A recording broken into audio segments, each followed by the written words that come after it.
Opening credits. This is The Innocence of Father Brown, written by G.K. Chesterton and narrated by Wilfred. The Blue Cross. Between the silver ribbon of morning and the green glittering ribbon of sea, the boat touched Harwich and let loose a swarm of folk like flies, among whom the man we must follow was by no means conspicuous, nor wished to be. There was nothing notable about him, except a slight contrast between the holiday gaiety of his clothes and the official gravity of his face. His clothes included a slight, pale grey jacket, a white waistcoat, and a silver straw hat with a grey-blue ribbon. His lean face was dark by contrast, and ended in a curt black beard that looked Spanish and suggested an Elizabethan ruff. He was smoking a cigarette with the seriousness of an idler. There was nothing about him to indicate the fact that the grey jacket covered a loaded revolver, that the white waistcoat covered a police card, or that the straw hat covered one of the most powerful intellects in Europe. For this was Valentine himself, the head of the Paris police and the most famous investigator of the world, and he was coming from Brussels to London to make the greatest arrest of the century. Flambeau was in England. The police of 3 countries had tracked the great criminal at last from Ghent to Brussels, from Brussels to the Hook of Holland, and it was conjectured that he would take some advantage of the unfamiliarity and confusion of the Eucharistic Congress, then taking place in London. Probably he would travel as some minor clerk or secretary connected with it, but, of course, Valentine could not be certain, nobody could be certain about Flambeau.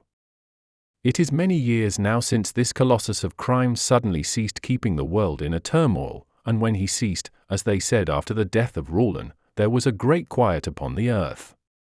But in his best days, I mean, of course, his worst, Flambeau was a figure as statuesque and international as the Kaiser. Almost every morning the daily paper announced that he had escaped the consequences of one extraordinary crime by committing another. He was a Gascon of gigantic stature and bodily daring, and the wildest tales were told of his outbursts of athletic humor, how he turned the juge d'instruction upside down and stood him on his head, to clear his mind, how he ran down the Rue de Rivoli with a policeman under each arm. It is due to him to say that his fantastic physical strength was generally employed in such bloodless though undignified scenes. His real crimes were chiefly those of ingenious and wholesale robbery. But each of his thefts was almost a new sin, and would make a story by itself. It was he who ran the great Tyrolean Dairy Company in London, with no dairies, no cows, no carts, no milk, but with some 1,000 subscribers. These he served by the simple operation of moving the little milk cans outside people's doors to the doors of his own customers. It was he who had kept up an unaccountable and close correspondence with a young lady whose whole letter-bag was intercepted by the extraordinary trick of photographing his messages infinitesimally small upon the slides of a microscope. A sweeping simplicity, however, marked many of his experiments. It is said that he once repainted all the numbers in a street in the dead of night merely to divert one traveller into a trap. It is quite certain that he invented a portable pillar box, which he put up at corners in quiet suburbs on the chance of strangers dropping postal orders into it. Lastly, he was known to be a startling acrobat. Despite his huge figure, he could leap like a grasshopper and melt into the treetops like a monkey.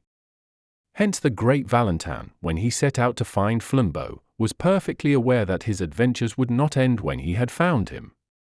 But how was he to find him? On this the great Valentine's ideas were still in process of settlement. There was one thing which Flambeau, with all his dexterity of disguise, could not cover, and that was his singular height. If Valentine's quick eye had caught a tall apple-woman, a tall grenadier, or even a tolerably tall duchess, he might have arrested them on the spot. But all along his train there was nobody that could be a disguised Flambeau, any more than a cat could be a disguised giraffe. About the people on the boat he had already satisfied himself, and the people picked up at Harwich or on the journey limited themselves with certainty to 6. There was a short railway official travelling up to the terminus, 3 fairly short market gardeners picked up 2 stations afterwards, 1 very short widow lady going up from a small Essex town, and a very short Roman Catholic priest going up from a small Essex village. When it came to the last case, Valentine gave it up and almost laughed. The little priest was so much the essence of those eastern flats. He had a face as round and dull as a Norfolk dumpling, he had eyes as empty as the North Sea, he had several brown paper parcels, which he was quite incapable of collecting. The Eucharistic Congress had doubtless sucked out of their local stagnation many such creatures, blind and helpless, like moles disinterred. Valentine was a skeptic in the severe style of France, and could have no love for priests. But he could have pity for them, and this one might have provoked pity in anybody. He had a large, shabby umbrella, which constantly fell on the floor. He did not seem to know which was the right end of his return ticket. He explained with a mooncalf simplicity to everybody in the carriage that he had to be careful, because he had something made of real silver with blue stones in one of his brown paper parcels. His quaint blending of Essex flatness with saintly simplicity continuously amused the Frenchman till the priest arrived, somehow, at Tottenham with all his parcels, and came back for his umbrella. When he did the last, Valentine even had the good nature to warn him not to take care of the silver by telling everybody about it. But to whomever he talked, Valentine kept his eye open for someone else. He looked out steadily for anyone, rich or poor, male or female, who was well up to 6 feet, for Flambeau was 4 inches above it. He alighted at Liverpool Street, however, quite conscientiously secure that he had not missed the criminal so far. He then went to Scotland Yard to regularize his position and arrange for help in case of need. He then lit another cigarette and went for a long stroll in the streets of London. As he was walking in the streets and squares beyond Victoria, he paused suddenly and stood. It was a quaint, quiet square, very typical of London, full of an accidental stillness. The tall, flat houses round looked at once prosperous and uninhabited. The square of shrubbery in the centre looked as deserted as a green Pacific islet.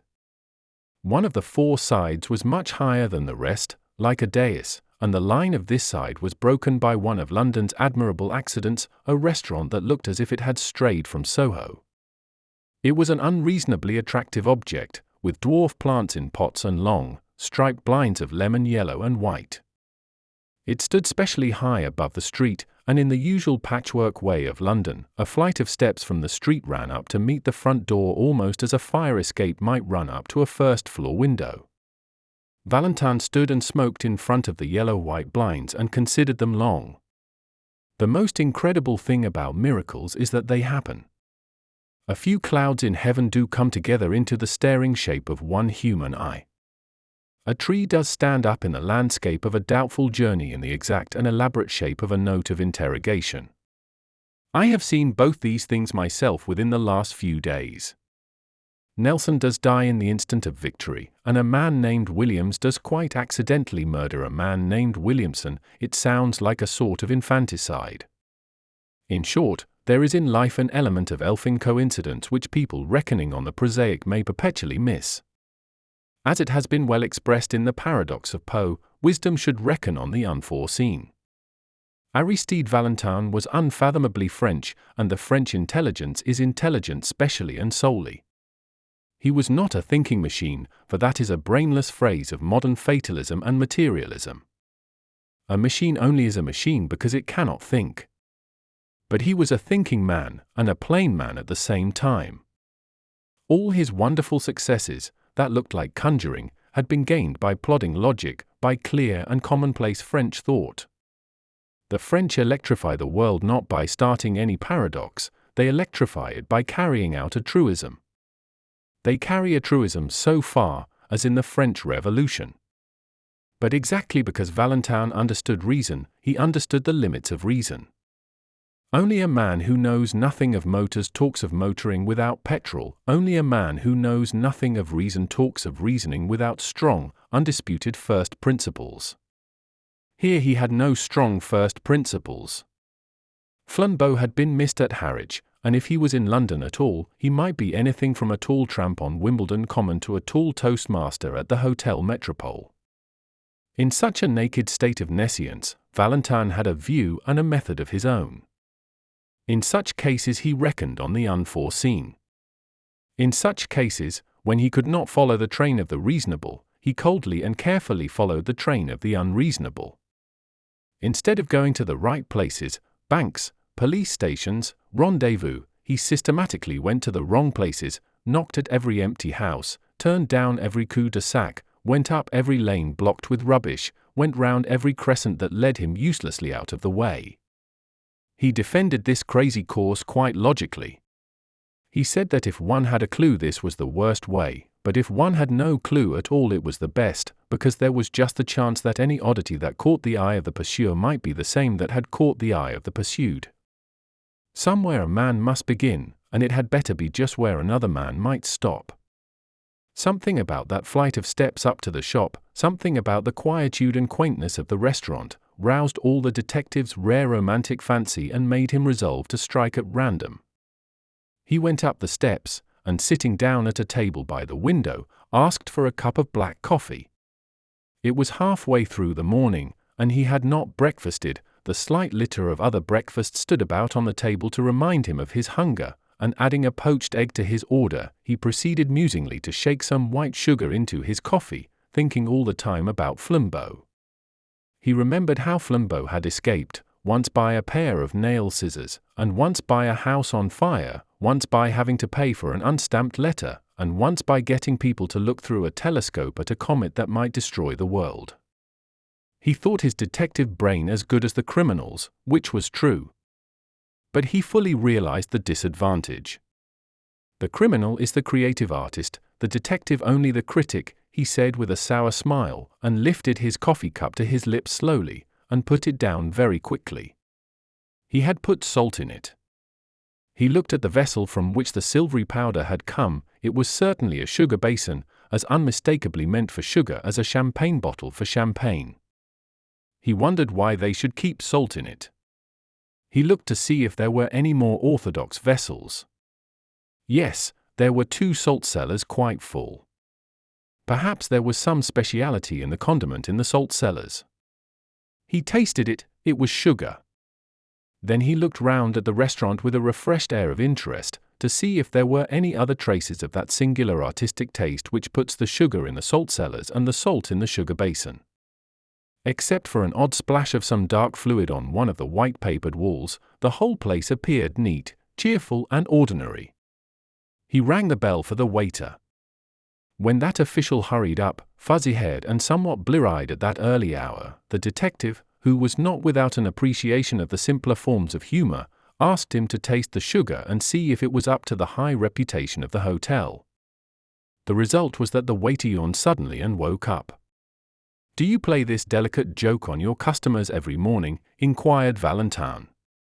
"Does changing the salt and sugar never pall on you as a jest?" The waiter, when this irony grew clearer, stammeringly assured him that the establishment had certainly no such intention. It must be a most curious mistake. He picked up the sugar basin and looked at it. He picked up the salt cellar and looked at that, his face growing more and more bewildered. At last he abruptly excused himself, and hurrying away, returned in a few seconds with the proprietor. The proprietor also examined the sugar basin and then the salt cellar. The proprietor also looked bewildered. Suddenly the waiter seemed to grow inarticulate with a rush of words.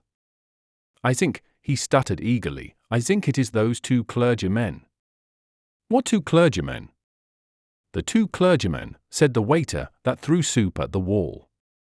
"Threw soup at the wall," repeated Valentin, feeling sure this must be some singular Italian metaphor.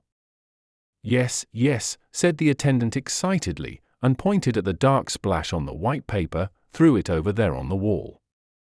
Valentin looked his query at the proprietor, who came to his rescue with fuller reports. "Yes, sir," he said, "it's quite true, though I don't suppose it has anything to do with the sugar and salt. 2 clergymen came in and drank soup here very early, as soon as the shutters were taken down. They were both very quiet, respectable people. One of them paid the bill and went out. The other, who seemed a slower coach altogether, was some minutes longer getting his things together. But he went at last. Only, the instant before he stepped into the street he deliberately picked up his cup, which he had only half emptied, and threw the soup slap on the wall.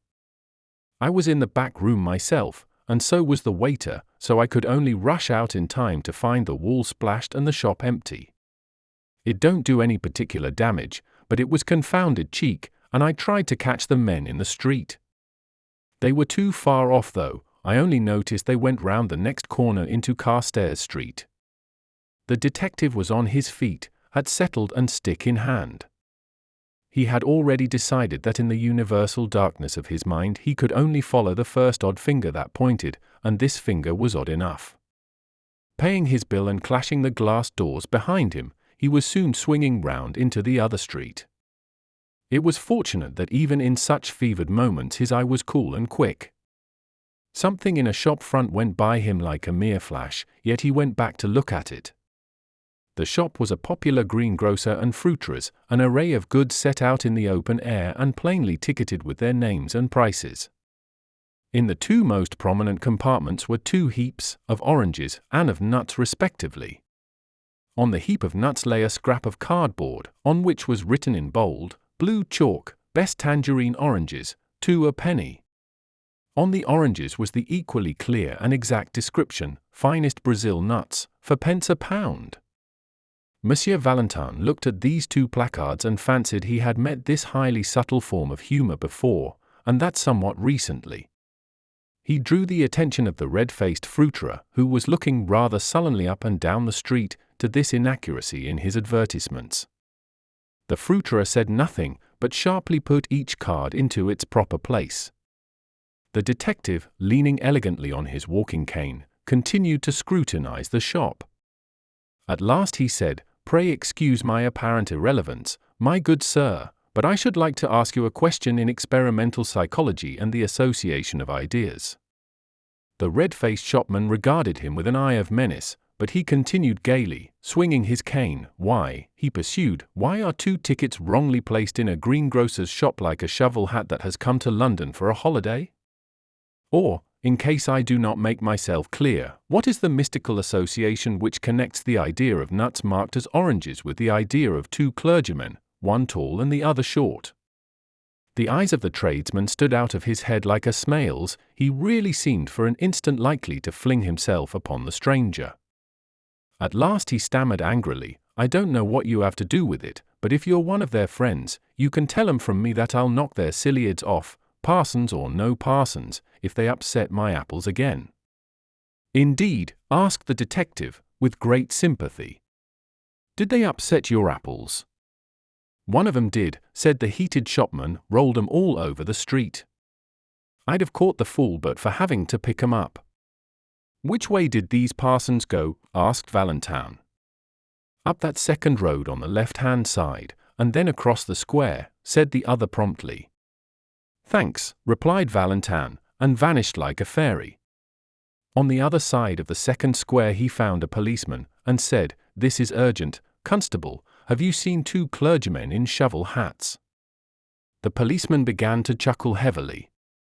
"I have, sir, and if you ask me, one of 'em was drunk." He stood in the middle of the road that bewildered that. "Which way did they go?" snapped Valentin. "They took one of them yellow buses over there," answered the man, "them that go to Hampstead." Valentin produced his official card and said very rapidly, "Call up 2 of your men to come with me in pursuit," and crossed the road with such contagious energy that the ponderous policeman was moved to almost agile obedience. In a minute and a half the French detective was joined on the opposite pavement by an inspector and a man in plain clothes. "Well, sir," began the former, with smiling importance, "and what may?" Valentin pointed suddenly with his cane. "I'll tell you on the top of that omnibus," he said, and was darting and dodging across the tangle of the traffic. When all 3 sank panting on the top seats of the yellow vehicle, the inspector said, "We could go 4 times as quick in a taxi." "Quite true," replied their leader placidly, "if we only had an idea of where we were going." "Well, where are you going?" asked the other, staring. Valentin smoked frowningly for a few seconds, then, removing his cigarette, he said, "If you know what a man's doing, get in front of him, but if you want to guess what he's doing, keep behind him. Stray when he strays, stop when he stops, travel as slowly as he.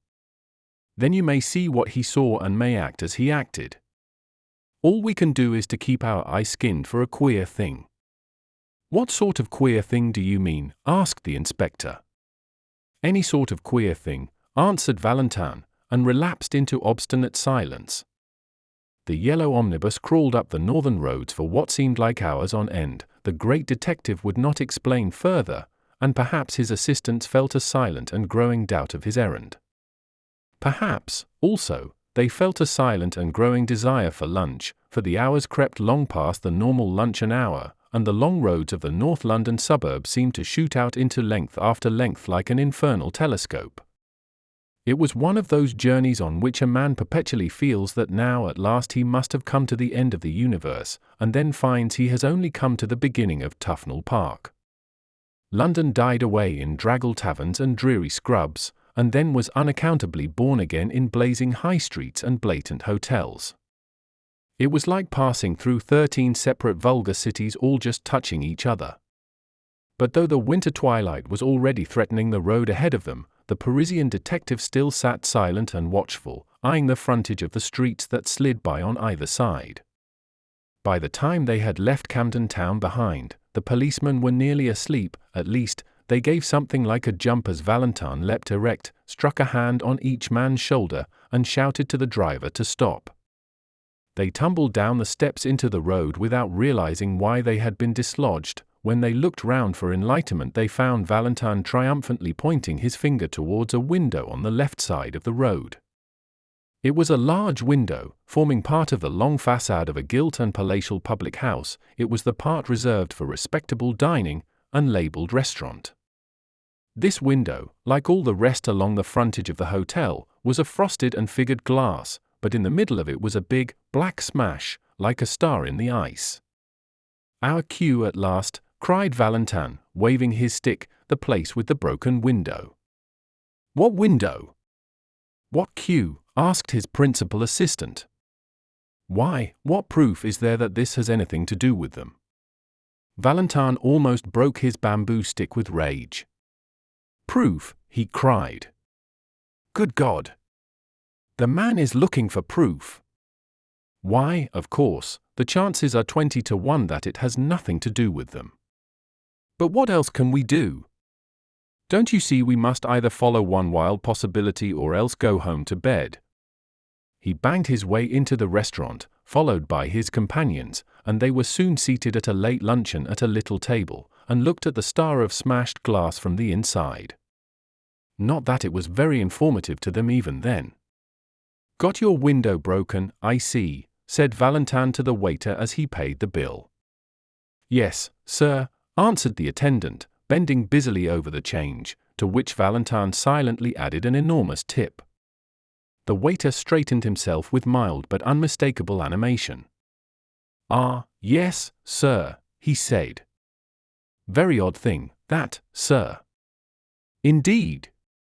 "Tell us about it," said the detective with careless curiosity. "Well, 2 gents in black came in," said the waiter, "2 of those foreign parsons that are running about.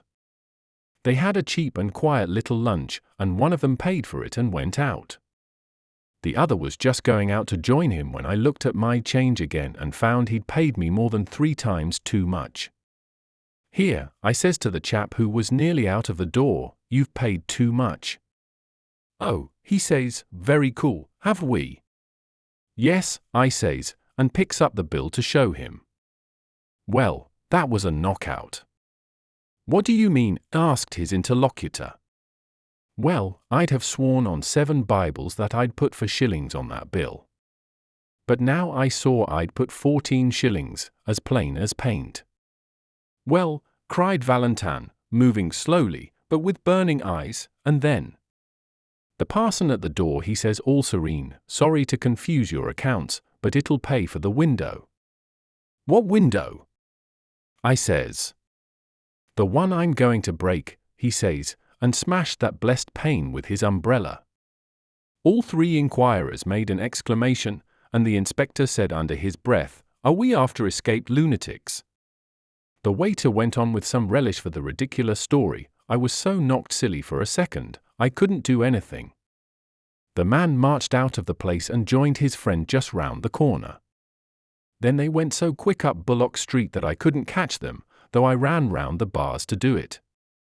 "Bullock Street," said the detective, and shot up that thoroughfare as quickly as the strange couple he pursued. Their journey now took them through bare brickways like tunnels, streets with few lights and even with few windows, streets that seemed built out of the blank backs of everything and everywhere. Dusk was deepening, and it was not easy even for the London policeman to guess in what exact direction they were treading. The inspector, however, was pretty certain that they would eventually strike some part of Hampstead Heath. Abruptly one bulging gaslit window broke the blue twilight like a bull's-eye lantern, and Valentine stopped an instant before a little garish sweetstuff shop. After an instant's hesitation he went in. He stood amid the gaudy colours of the confectionery with entire gravity and bought 13 chocolate cigars with a certain care. He was clearly preparing an opening, but he did not need one. An angular, elderly young woman in the shop had regarded his elegant appearance with a merely automatic inquiry, but when she saw the door behind him blocked with the blue uniform of the inspector, her eyes seemed to wake up. "Oh," she said, "if you've come about that parcel, I've sent it off already."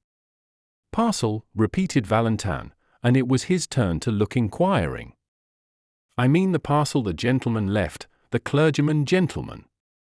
"For goodness' sake," said Valentine, leaning forward with his first real confession of eagerness, "for heaven's sake tell us what happened exactly." "Well," said the woman a little doubtfully, "the clergyman came in about half an hour ago and bought some peppermints and talked a bit, and then went off towards the heath. But a second after, one of them runs back into the shop and says, 'Have I left a parcel?'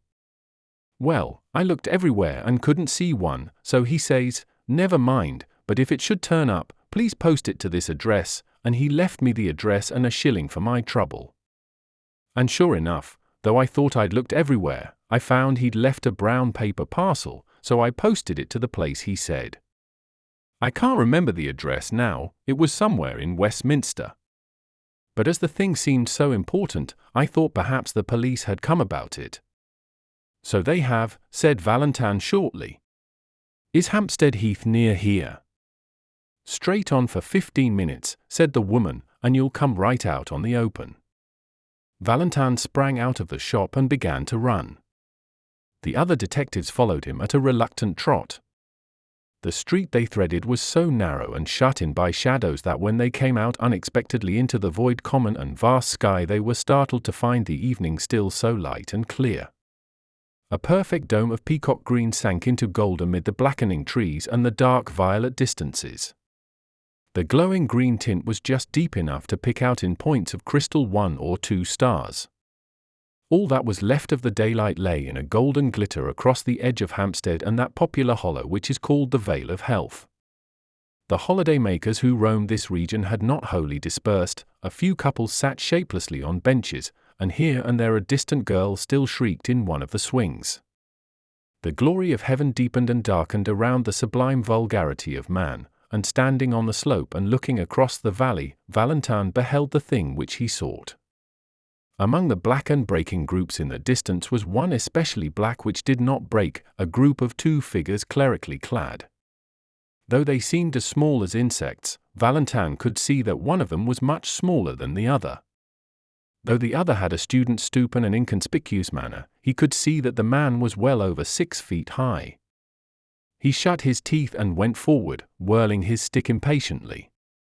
By the time he had substantially diminished the distance and magnified the 2 black figures as in a vast microscope, he had perceived something else, something which startled him, and yet which he had somehow expected. Whoever was the tall priest, there could be no doubt about the identity of the short one. It was his friend of the Harwich train, the stumpy little curé of Essex whom he had warned about his brown paper parcels. Now, so far as this went, everything fitted in finely and rationally enough. Valentine had learned by his inquiries that morning that a Father Brown from Essex was bringing up a silver cross with sapphires, a relic of considerable value, to show some of the foreign priests at the Congress. This undoubtedly was the silver with blue stones, and Father Brown undoubtedly was the little greenhorn in the train. Now there was nothing wonderful about the fact that what Valentine had found out Flambeau had also found out. Flambeau found out everything. Also, there was nothing wonderful in the fact that when Flimbo heard of a sapphire cross he should try to steal it. That was the most natural thing in all natural history. And most certainly there was nothing wonderful about the fact that Flimbo should have it all his own way with such a silly sheep as the man with the umbrella and the parcels. He was the sort of man whom anybody could lead on a string to the North Pole. It was not surprising that an actor like Flimbo, dressed as another priest, could lead him to Hampstead Heath. So far the crime seemed clear enough, and while the detective pitied the priest for his helplessness, he almost despised Flimbo for condescending to so gullible a victim. But when Valentine thought of all that had happened in between, of all that had led him to his triumph, he racked his brains for the smallest rhyme or reason in it. What had the stealing of a blue and silver cross from a priest from Essex to do with chucking soup at wallpaper?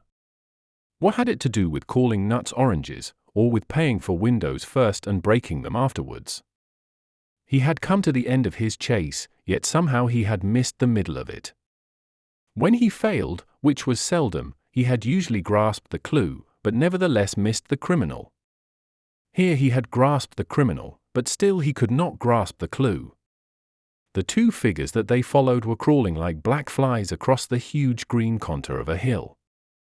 They were evidently sunk in conversation, and perhaps did not notice where they were going, but they were certainly going to the wilder and more silent heights of the heath. As their pursuers gained on them, the latter had to use the undignified attitudes of the deerstalker, to crouch behind clumps of trees and even to crawl prostrate in deep grass. By these ungainly ingenuities the hunters even came close enough to the quarry to hear the murmur of the discussion, but no word could be distinguished except the word reason recurring frequently in a high and almost childish voice. Once over an abrupt dip of land and a dense tangle of thickets, the detectives actually lost the two figures they were following. They did not find the trail again for an agonizing 10 minutes, and then it led round the brow of a great dome of hill overlooking an amphitheatre of rich and desolate sunset scenery. Under a tree in this commanding yet neglected spot was an old ramshackle wooden seat. On this seat sat the two priests still in serious speech together. The gorgeous green and gold still clung to the darkening horizon, but the dome above was turning slowly from peacock green to peacock blue, and the stars detached themselves more and more like solid jewels. Mutely motioning to his followers, Valentine contrived to creep up behind the big branching tree, and, standing there in deathly silence, heard the words of the strange priests for the first time. After he had listened for a minute and a half, he was gripped by a devilish doubt. Perhaps he had dragged the two English policemen to the wastes of a nocturnal heath on an errand no saner than seeking figs on its thistles. For the two priests were talking exactly like priests, piously, with learning and leisure, about the most aerial enigmas of theology. The little Essex priest spoke the more simply, with his round face turned to the strengthening stars. The other talked with his head bowed, as if he were not even worthy to look at them. But no more innocently clerical conversation could have been heard in any white Italian cloister or black Spanish cathedral. The first he heard was the tale of one of Father Brown's sentences, which ended what they really meant in the Middle Ages by the heavens being incorruptible. The taller priest nodded his bowed head and said, "Ah, yes, these modern infidels appeal to their reason, but who can look at those millions of worlds and not feel that there may well be wonderful universes above us where reason is utterly unreasonable?" "No," said the other priest, "reason is always reasonable, even in the last limbo, in the lost borderland of things. I know that people charge the church with lowering reason, but it is just the other way. Alone on earth, the church makes reason really supreme. Alone on earth, the church affirms that God himself is bound by reason." The other priest raised his austere face to the spangled sky and said, "Yet who knows if in that infinite universe—" "Only infinite physically," said the little priest, turning sharply in his seat, "not infinite in the sense of escaping from the laws of truth." Valentine behind his tree was tearing his fingernails with silent fury. He seemed almost to hear the sniggers of the English detectives whom he had brought so far on a fantastic guess only to listen to the metaphysical gossip of two mild old parsons. In his impatience he lost the equally elaborate answer of the tall cleric, and when he listened again it was again Father Brown who was speaking. Reason and justice grip the remotest and the loneliest star. Look at those stars. Don't they look as if they were single diamonds and sapphires? Well, you can imagine any mad botany or geology you please. Think of forests of adamant with leaves of brilliance. Think the moon is a blue moon, a single elephantine sapphire. But don't fancy that all that frantic astronomy would make the smallest difference to the reason and justice of conduct. On plains of opal, under cliffs cut out of pearl, you would still find a notice board, "Thou shalt not steal." Valentine was just in the act of rising from his rigid and crouching attitude and creeping away as softly as might be, felled by the one great folly of his life. But something in the very silence of the tall priest made him stop until the latter spoke. When at last he did speak, he said simply, his head bowed and his hands on his knees, "Well, I think that other worlds may perhaps rise higher than our reason. The mystery of heaven is unfathomable, and I for one can only bow my head." Then, with brow yet bent and without changing by the faintest shade his attitude or voice, he added, "Just hand over that sapphire cross of yours, will you? We're all alone here, and I could pull you to pieces like a straw doll." The utterly unaltered voice and attitude added a strange violence to that shocking change of speech. But the guarder of the relic only seemed to turn his head by the smallest section of the compass. He seemed still to have a somewhat foolish face turned to the stars. Perhaps he had not understood. Or, perhaps, he had understood and sat rigid with terror.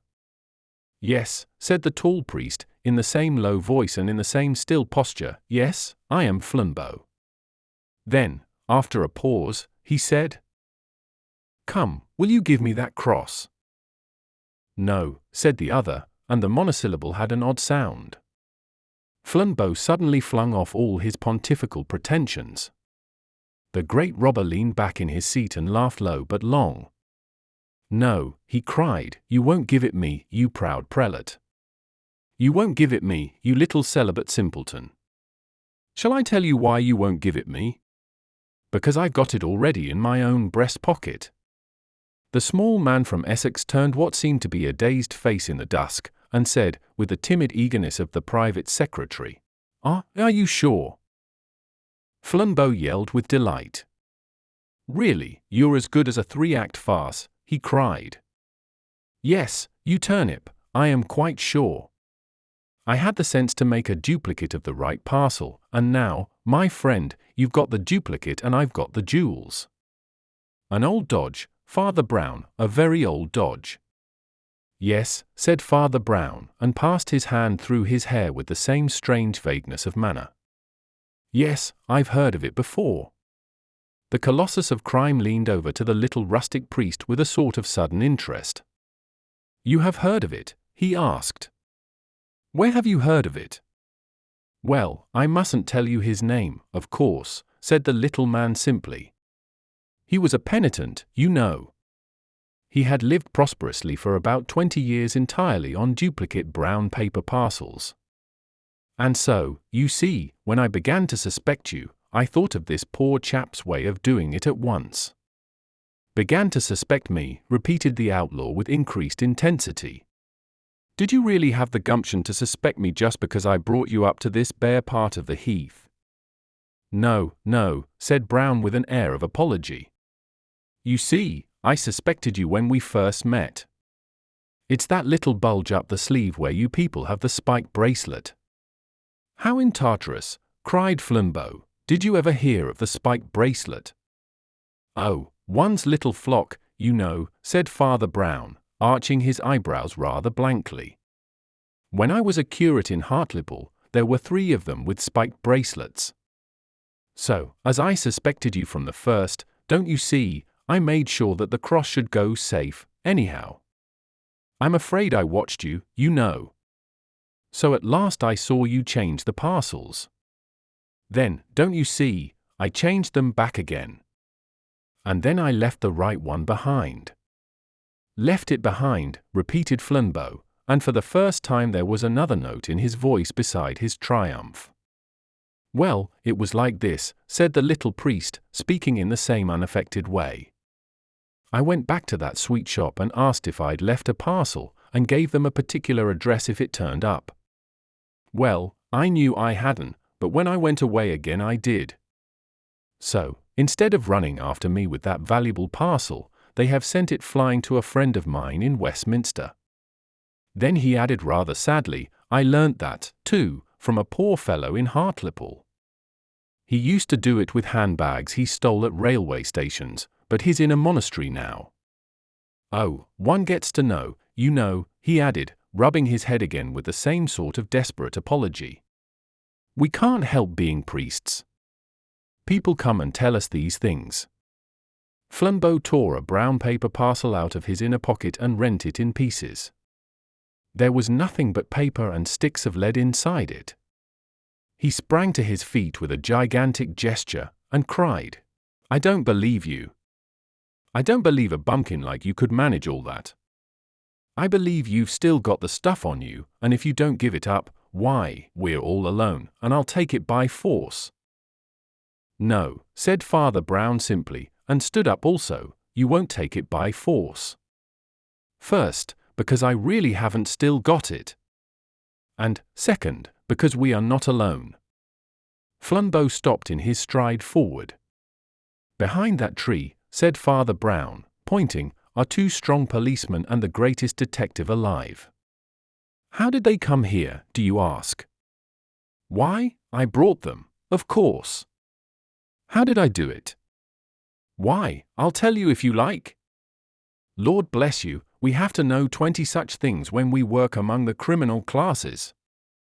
Well, I wasn't sure you were a thief, and it would never do to make a scandal against one of our own clergy.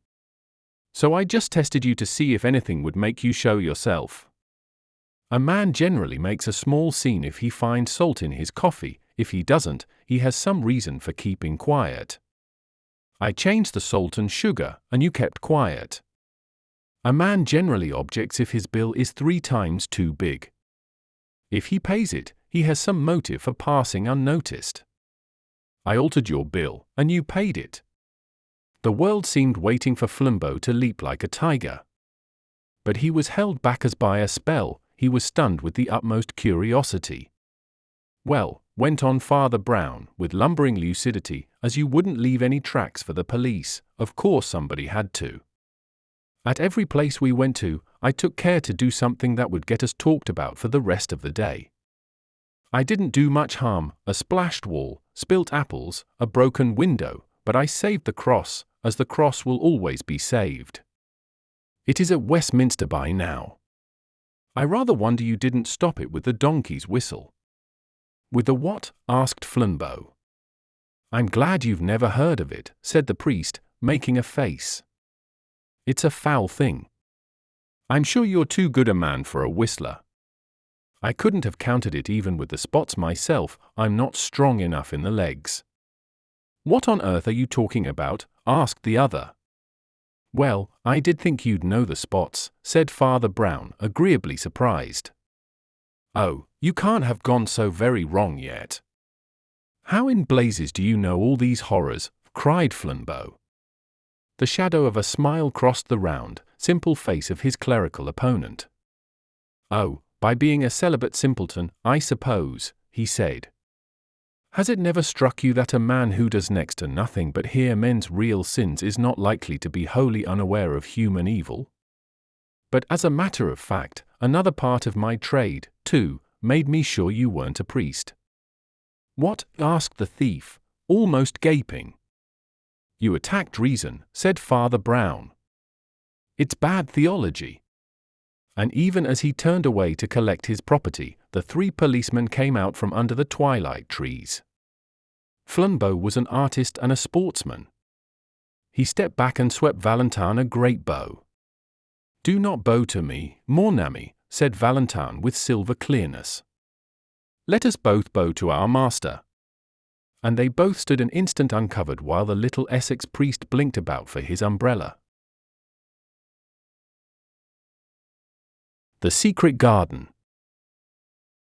Aristide Valentin, chief of the Paris police, was late for his dinner, and some of his guests began to arrive before him.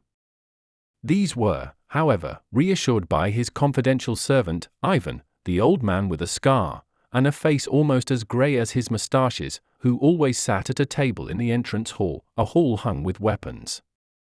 Valentine's house was perhaps as peculiar and celebrated as its master.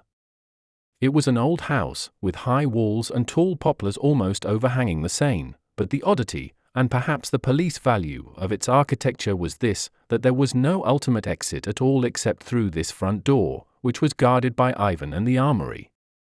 The garden was large and elaborate, and there were many exits from the house into the garden. But there was no exit from the garden into the world outside. All round it ran a tall, smooth, unscalable wall with special spikes at the top. No bad garden, perhaps, for a man to reflect in whom some 100 criminals had sworn to kill. As Ivan explained to the guests, their host had telephoned that he was detained for 10 minutes. He was, in truth, making some last arrangements about executions and such ugly things, and though these duties were rootedly repulsive to him, he always performed them with precision. Ruthless in the pursuit of criminals, he was very mild about their punishment. Since he had been supreme over French, and largely over European, policial methods, his great influence had been honorably used for the mitigation of sentences and the purification of prisons. He was one of the great humanitarian French freethinkers, and the only thing wrong with them is that they make mercy even colder than justice. When Valentine arrived, he was already dressed in black clothes and the red rosette, an elegant figure, his dark beard already streaked with grey. He went straight through his house to his study, which opened on the grounds behind. The garden door of it was open, and after he had carefully locked his box in its official place, he stood for a few seconds at the open door looking out upon the garden. A sharp moon was fighting with the flying rags and tatters of a storm, and Valentine regarded it with a wistfulness unusual in such scientific natures as his. Perhaps such scientific natures have some psychic provision of the most tremendous problem of their lives. From any such occult mood, at least, he quickly recovered, for he knew he was late, and that his guests had already begun to arrive. A glance at his drawing room when he entered it was enough to make certain that his principal guest was not there, at any rate. He saw all the other pillars of the little party. He saw Lord Galloway, the English ambassador, a choleric old man with a russet face like an apple, wearing the blue ribbon of the Garter. He saw Lady Galloway, slim and thread-like, with silver hair and a face sensitive and superior. He saw her daughter, Lady Margaret Graham, a pale and pretty girl with an elfish face and copper-coloured hair. He saw the Duchess of Mont-Saint-Michel, black-eyed and opulent, and with her 2 daughters, black-eyed and opulent also.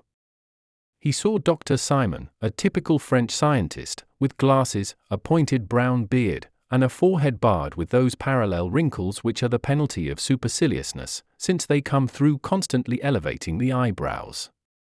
He saw Father Brown, of Cobhole, in Essex, whom he had recently met in England. He saw, perhaps with more interest than any of these, a tall man in uniform, who had bowed to the Galloways without receiving any very hearty acknowledgment, and who now advanced alone to pay his respects to his host. This was Commandant O'Brien of the French Foreign Legion. He was a slim yet somewhat swaggering figure, clean-shaven, dark-haired, and blue-eyed, and, as seemed natural in an officer of that famous regiment of victorious failures and successful suicides, he had an air at once dashing and melancholy. He was by birth an Irish gentleman, and in boyhood had known the Galloways, especially Margaret Graham. He had left his country after some crash of debts, and now expressed his complete freedom from British etiquette by swinging about in uniform, sabre, and spurs.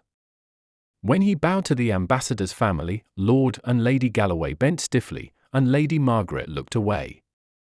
But for whatever old causes such people might be interested in each other, their distinguished host was not specially interested in them. No one of them at least was in his eyes the guest of the evening. Valentine was expecting, for special reasons, a man of worldwide fame, whose friendship he had secured during some of his great detective tours and triumphs in the United States. He was expecting Julius K. Brain, that multimillionaire whose colossal and even crushing endowments of small religions have occasioned so much easy sport and easier solemnity for the American and English papers. Nobody could quite make out whether Mr. Brain was an atheist or a Mormon or a Christian Scientist, but he was ready to pour money into any intellectual vessel, so long as it was an untried vessel. One of his hobbies was to wait for the American Shakespeare, a hobby more patient than angling. He admired Walt Whitman, but thought that Luke P. Tanner, of Paris, Pennsylvania, was more progressive than Whitman any day. He liked anything that he thought progressive. He thought Valentine progressive, thereby doing him a grave injustice. The solid appearance of Julius K. Brain in the room was as decisive as a dinner bell. He had this great quality, which very few of us can claim, that his presence was as big as his absence. He was a huge fellow, as fat as he was tall, clad in complete evening black, without so much relief as a watch chain or a ring. His hair was white and well brushed back like a German's, his face was red, fierce, and cherubic, with one dark tuft under the lower lip that threw up that otherwise infantile visage with an effect theatrical and even Mephistophelian. Not long, however, did that salon merely stare at the celebrated American. His lateness had already become a domestic problem, and he was sent with all speed into the dining room with Lady Galloway on his arm. Except on one point the Galloways were genial and casual enough. So long as Lady Margaret did not take the arm of that adventurer Brian, her father was quite satisfied, and she had not done so, she had decorously gone in with Dr. Simon. Nevertheless, old Lord Galloway was restless and almost rude. He was diplomatic enough during dinner, but when, over the cigars, three of the younger men, Simon the doctor, Brown the priest, and the detrimental O'Brien, the exile in a foreign uniform, all melted away to mix with the ladies or smoke in the conservatory, then the English diplomatist grew very undiplomatic indeed. He was stung every 60 seconds with the thought that the scamp O'Brien might be signalling to Margaret somehow. He did not attempt to imagine how. He was left over the coffee with Brain, the hoary Yankee who believed in all religions, and Valentine, the grizzled Frenchman who believed in none. They could argue with each other, but neither could appeal to him. After a time this progressive logomachy had reached a crisis of tedium. Lord Galloway got up also and sought the drawing-room. He lost his way in long passages for some 6 or 8 minutes, till he heard the high-pitched, didactic voice of the doctor, and then the dull voice of the priest, followed by general laughter. They also, he thought with a curse, were probably arguing about science and religion. But the instant he opened the salon door he saw only one thing, he saw what was not there. He saw that Commandant O'Brien was absent, and that Lady Margaret was absent too. Rising impatiently from the drawing-room, as he had from the dining-room, he stamped along the passage once more. His notion of protecting his daughter from the Irish Algerian ne'er-do-well had become something central and even mad in his mind. As he went towards the back of the house, where was Valentine's study, he was surprised to meet his daughter, who swept past with a white, scornful face, which was a second enigma. If she had been with O'Brien, where was O'Brien? If she had not been with O'Brien, where had she been? With a sort of senile and passionate suspicion he groped his way to the dark back parts of the mansion, and eventually found a servant's entrance that opened onto the garden. The moon with her scimitar had now ripped up and rolled away all the storm-rack. The argent light lit up all 4 corners of the garden. A tall figure in blue was striding across the lawn towards the study door. A glint of moonlit silver on his facings picked him out as Commandant O'Brien.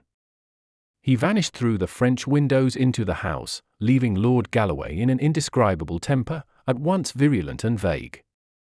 The blue and silver garden, like a scene in a theatre, seemed to taunt him with all that tyrannic tenderness against which his worldly authority was at war. The length and grace of the Irishman's stride enraged him as if he were a rival instead of a father. The moonlight maddened him. He was trapped as if by magic into a garden of troubadours, a Watteau fairyland, and, willing to shake off such amorous imbecilities by speech, he stepped briskly after his enemy. As he did so he tripped over some tree or stone in the grass, looked down at it first with irritation and then a second time with curiosity. The next instant the moon and the tall poplars looked at an unusual sight, an elderly English diplomatist running hard and crying or bellowing as he ran. His hoarse shouts brought a pale face to the study door, the beaming glasses and worried brow of Dr. Simon, who heard the nobleman's first clear words. Lord Galloway was crying, a corpse in the grass, a blood-stained corpse. O'Brien at last had gone utterly out of his mind. "We must tell Valentine at once," said the doctor, when the other had brokenly described all that he had dared to examine. "It is fortunate that he is here," and even as he spoke the great detective entered the study, attracted by the cry.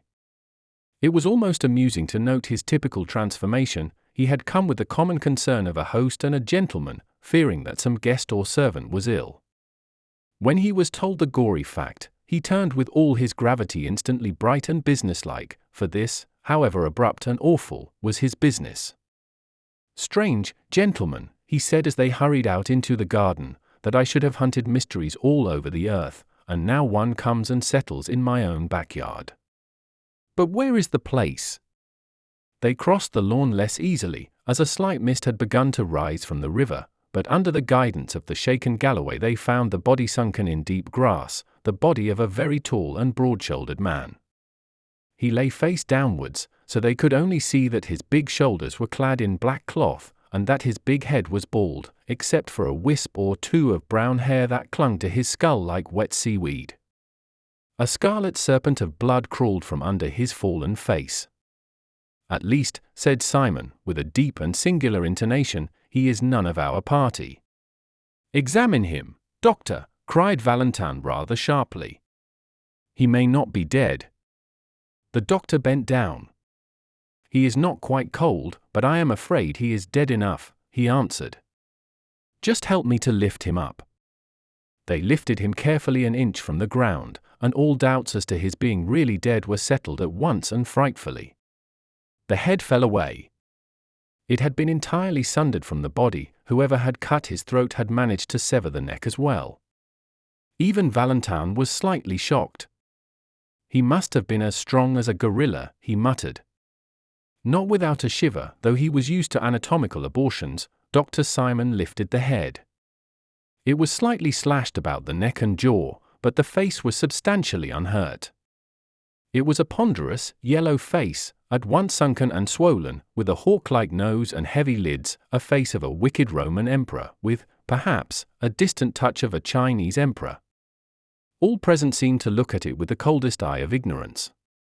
Nothing else could be noted about the man except that, as they had lifted his body, they had seen underneath it the white gleam of a shirt front defaced with a red gleam of blood. As Dr. Simon said, the man had never been of their party. But he might very well have been trying to join it, for he had come dressed for such an occasion. Valentine went down on his hands and knees and examined with his closest professional attention the grass and ground for some 20 yards round the body, in which he was assisted less skillfully by the doctor, and quite vaguely by the English lord. Nothing rewarded their grovellings except a few twigs, snapped or chopped into very small lengths, which Valentine lifted for an instant's examination and then tossed away. "Twigs," he said gravely, "twigs, and a total stranger with his head cut off, that is all there is on this lawn." There was an almost creepy stillness, and then the unnerved Galloway called out sharply, "Who's that? Who's that over there by the garden wall?" A small figure with a foolishly large head drew waveringly near them in the moonlit haze, looked for an instant like a goblin, but turned out to be the harmless little priest whom they had left in the drawing-room. "I say," he said meekly, "there are no gates to this garden, do you know?" Valentine's black brows had come together somewhat crossly, as they did on principle at the sight of the cassock. But he was far too just a man to deny the relevance of the remark. "You are right," he said. "Before we find out how he came to be killed, we may have to find out how he came to be here. Now listen to me, gentlemen. If it can be done without prejudice to my position and duty, we shall all agree that certain distinguished names might well be kept out of this. There are ladies, gentlemen, and there is a foreign ambassador. If we must mark it down as a crime, then it must be followed up as a crime. But till then I can use my own discretion. I am the head of the police, I am so public that I can afford to be private. Please heaven, I will clear every one of my own guests before I call in my men to look for anybody else. Gentlemen, upon your honor, you will none of you leave the house till tomorrow at noon. There are bedrooms for all." Simon, I think you know where to find my man, Ivan, in the front hall. He is a confidential man. Tell him to leave another servant on guard and come to me at once. Lord Galloway, you are certainly the best person to tell the ladies what has happened, and prevent a panic. They also must stay. Father Brown and I will remain with the body. When this spirit of the captain spoke in Valentine, he was obeyed like a bugle. Dr. Simon went through to the armory and routed out Ivan, the public detective's private detective. Galloway went to the drawing-room and told the terrible news tactfully enough, so that by the time the company assembled there the ladies were already startled and already soothed. Meanwhile the good priest and the good atheist stood at the head and foot of the dead man motionless in the moonlight, like symbolic statues of their two philosophies of death. Ivan, the confidential man with the scar and the moustaches, came out of the house like a cannonball, and came racing across the lawn to Valentine like a dog to his master. His livid face was quite lively with the glow of this domestic detective story, and it was with almost unpleasant eagerness that he asked his master's permission to examine the remains. "Yes, look, if you like, Ivan," said Valentine, "but don't be long. We must go in and thrash this out in the house."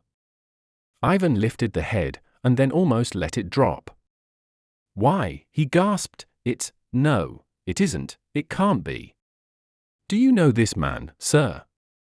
"No," said Valentine indifferently, "we had better go inside."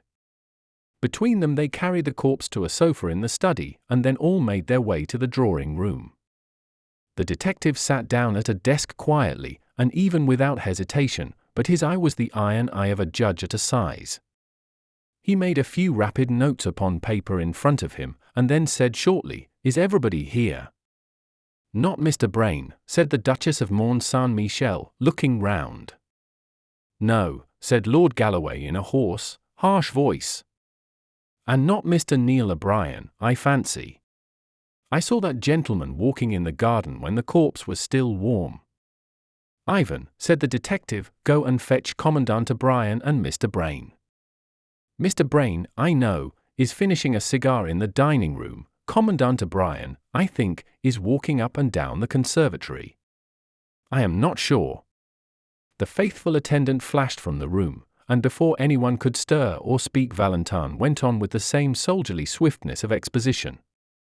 "Everyone here knows that a dead man has been found in the garden, his head cut clean from his body. Dr. Simon, you have examined it. Do you think that to cut a man's throat like that would need great force? Or, perhaps, only a very sharp knife?" "I should say that it could not be done with a knife at all," said the pale doctor. "Have you any thought," resumed Valentine, "of a tool with which it could be done?" "Speaking within modern probabilities, I really haven't," said the doctor, arching his painful brows. "It's not easy to hack a neck through even clumsily, and this was a very clean cut. It could be done with a battle-axe or an old headsman's axe, or an old two-handed sword." "But, good heavens," cried the Duchess, almost in hysterics, "there aren't any two-handed swords and battle-axes round here." Valentine was still busy with the paper in front of him. "Tell me," he said, still writing rapidly, "could it have been done with a long French cavalry sabre?" A low knocking came at the door, which, for some unreasonable reason, curdled everyone's blood like the knocking in Macbeth. Amid that frozen silence Dr. Simon managed to say, "A sabre, yes, I suppose it could." "Thank you," said Valentine. "Come in, Ivan." The confidential Ivan opened the door and ushered in Commandant Neil O'Brien, whom he had found at last pacing the garden again. The Irish officer stood up disordered and defiant on the threshold. "What do you want with me?" he cried. "Please sit down," said Valentine in pleasant, level tones. "Why, you aren't wearing your sword." "Where is it?" "I left it on the library table," said O'Brien, his brogue deepening in his disturbed mood. "It was a nuisance, it was getting—" "Ivan," said Valentine, "please go and get the commandant's sword from the library." Then, as the servant vanished, "Lord Galloway says he saw you leaving the garden just before he found the corpse. What were you doing in the garden?" The commandant flung himself recklessly into a chair. Oh, he cried in pure Irish, admirin' o' the moon. Communing with nature, me boy. A heavy silence sank and endured, and at the end of it came again that trivial and terrible knocking. Ivan reappeared, carrying an empty steel scabbard. "This is all I can find," he said. "Put it on the table," said Valentin, without looking up. There was an inhuman silence in the room, like that sea of inhuman silence round the dock of the condemned murderer. The Duchess's weak exclamations had long ago died away. Lord Galloway's swollen hatred was satisfied and even sobered. The voice that came was quite unexpected. "I think I can tell you," cried Lady Margaret, in that clear, quivering voice with which a courageous woman speaks publicly. "I can tell you what Mr. O'Brien was doing in the garden, since he is bound to silence. He was asking me to marry him. I refused. I said in my family circumstances I could give him nothing but my respect. He was a little angry at that. He did not seem to think much of my respect. I wonder," she added, with rather a wan smile, "if he will care at all for it now. For I offer it him now. I will swear anywhere that he never did a thing like this." Lord Galloway had edged up to his daughter, and was intimidating her in what he imagined to be an undertone.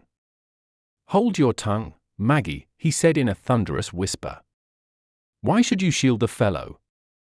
Where's his sword? Where's his confounded cavalry?" He stopped because of the singular stare with which his daughter was regarding him, a look that was indeed a lurid magnet for the whole group. "You old fool," she said in a low voice without pretense of piety, "what do you suppose you are trying to prove? I tell you this man was innocent while with me. But if he wasn't innocent, he was still with me. If he murdered a man in the garden, who was it who must have seen, who must at least have known? Do you hate Neil so much as to put your own daughter?" Lady Galloway screamed. Everyone else sat tingling at the touch of those satanic tragedies that have been between lovers before now. They saw the proud, white face of the Scotch aristocrat and her lover, the Irish adventurer, like old portraits in a dark house. The long silence was full of formless historical memories of murdered husbands and poisonous paramours. In the center of this morbid silence an innocent voice said, "Was it a very long cigar?" The change of thought was so sharp that they had to look round to see who had spoken. "I mean," said little Father Brown, from the corner of the room, "I mean that cigar Mr. Brain is finishing. It seems nearly as long as a walking stick." Despite the irrelevance, there was assent as well as irritation in Valentin's face as he lifted his head. "Quite right," he remarked sharply. "Ivan, go and see about Mr. Brain again, and bring him here at once." The instant the factotum had closed the door, Valentin addressed the girl with an entirely new earnestness. "Lady Margaret," he said, "we all feel, I am sure, both gratitude and admiration for your act in rising above your lower dignity and explaining the Commandant's conduct. But there is a hiatus still. Lord Galloway, I understand, met you passing from the study to the drawing-room, and it was only some minutes afterwards that he found the garden and the Commandant still walking there." "You have to remember," replied Margaret, with a faint irony in her voice, "that I had just refused him, so we should scarcely have come back arm in arm. He is a gentleman, anyhow, and he loitered behind, and so got charged with murder." "In those few moments," said Valentin gravely, "he might really—" The knock came again, and Ivan put in his scarred face. "Beg pardon, sir," he said, "but Mr. Brain has left the house." "Left!" cried Valentin, and rose for the first time to his feet. "Gone." "Scooted." "Evaporated," replied Ivan in humorous French. "His hat and coat are gone, too, and I'll tell you something to cap it all. I ran outside the house to find any traces of him, and I found one, and a big trace, too." "What do you mean?" asked Valentin. "I'll show you," said his servant, and reappeared with a flashing naked cavalry saber, streaked with blood about the point and edge. Everyone in the room eyed it as if it were a thunderbolt, but the experienced Ivan went on quite quietly. "I found this," he said, "flung among the bushes 50 yards up the road to Paris. In other words, I found it just where your respectable Mr. Brain threw it when he ran away." There was again a silence, but of a new sort. Valentine took the sabre, examined it, reflected with unaffected concentration of thought, and then turned a respectful face to O'Brien. "Commandant," he said, "we trust you will always produce this weapon if it is wanted for police examination. Meanwhile," he added, slapping the steel back in the ringing scabbard, "let me return you your sword." At the military symbolism of the action, the audience could hardly refrain from applause. For Neil O'Brien, indeed, that gesture was the turning point of existence. By the time he was wandering in the mysterious garden again in the colours of the morning, the tragic futility of his ordinary mien had fallen from him. He was a man with many reasons for happiness.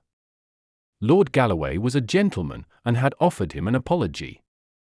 Lady Margaret was something better than a lady, a woman at least, and had perhaps given him something better than an apology, as they drifted among the old flower beds before breakfast.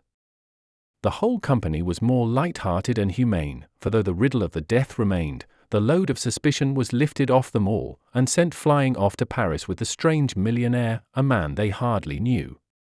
The devil was cast out of the house, he had cast himself out. Still, the riddle remained, and when O'Brien threw himself on a garden seat beside Dr. Simon, that keenly scientific person at once resumed it. He did not get much talk out of O'Brien, whose thoughts were on pleasanter things. "I can't say it interests me much," said the Irishman frankly, "especially as it seems pretty plain now." Apparently Brain hated this stranger for some reason, lured him into the garden, and killed him with my sword.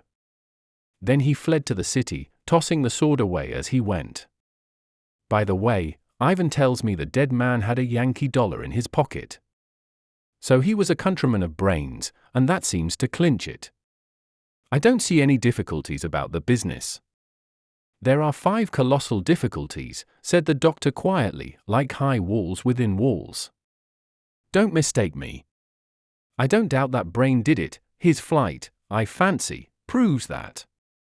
But as to how he did it. First difficulty, why should a man kill another man with a great hulking sabre, when he can almost kill him with a pocket knife and put it back in his pocket? Second difficulty, why was there no noise or outcry? Does a man commonly see another come up waving a scimitar and offer no remarks? Third difficulty, a servant watched the front door all the evening, and a rat cannot get into Valentine's garden anywhere. How did the dead man get into the garden? Fourth difficulty, given the same conditions, how did Brain get out of the garden? And the fifth, said Neil, with eyes fixed on the English priest who was coming slowly up the path. Is a trifle, I suppose, said the doctor, but I think an odd one. When I first saw how the head had been slashed, I supposed the assassin had struck more than once. But on examination I found many cuts across the truncated section, in other words, they were struck after the head was off. Did Brain hate his foe so fiendishly that he stood sabring his body in the moonlight? Horrible, said O'Brien, and shuddered. The little priest, Brown, had arrived while they were talking, and had waited, with characteristic shyness, till they had finished. Then he said awkwardly, I say, I'm sorry to interrupt. But I was sent to tell you the news. News, repeated Simon, and stared at him rather painfully through his glasses. Yes, I'm sorry, said Father Brown mildly. There's been another murder, you know. Both men on the seat sprang up, leaving it rocking. And, what's stranger still, continued the priest, with his dull eye on the rhododendrons, it's the same disgusting sort, it's another beheading. They found the second head actually bleeding into the river, a few yards along Brain's road to Paris, so they suppose that he, great heaven, cried O'Brien. Is Brain a monomaniac? There are American vendettas, said the priest impassively. Then he added, they want you to come to the library and see it. Commandant O'Brien followed the others towards the inquest, feeling decidedly sick. As a soldier, he loathed all this secretive carnage. Where were these extravagant amputations going to stop? First one head was hacked off, and then another. In this case, he told himself bitterly, it was not true that 2 heads were better than 1. As he crossed the study he almost staggered at a shocking coincidence. Upon Valentine's table lay the coloured picture of yet a third bleeding head, and it was the head of Valentine himself. A second glance showed him it was only a nationalist paper, called the Guillotine, which every week showed one of its political opponents with rolling eyes and writhing features just after execution, for Valentine was an anti-clerical of some note. But O'Brien was an Irishman, with a kind of chastity even in his sins, and his gorge rose against that great brutality of the intellect which belongs only to France. He felt Paris as a whole, from the grotesques on the Gothic churches to the gross caricatures in the newspapers. He remembered the gigantic jests of the Revolution. He saw the whole city as one ugly energy, from the sanguinary sketch lying on Valentine's table up to where, above a mountain and forest of gargoyles, the great devil grins on Notre Dame. The library was long, low, and dark. What light entered it shot from under low blinds and had still some of the ruddy tinge of morning. Valentine and his servant Ivan were waiting for them at the upper end of a long, slightly sloping desk, on which lay the mortal remains, looking enormous in the twilight. The big black figure and yellow face of the man found in the garden confronted them essentially unchanged. The second head, which had been fished from among the river reeds that morning, lay streaming and dripping beside it. Valentine's men were still seeking to recover the rest of this second corpse, which was supposed to be afloat. Father Brown, who did not seem to share O'Brien's sensibilities in the least, went up to the second head and examined it with his blinking care. It was little more than a mop of wet white hair, fringed with silver fire in the red and level morning light. The face, which seemed of an ugly, empurpled, and perhaps criminal type, had been much battered against trees or stones as it tossed in the water. "Good morning, Commandant O'Brien," said Valentine, with quiet cordiality. "You have heard of Brain's last experiment in butchery, I suppose?"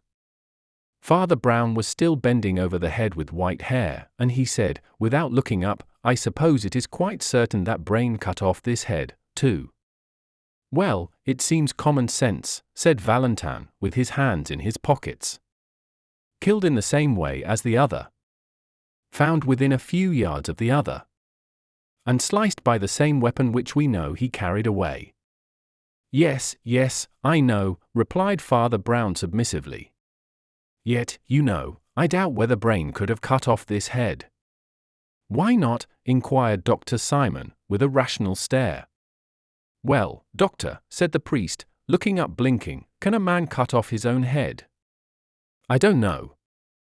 O'Brien felt an insane universe crashing about his ears, but the doctor sprang forward with impetuous practicality and pushed back the wet white hair. "Oh, there's no doubt it's Brain," said the priest quietly. He had exactly that chip in the left ear. The detective, who had been regarding the priest with steady and glittering eyes, opened his clenched mouth and said sharply, "You seem to know a lot about him, Father Brown." "I do," said the little man simply. "I've been about with him for some weeks." He was thinking of joining our church. The star of the fanatic sprang into Valentine's eyes. He strode towards the priest with clenched hands. "And, perhaps," he cried, with a blasting sneer, "perhaps he was also thinking of leaving all his money to your church." "Perhaps he was," said Brown stolidly. "It is possible." "In that case," cried Valentine, with a dreadful smile, "you may indeed know a great deal about him." About his life and about his. Commandant O'Brien laid a hand on Valentine's arm. "Drop that slanderous rubbish, Valentine," he said, "or there may be more swords yet." But Valentine, under the steady, humble gaze of the priest, had already recovered himself. "Well," he said shortly, "people's private opinions can wait. You gentlemen are still bound by your promise to stay. You must enforce it on yourselves, and on each other. Ivan here will tell you anything more you want to know. I must get to business and write to the authorities. We can't keep this quiet any longer. I shall be writing in my study if there is any more news." "Is there any more news, Ivan?" asked Dr. Simon, as the chief of police strode out of the room. "Only one more thing, I think, sir," said Ivan, wrinkling up his grey old face, "but that's important, too, in its way.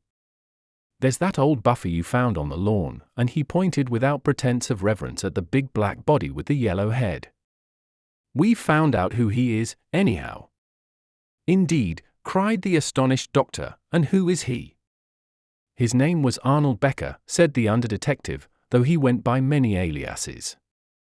He was a wandering sort of scamp, and is known to have been in America, so that was where Brain got his knife into him. We didn't have much to do with him ourselves, for he worked mostly in Germany. We've communicated, of course, with the German police. But, oddly enough, there was a twin brother of his, named Louis Becker, whom we had a great deal to do with. In fact, we found it necessary to guillotine him only yesterday. Well, it's a rum thing, gentlemen, but when I saw that fellow flat on the lawn I had the greatest jump of my life.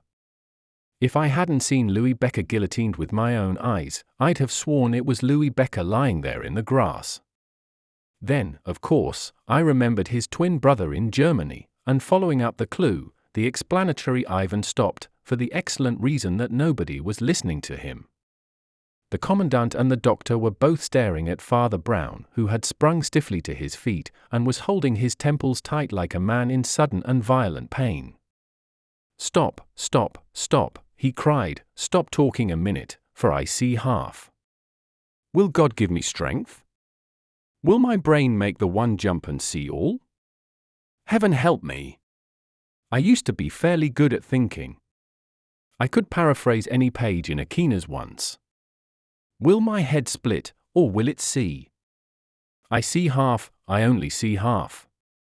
He buried his head in his hands, and stood in a sort of rigid torture of thought or prayer, while the other three could only go on staring at this last prodigy of their wild 12 hours. When Father Brown's hands fell they showed a face quite fresh and serious, like a child's. He heaved a huge sigh, and said, "Let us get this said and done with as quickly as possible. Look here, this will be the quickest way to convince you all of the truth." He turned to the doctor. "Dr. Simon," he said, "you have a strong headpiece, and I heard you this morning asking the 5 hardest questions about this business. Well, if you will ask them again, I will answer them." Simon's pince-nez dropped from his nose in his doubt and wonder, but he answered at once. "Well, the first question, you know, is why a man should kill another with a clumsy sabre at all when a man can kill with a bodkin." "A man cannot behead with a bodkin," said Brown calmly, "and for this murder beheading was absolutely necessary." "Why?" asked O'Brien, with interest. "And the next question?" asked Father Brown. "Well, why didn't the man cry out or anything?" asked the doctor. "Sabres in gardens are certainly unusual." "Twigs," said the priest gloomily, and turned to the window which looked on the scene of death. No one saw the point of the twigs. Why should they lie on that lawn, look at it, so far from any tree? They were not snapped off, they were chopped off. The murderer occupied his enemy with some tricks with the sabre, showing how he could cut a branch in mid-air, or what not. Then, while his enemy bent down to see the result, a silent slash, and the head fell. "Well," said the doctor slowly, "that seems plausible enough. But my next 2 questions will stump anyone." The priest still stood looking critically out of the window and waited. "You know how all the garden was sealed up like an airtight chamber," went on the doctor. "Well, how did the strange man get into the garden?" Without turning round, the little priest answered, "There never was any strange man in the garden." There was a silence, and then a sudden cackle of almost childish laughter relieved the strain. The absurdity of Brown's remark moved Ivan to open taunts. "Oh," he cried, "then we didn't lug a great fat corpse onto a sofa last night? He hadn't got into the garden, I suppose?" "Got into the garden," repeated Brown reflectively. "No, not entirely." "Hang it all," cried Simon, "a man gets into a garden, or he doesn't." "Not necessarily," said the priest, with a faint smile. "What is the next question, doctor?" "I fancy you're ill," exclaimed Dr. Simon sharply, "but I'll ask the next question if you like. How did Brain get out of the garden?" "He didn't get out of the garden," said the priest, still looking out of the window. "Didn't get out of the garden," exploded Simon. "Not completely," said Father Brown. Simon shook his fists in a frenzy of French logic. A man gets out of a garden, or he doesn't, he cried. Not always, said Father Brown. Dr. Simon sprang to his feet impatiently. I have no time to spare on such senseless talk, he cried angrily. If you can't understand a man being on one side of a wall or the other, I won't trouble you further. Doctor, said the cleric very gently, we have always got on very pleasantly together. If only for the sake of old friendship, stop and tell me your fifth question. The impatient Simon sank into a chair by the door and said briefly, the head and shoulders were cut about in a queer way. It seemed to be done after death. Yes, said the motionless priest, it was done so as to make you assume exactly the one simple falsehood that you did assume. It was done to make you take for granted that the head belonged to the body. The borderland of the brain, where all the monsters are made, moved horribly in the Gaelic O'Brien. He felt the chaotic presence of all the horsemen and fishwomen that man's unnatural fancy has begotten. A voice older than his first father's seemed saying in his ear, keep out of the monstrous garden where grows the tree with double fruit. Avoid the evil garden where died the man with two heads. Yet, while these shameful symbolic shapes passed across the ancient mirror of his Irish soul, his Frenchified intellect was quite alert, and was watching the odd priest as closely and incredulously as all the rest. Father Brown had turned round at last, and stood against the window, with his face in dense shadow, but even in that shadow they could see it was pale as ashes. Nevertheless, he spoke quite sensibly, as if there were no Gaelic souls on earth. Gentlemen, he said, you did not find the strange body of Becca in the garden. You did not find any strange body in the garden. In face of Dr. Simon's rationalism, I still affirm that Becca was only partly present. Look here. Pointing to the black bulk of the mysterious corpse, you never saw that man in your lives. Did you ever see this man? He rapidly rolled away the bald, yellow head of the unknown, and put in its place the white-maned head beside it. And there, complete, unified, unmistakable, lay Julius K. Brain. The murderer, went on Brown quietly, hacked off his enemy's head and flung the sword far over the wall. But he was too clever to fling the sword only. He flung the head over the wall also.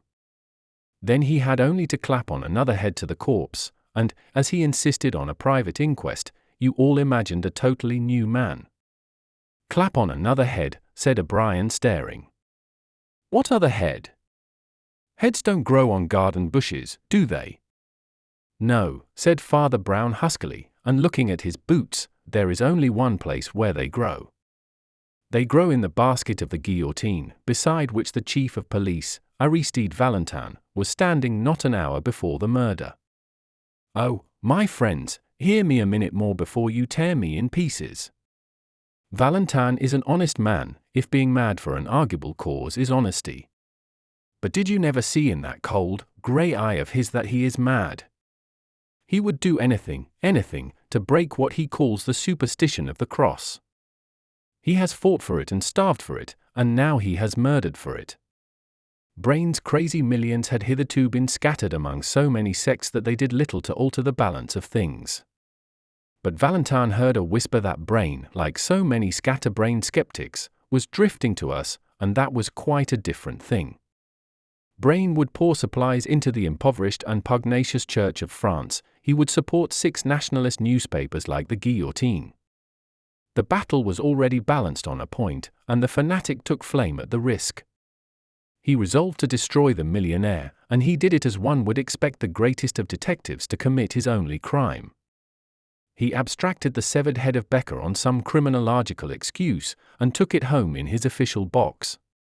He had that last argument with Brain, that Lord Galloway did not hear the end of. That failing, he led him out into the sealed garden, talked about swordsmanship, used twigs and a sabre for illustration, and Ivan of the Scar sprang up. You lunatic, he yelled, you'll go to my master now, if I take you by. Why, I was going there, said Brown heavily, I must ask him to confess, and all that.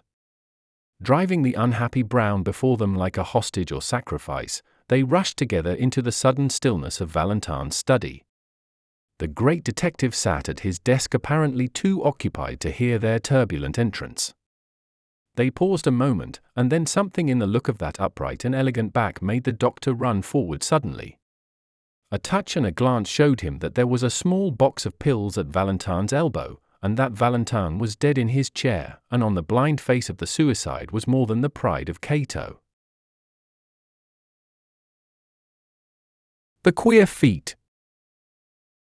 If you meet a member of that select club, the 12 True Fishermen, entering the Vernon Hotel for the annual club dinner, you will observe, as he takes off his overcoat, that his evening coat is green and not black.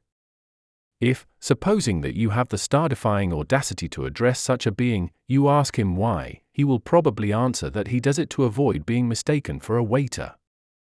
You will then retire crushed. But you will leave behind you a mystery as yet unsolved and a tale worth telling. If, to pursue the same vein of improbable conjecture, you were to meet a mild, hard-working little priest, named Father Brown, and were to ask him what he thought was the most singular luck of his life, he would probably reply that upon the whole his best stroke was at the Vernon Hotel, where he had averted a crime and, perhaps, saved a soul, merely by listening to a few footsteps in a passage. He is perhaps a little proud of this wild and wonderful guess of his, and it is possible that he might refer to it. But since it is immeasurably unlikely that you will ever rise high enough in the social world to find the 12 True Fishermen, or that you will ever sink low enough among slums and criminals to find Father Brown, I fear you will never hear the story at all unless you hear it from me. The Vernon Hotel at which the 12 True Fishermen held their annual dinners was an institution such as can only exist in an oligarchical society which has almost gone mad on good manners. It was that topsy-turvy product, an exclusive commercial enterprise. That is, it was a thing which paid not by attracting people, but actually by turning people away. In the heart of a plutocracy, tradesmen become cunning enough to be more fastidious than their customers. They positively create difficulty so that their wealthy and weary clients may spend money and diplomacy in overcoming them.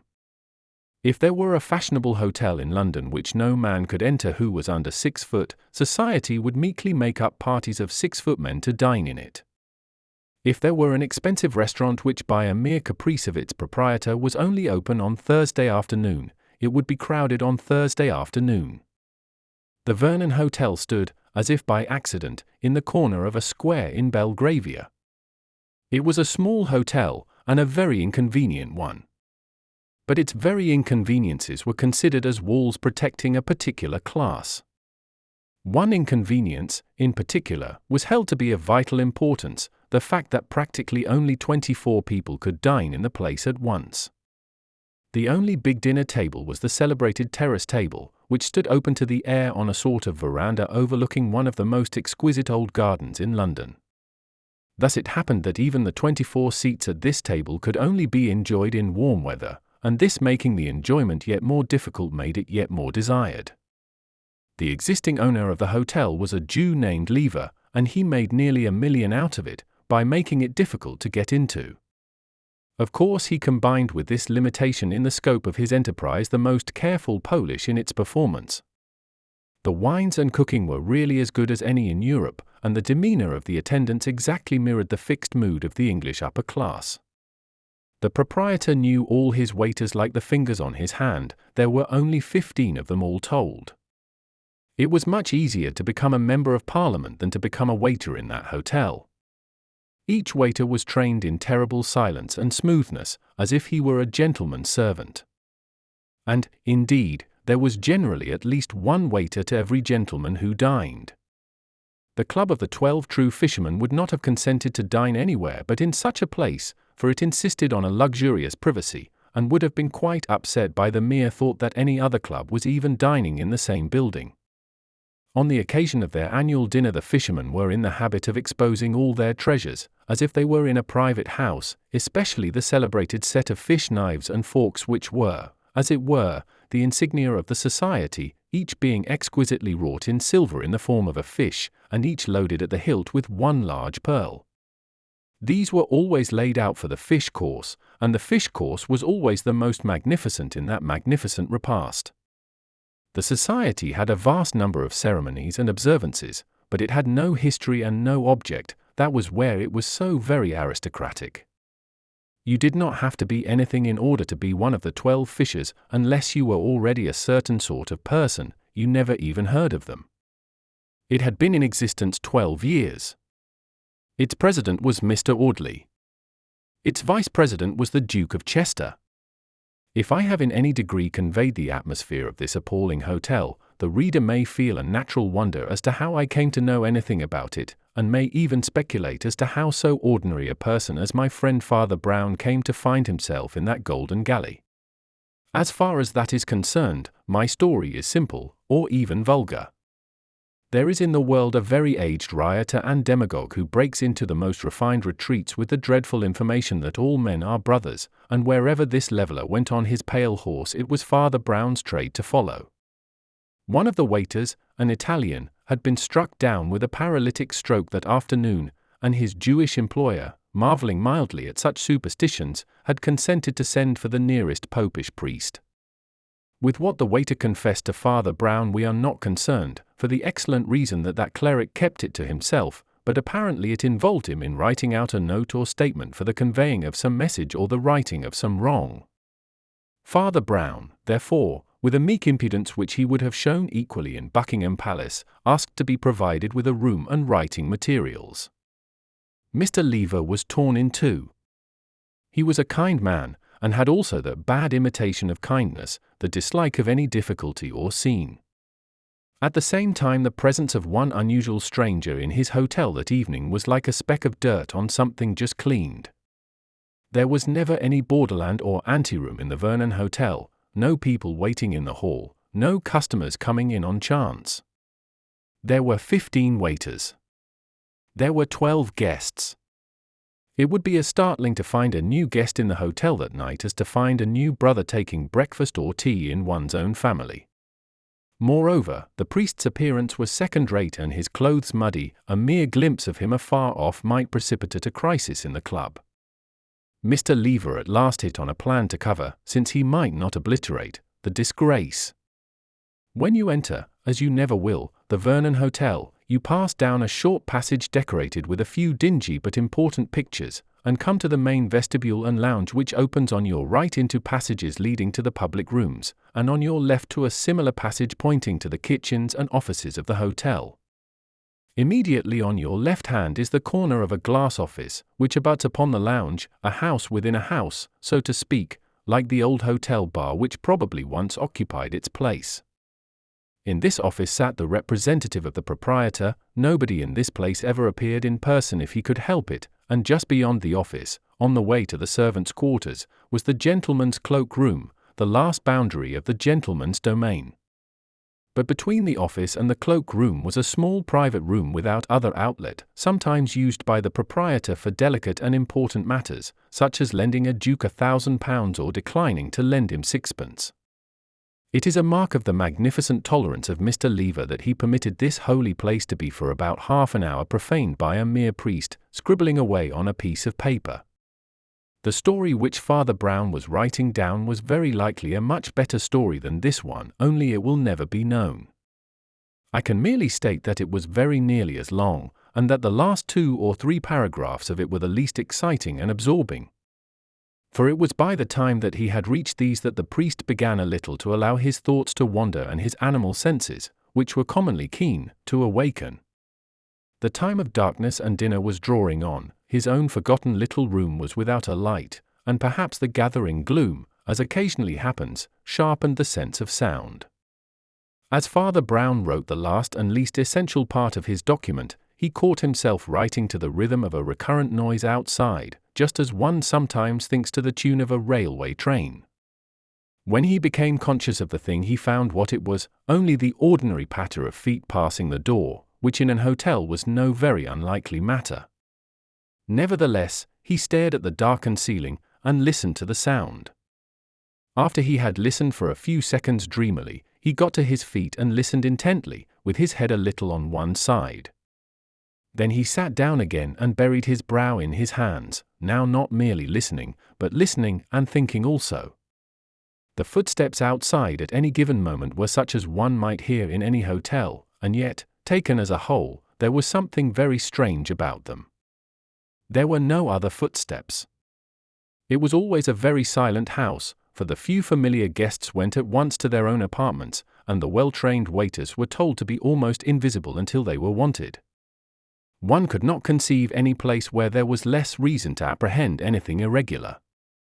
But these footsteps were so odd that one could not decide to call them regular or irregular. Father Brown followed them with his finger on the edge of the table, like a man trying to learn a tune on the piano. First, there came a long rush of rapid little steps, such as a light man might make in winning a walking race. At a certain point they stopped and changed to a sort of slow, swinging stamp, numbering not a quarter of the steps, but occupying about the same time. The moment the last echoing stamp had died away would come again the run or ripple of light, hurrying feet, and then again the thud of the heavier walking. It was certainly the same pair of boots, partly because, as has been said, there were no other boots about, and partly because they had a small but unmistakable creak in them. Father Brown had the kind of head that cannot help asking questions, and on this apparently trivial question his head almost split. He had seen men run in order to jump. He had seen men run in order to slide. But why on earth should a man run in order to walk? Or, again, why should he walk in order to run? Yet no other description would cover the antics of this invisible pair of legs. The man was either walking very fast down one half of the corridor in order to walk very slow down the other half, or he was walking very slow at one end to have the rapture of walking fast at the other. Neither suggestion seemed to make much sense. His brain was growing darker and darker, like his room. Yet, as he began to think steadily, the very blackness of his cell seemed to make his thoughts more vivid. He began to see as in a kind of vision the fantastic feet capering along the corridor in unnatural or symbolic attitudes. Was it a heathen religious dance? Or some entirely new kind of scientific exercise? Father Brown began to ask himself with more exactness what the steps suggested. Taking the slow step first, it certainly was not the step of the proprietor. Men of his type walk with a rapid waddle, or they sit still. It could not be any servant or messenger waiting for directions. It did not sound like it. The poorer orders, in an oligarchy, sometimes lurch about when they are slightly drunk, but generally, and especially in such gorgeous scenes, they stand or sit in constrained attitudes. No, that heavy yet springy step, with a kind of careless emphasis, not specially noisy, yet not caring what noise it made, belonged to only one of the animals of this earth. It was a gentleman of Western Europe, and probably one who had never worked for his living. Just as he came to this solid certainty, the step changed to the quicker one, and ran past the door as feverishly as a rat. The listener remarked that though this step was much swifter, it was also much more noiseless, almost as if the man were walking on tiptoe. Yet it was not associated in his mind with secrecy, but with something else, something that he could not remember. He was maddened by one of those half-memories that make a man feel half-witted. Surely he had heard that strange, swift walking somewhere. Suddenly he sprang to his feet with a new idea in his head, and walked to the door. His room had no direct outlet on the passage, but let on one side into the glass office, and on the other into the cloak-room beyond. He tried the door into the office, and found it locked. Then he looked at the window, now a square pane full of purple cloud cleft by livid sunset, and for an instant he smelt evil as a dog smells rats. The rational part of him, whether the wiser or not, regained its supremacy. He remembered that the proprietor had told him that he should lock the door, and would come later to release him. He told himself that 20 things he had not thought of might explain the eccentric sounds outside. He reminded himself that there was just enough light left to finish his own proper work. Bringing his paper to the window so as to catch the last stormy evening light, he resolutely plunged once more into the almost completed record. He had written for about 20 minutes, bending closer and closer to his paper in the lessening light, then suddenly he sat upright. He had heard the strange feet once more. This time they had a third oddity. Previously the unknown man had walked, with levity indeed and lightning quickness, but he had walked. This time he ran. One could hear the swift, soft, bounding steps coming along the corridor, like the pads of a fleeing and leaping panther. Whoever was coming was a very strong, active man, in still yet tearing excitement. Yet, when the sound had swept up to the office like a sort of whispering whirlwind, it suddenly changed again to the old slow, swaggering stamp. Father Brown flung down his paper, and, knowing the office door to be locked, went at once into the cloak-room on the other side. The attendant of this place was temporarily absent, probably because the only guests were at dinner and his office was a sinecure. After groping through a grey forest of overcoats, he found that the dim cloak-room opened on the lighted corridor in the form of a sort of counter or half-door, like most of the counters across which we have all handed umbrellas and received tickets. There was a light immediately above the semicircular arch of this opening. It threw little illumination on Father Brown himself, who seemed a mere dark outline against the dim sunset window behind him. But it threw an almost theatrical light on the man who stood outside the cloak-room in the corridor.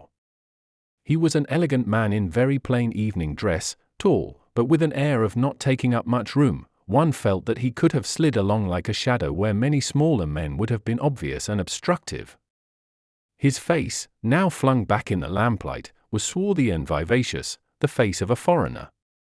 His figure was good, his manners good-humoured and confident. A critic could only say that his black coat was a shade below his figure and manners, and even bulged and bagged in an odd way. The moment he caught sight of Brown's black silhouette against the sunset, he tossed down a scrap of paper with a number and called out with amiable authority, "I want my hat and coat, please, I find I have to go away at once." Father Brown took the paper without a word, and obediently went to look for the coat. It was not the first menial work he had done in his life. He brought it and laid it on the counter. Meanwhile, the strange gentleman who had been feeling in his waistcoat pocket, said laughing, "I haven't got any silver, you can keep this." And he threw down half a sovereign, and caught up his coat. Father Brown's figure remained quite dark and still, but in that instant he had lost his head. His head was always most valuable when he had lost it.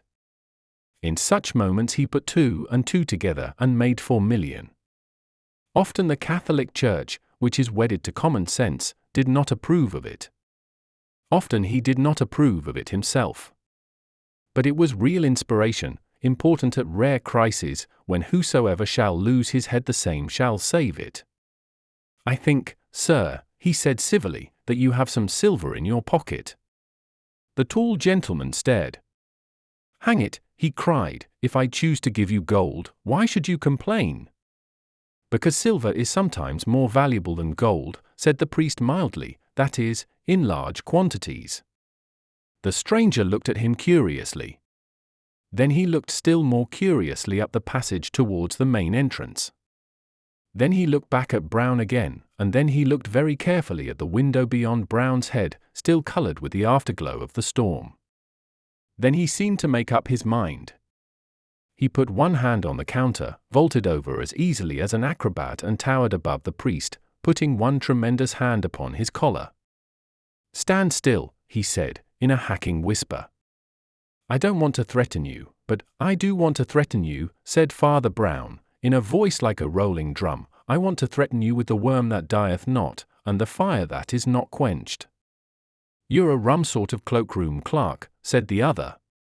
"I am a priest, Monsieur Flambeau," said Brown, "and I am ready to hear your confession." The other stood gasping for a few moments, and then staggered back into a chair. The first 2 courses of the dinner of the 12 true fishermen had proceeded with placid success. I do not possess a copy of the menu, and if I did it would not convey anything to anybody. It was written in a sort of super-French employed by cooks, but quite unintelligible to Frenchmen. There was a tradition in the club that the hors d'oeuvre should be various and manifold to the point of madness. They were taken seriously because they were avowedly useless extras, like the whole dinner and the whole club. There was also a tradition that the soup course should be light and unpretending, a sort of simple and austere vigil for the feast of fish that was to come. The talk was that strange, slight talk which governs the British Empire, which governs it in secret, and yet would scarcely enlighten an ordinary Englishman even if he could overhear it. Cabinet ministers on both sides were alluded to by their Christian names with a sort of bored benignity. The radical Chancellor of the Exchequer, whom the whole Tory party was supposed to be cursing for his extortions, was praised for his minor poetry, or his saddle in the hunting field. The Tory leader, whom all Liberals were supposed to hate as a tyrant, was discussed and, on the whole, praised as a Liberal. It seemed somehow that politicians were very important. And yet, anything seemed important about them except their politics. Mr. Audley, the chairman, was an amiable, elderly man who still wore Gladstone collars. He was a kind of symbol of all that phantasmal and yet fixed society. He had never done anything, not even anything, wrong. He was not fast, he was not even particularly rich. He was simply in the thing, and there was an end of it. No party could ignore him, and if he had wished to be in the cabinet he certainly would have been put there. The Duke of Chester, the Vice President, was a young and rising politician. That is to say, he was a pleasant youth, with flat, fair hair and a freckled face, with moderate intelligence and enormous estates. In public his appearances were always successful and his principle was simple enough. When he thought of a joke he made it, and was called brilliant. When he could not think of a joke he said that this was no time for trifling, and was called able. In private, in a club of his own class, he was simply quite pleasantly frank and silly, like a schoolboy. Mr. Audley, never having been in politics, treated them a little more seriously. Sometimes he even embarrassed the company by phrases suggesting that there was some difference between a Liberal and a Conservative. He himself was a Conservative, even in private life. He had a roll of grey hair over the back of his collar, like certain old-fashioned statesmen, and seen from behind he looked like the man the Empire wants. Seen from the front he looked like a mild, self-indulgent bachelor, with rooms in the Albany, which he was. As has been remarked, there were 24 seats at the terrace table, and only 12 members of the club. Thus they could occupy the terrace in the most luxurious style of all, being ranged along the inner side of the table, with no one opposite, commanding an uninterrupted view of the garden, the colours of which were still vivid, though evening was closing in somewhat luridly for the time of year. The chairman sat in the centre of the line, and the vice-president at the right-hand end of it. When the 12 guests first trooped into their seats it was the custom, for some unknown reason, for all the 15 waiters to stand lining the wall like troops presenting arms to the king, while the fat proprietor stood and bowed to the club with radiant surprise, as if he had never heard of them before. But before the first chink of knife and fork this army of retainers had vanished, only the 1 or 2 required to collect and distribute the plates darting about in deathly silence. Mr. Lever, the proprietor, of course had disappeared in convulsions of courtesy long before. It would be exaggerative, indeed irreverent, to say that he ever positively appeared again. But when the important course, the fish course, was being brought on, there was, how shall I put it, a vivid shadow, a projection of his personality, which told that he was hovering near. The sacred fish course consisted, to the eyes of the vulgar, in a sort of monstrous pudding, about the size and shape of a wedding cake, in which some considerable number of interesting fishes had finally lost the shapes which God had given to them. The 12 true fishermen took up their celebrated fish knives and fish forks, and approached it as gravely as if every inch of the pudding cost as much as the silver fork it was eaten with. So it did, for all I know. This course was dealt with in eager and devouring silence, and it was only when his plate was nearly empty that the young Duke made the ritual remark, "They can't do this anywhere but here." "Nowhere," said Mr. Audley, in a deep bass voice, turning to the speaker and nodding his venerable head a number of times. "Nowhere, assuredly, except here." It was represented to me that at the Café Anglais, here he was interrupted and even agitated for a moment by the removal of his plate, but he recaptured the valuable thread of his thoughts. It was represented to me that the same could be done at the Café Anglais. "Nothing like it, sir," he said, shaking his head ruthlessly, like a hanging judge. "Nothing like it." "Overrated place," said a certain Colonel Pound, speaking, by the look of him, for the first time for some months.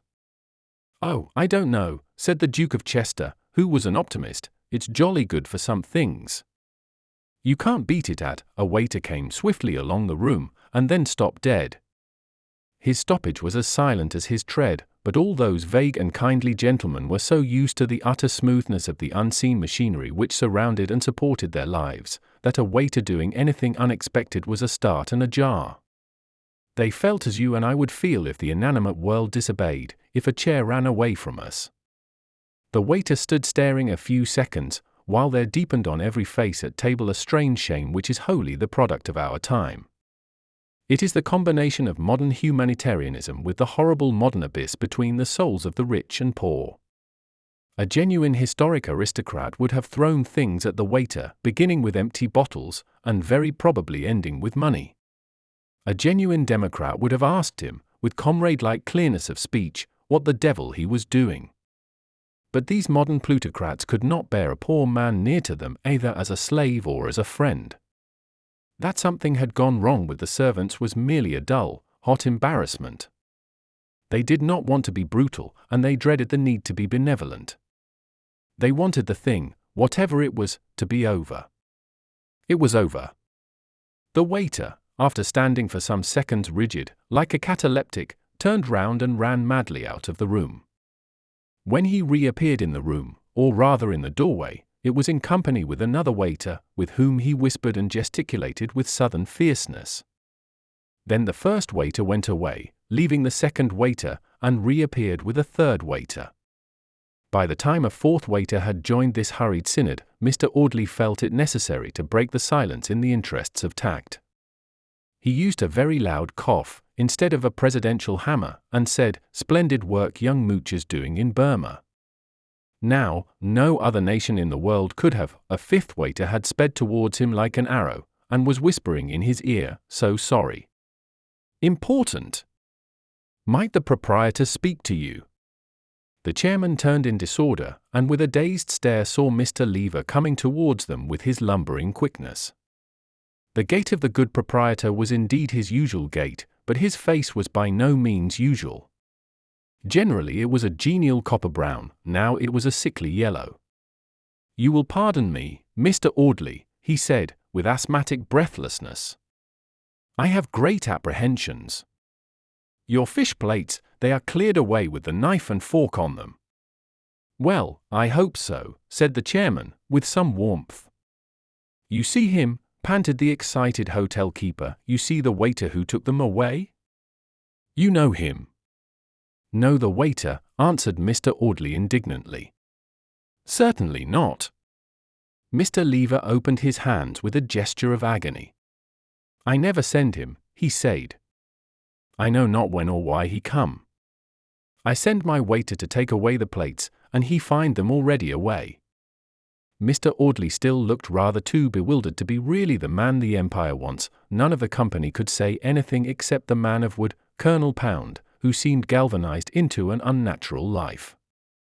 He rose rigidly from his chair, leaving all the rest sitting, screwed his eyeglass into his eye, and spoke in a raucous undertone as if he had half forgotten how to speak.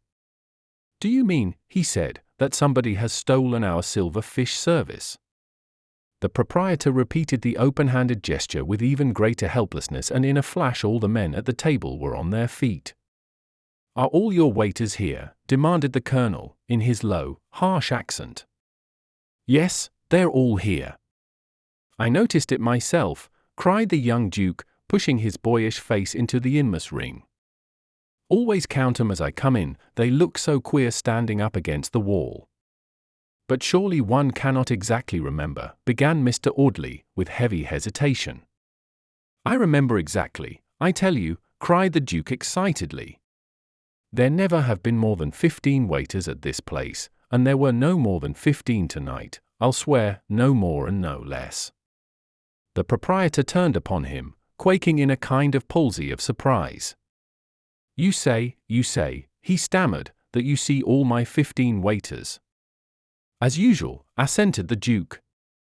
"What is the matter with that?" "Nothing," said Lever, with a deepening accent, "only you did not. For one of them is dead upstairs." There was a shocking stillness for an instant in that room. It may be, so supernatural is the word death, that each of those idle men looked for a second at his soul, and saw it as a small dried pea. One of them, the duke, I think, even said with the idiotic kindness of wealth, "Is there anything we can do?" "He has had a priest," said the Jew, "not untouched." Then, as to the clang of doom, they awoke to their own position. For a few weird seconds they had really felt as if the 15th waiter might be the ghost of the dead man upstairs. They had been dumb under that oppression, for ghosts were to them an embarrassment, like beggars. But the remembrance of the silver broke the spell of the miraculous, broke it abruptly and with a brutal reaction. The colonel flung over his chair and strode to the door. "If there was a 15th man here, friends," he said, "that 15th fellow was a thief. Down at once to the front and back doors and secure everything, then we'll talk. The 24 pearls of the club are worth recovering." Mr. Audley seemed at first to hesitate about whether it was gentlemanly to be in such a hurry about anything, but, seeing the Duke dash down the stairs with youthful energy, he followed with a more mature motion. At the same instant a 6th waiter ran into the room, and declared that he had found the pile of fish plates on a sideboard, with no trace of the silver. The crowd of diners and attendants that tumbled helter-skelter down the passages divided into 2 groups. Most of the fishermen followed the proprietor to the front room to demand news of any exit. Colonel Pound, with the chairman, the vice-president, and 1 or 2 others darted down the corridor leading to the servants' quarters, as the more likely line of escape. As they did so they passed the dim alcove or cavern of the cloak-room, and saw a short, black-coated figure, presumably an attendant, standing a little way back in the shadow of it. "Hello, there," called out the Duke. "Have you seen anyone pass?" The short figure did not answer the question directly, but merely said, "Perhaps I have got what you are looking for, gentlemen." They paused, wavering and wondering, while he quietly went to the back of the cloak-room, and came back with both hands full of shining silver, which he laid out on the counter as calmly as a salesman. It took the form of a dozen quaintly shaped forks and knives. You, began the colonel, quite thrown off his balance at last. Then he peered into the dim little room and saw 2 things: first, that the short, black-clad man was dressed like a clergyman, and, second, that the window of the room behind him was burst, as if someone had passed violently through. "Valuable things to deposit in a cloak-room, aren't they?" remarked the clergyman, with cheerful composure. Did you steal those things?" stammered Mr. Audley, with staring eyes. "If I did," said the cleric pleasantly, "at least I am bringing them back again." "But you didn't," said Colonel Pound, still staring at the broken window. "To make a clean breast of it, I didn't," said the other, with some humor. And he seated himself quite gravely on a stool. "But you know who did," said the colonel. "I don't know his real name," said the priest placidly, "but I know something of his fighting weight, and a great deal about his spiritual difficulties. I formed the physical estimate when he was trying to throttle me, and the moral estimate when he repented." "Oh, I say, repented," cried young Chester, with a sort of crow of laughter. Father Brown got to his feet, putting his hands behind him. "Odd, isn't it," he said, "that a thief and a vagabond should repent, when so many who are rich and secure remain hard and frivolous, and without fruit for God or man? But there, if you will excuse me, you trespass a little upon my province. If you doubt the penitence as a practical fact, there are your knives and forks. You are the 12 true fishers, and there are all your silver fish. But he has made me a fisher of men." "Did you catch this man?" asked the colonel, frowning. Father Brown looked him full in his frowning face. "Yes," he said, "I caught him, with an unseen hook and an invisible line which is long enough to let him wander to the ends of the world, and still to bring him back with a twitch upon the thread." There was a long silence. All the other men present drifted away to carry the recovered silver to their comrades, or to consult the proprietor about the queer condition of affairs. But the grim-faced colonel still sat sideways on the counter, swinging his long, lank legs and biting his dark moustache. At last he said quietly to the priest, "He must have been a clever fellow, but I think I know a cleverer." "He was a clever fellow," answered the other, "but I am not quite sure of what other you mean." "I mean you," said the colonel, with a short laugh. "I don't want to get the fellow jailed, make yourself easy about that. But I'd give a good many silver forks to know exactly how you fell into this affair, and how you got the stuff out of him. I reckon you're the most up-to-date devil of the present company." Father Brown seemed rather to like the saturnine candor of the soldier. "Well," he said, smiling, "I mustn't tell you anything of the man's identity, or his own story, of course, but there's no particular reason why I shouldn't tell you of the mere outside facts which I found out for myself." He hopped over the barrier with unexpected activity and sat beside Colonel Pound, kicking his short legs like a little boy on a gate. He began to tell the story as easily as if he were telling it to an old friend by a Christmas fire. "You see, Colonel," he said, "I was shut up in that small room there doing some writing, when I heard a pair of feet in this passage doing a dance that was as queer as the dance of death.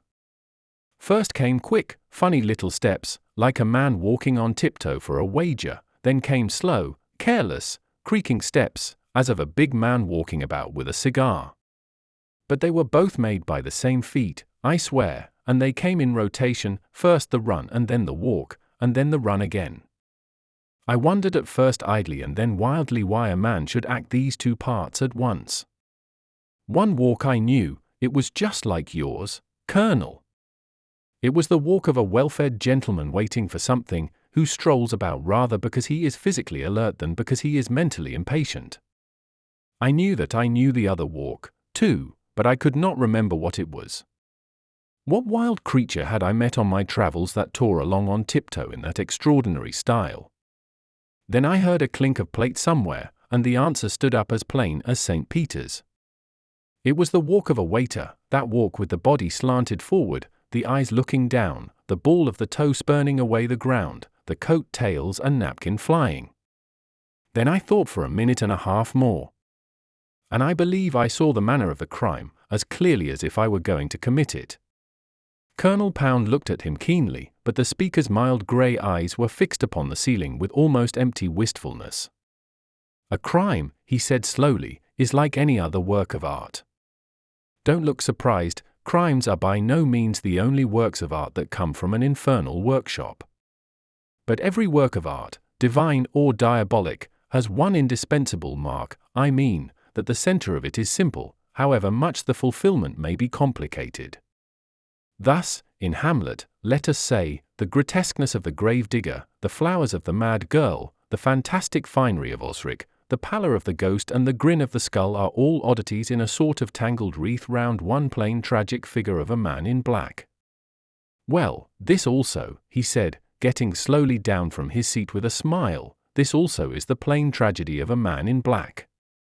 Yes," he went on, seeing the Colonel look up in some wonder, "the whole of this tale turns on a black coat. In this, as in Hamlet, there are the rococo excrescences, yourselves, let us say. There is the dead waiter, who was there when he could not be there. There is the invisible hand that swept your table clear of silver and melted into air. But every clever crime is founded ultimately on some one quite simple fact, some fact that is not itself mysterious. The mystification comes in covering it up, in leading men's thoughts away from it. This large and subtle and, in the ordinary course, most profitable crime, was built on the plain fact that a gentleman's evening dress is the same as a waiter's. All the rest was acting, and thundering good acting, too. Still," said the Colonel, getting up and frowning at his boots, "I am not sure that I understand."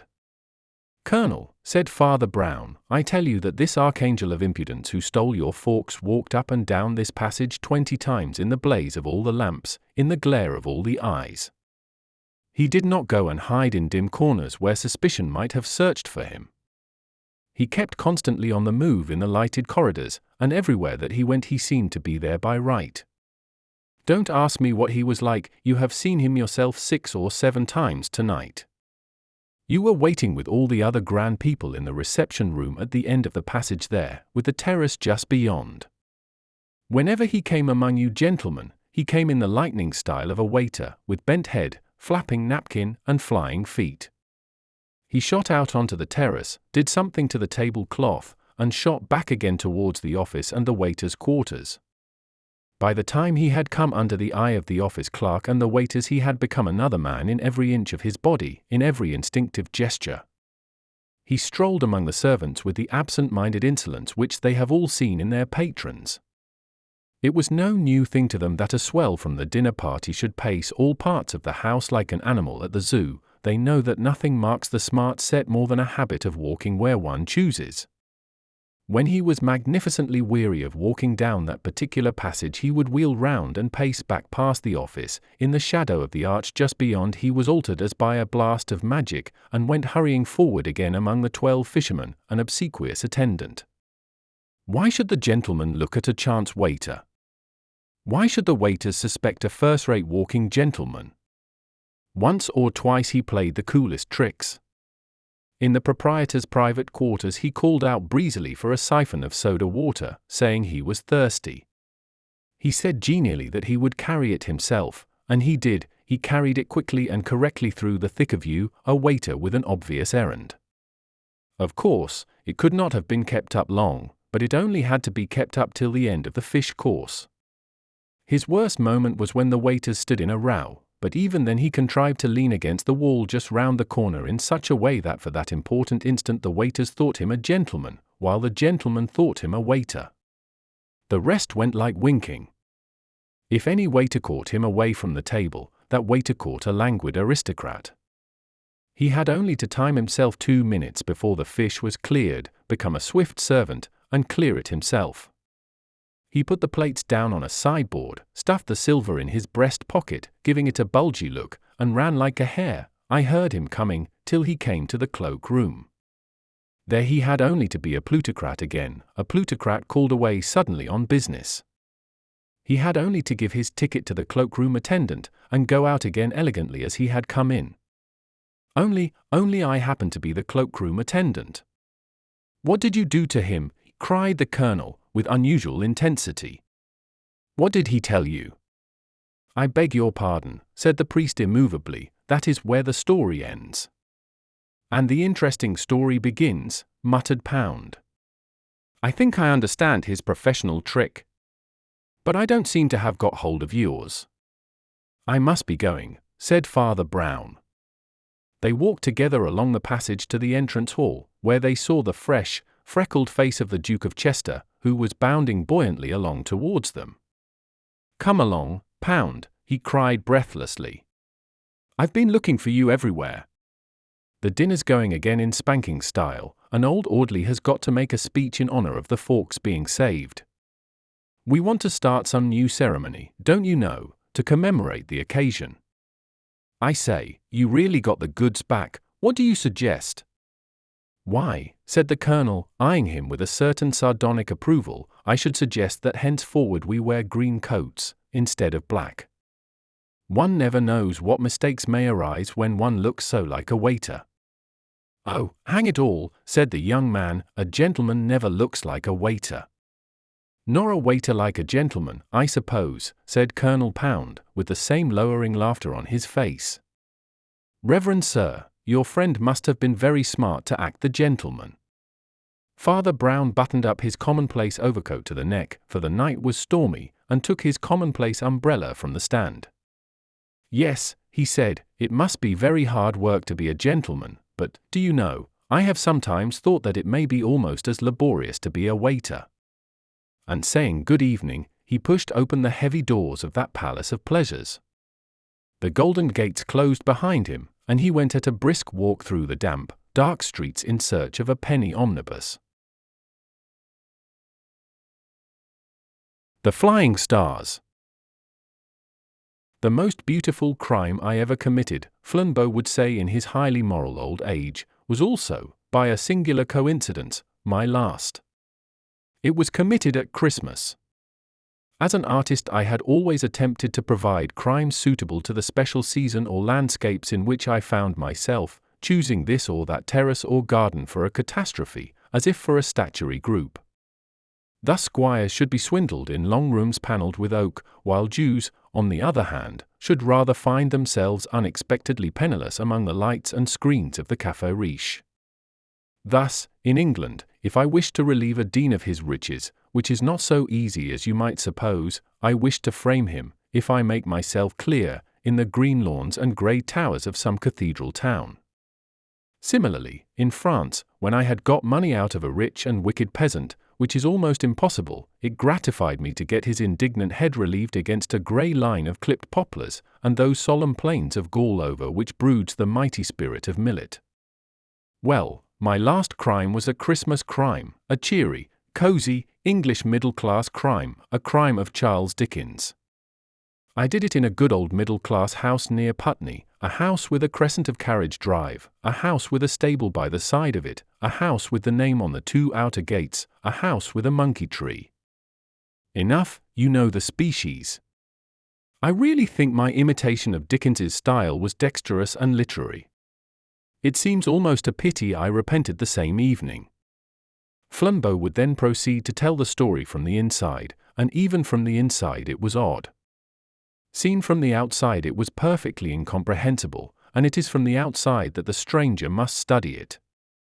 From this standpoint the drama may be said to have begun when the front doors of the house with the stable opened on the garden with the monkey tree, and a young girl came out with bread to feed the birds on the afternoon of Boxing Day.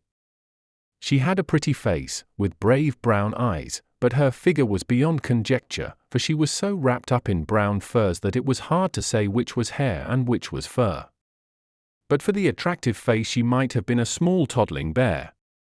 The winter afternoon was reddening towards evening, and already a ruby light was rolled over the bloomless beds, filling them, as it were, with the ghosts of the dead roses.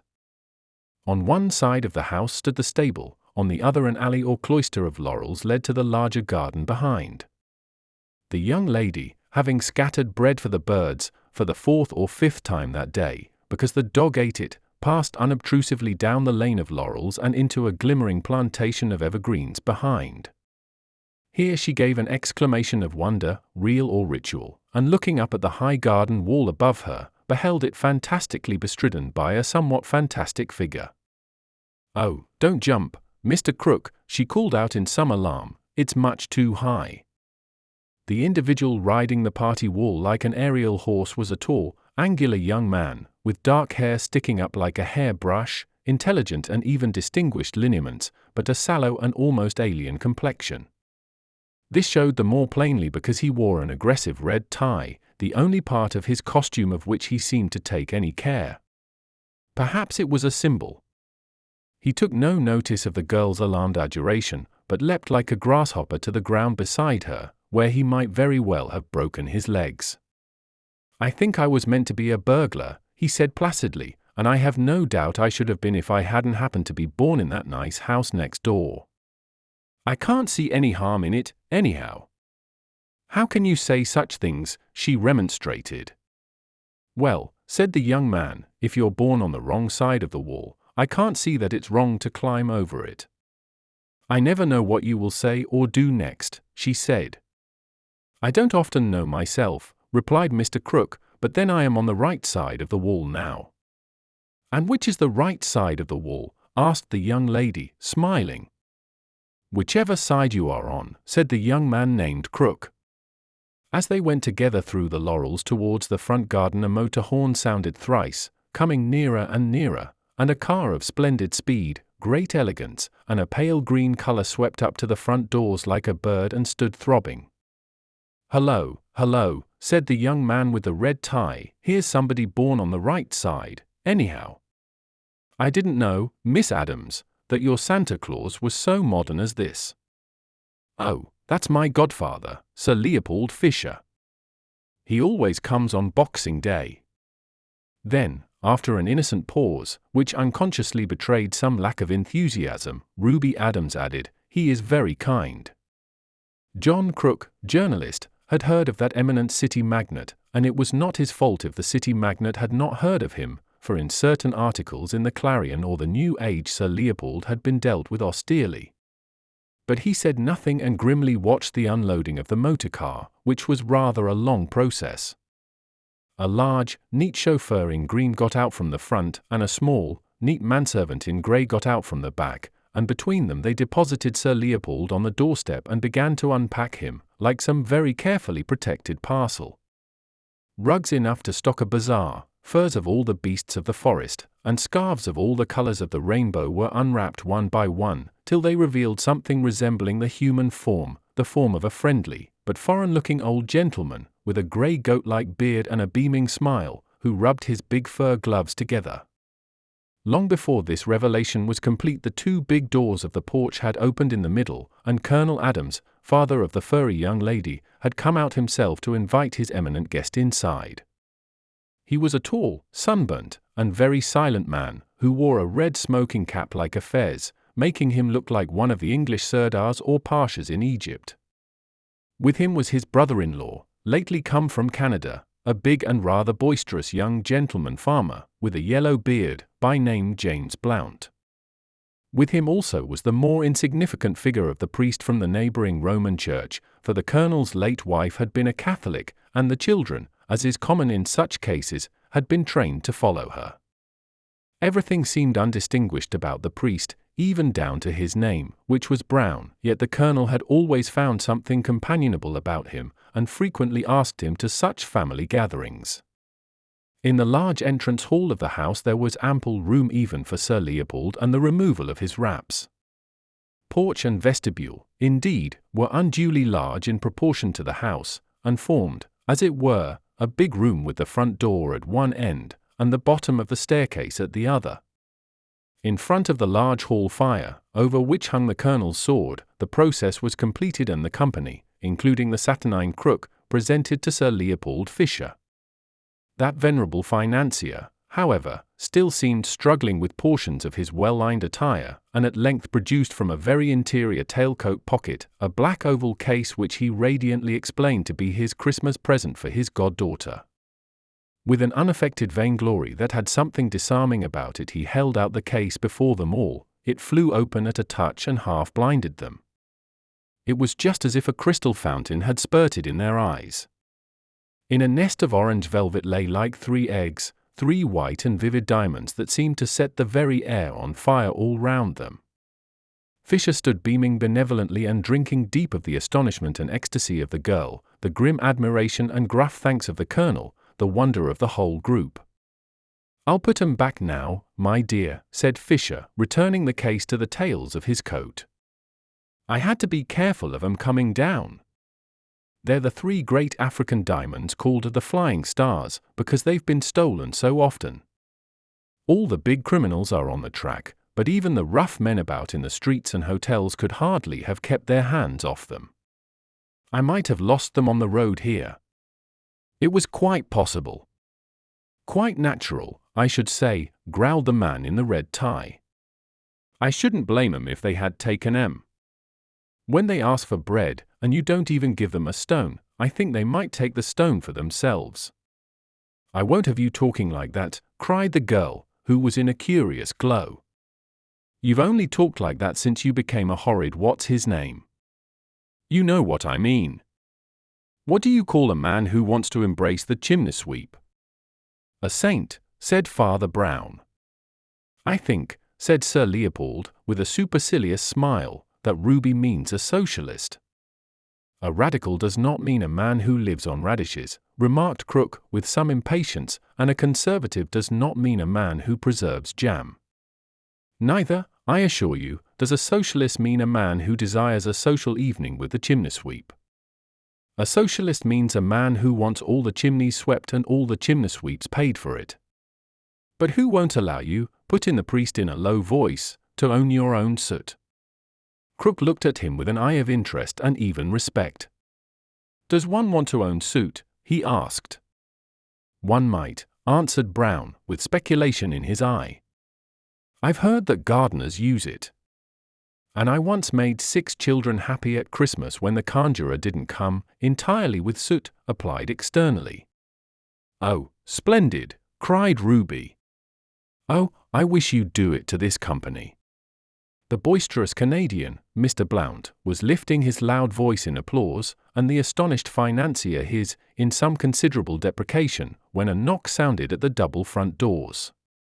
The priest opened them, and they showed again the front garden of evergreens, munketry and all, now gathering gloom against a gorgeous violet sunset.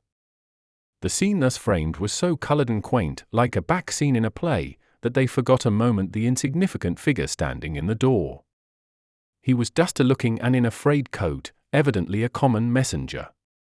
"Any of you gentlemen, Mr. Blount?" he asked, and held forward a letter doubtfully. Mr. Blount started, and stopped in his shout of assent. Ripping up the envelope with evident astonishment, he read it, his face clouded a little, and then cleared, and he turned to his brother-in-law and host. "I'm sick at being such a nuisance, Colonel," he said, with the cheery colonial conventions, "but would it upset you if an old acquaintance called on me here tonight on business? In point of fact, it's Florian, that famous French acrobat and comic actor. I knew him years ago out west. He was a French-Canadian by birth, and he seems to have business for me, though I hardly guess what." Of course," replied the Colonel carelessly, "my dear chap, any friend of yours. No doubt he will prove an acquisition." "He'll black his face, if that's what you mean," cried Blount, laughing. "I don't doubt he'd black everyone else's eyes. I don't care, I'm not refined. I like the jolly old pantomime where a man sits on his top hat." "Not on mine, please," said Sir Leopold Fisher, with dignity. Well, observed Crook, airily, "don't let's quarrel. There are lower jokes than sitting on a top hat." Dislike of the red-tied youth, born of his predatory opinions and evident intimacy with the pretty godchild, led Fisher to say, in his most sarcastic, magisterial manner, "No doubt you have found something much lower than sitting on a top hat." "What is it, pray?" "Letting a top hat sit on you, for instance," said the socialist. Now, cried the Canadian farmer with his barbarian benevolence, "don't let's spoil a jolly evening. What I say is, let's do something for the company tonight. Not blacking faces or sitting on hats, if you don't like those, but something of the sort. Why couldn't we have a proper old English pantomime, clown, Columbine, and so on? I saw one when I left England at 12 years old, and it's blazed in my brain like a bonfire ever since. I came back to the old country only last year, and I find the thing's extinct. Nothing but a lot of snivelling fairy plays. I want a hot poker and a policeman made into sausages, and they give me princesses moralizing by moonlight, blue birds, or something. Bluebeard's more in my line, and him I like best when he turned into the pantaloon." "I'm all for making a policeman into sausages," said John Crook. "It's a better definition of socialism than some recently given. But surely the get-up would be too big a business."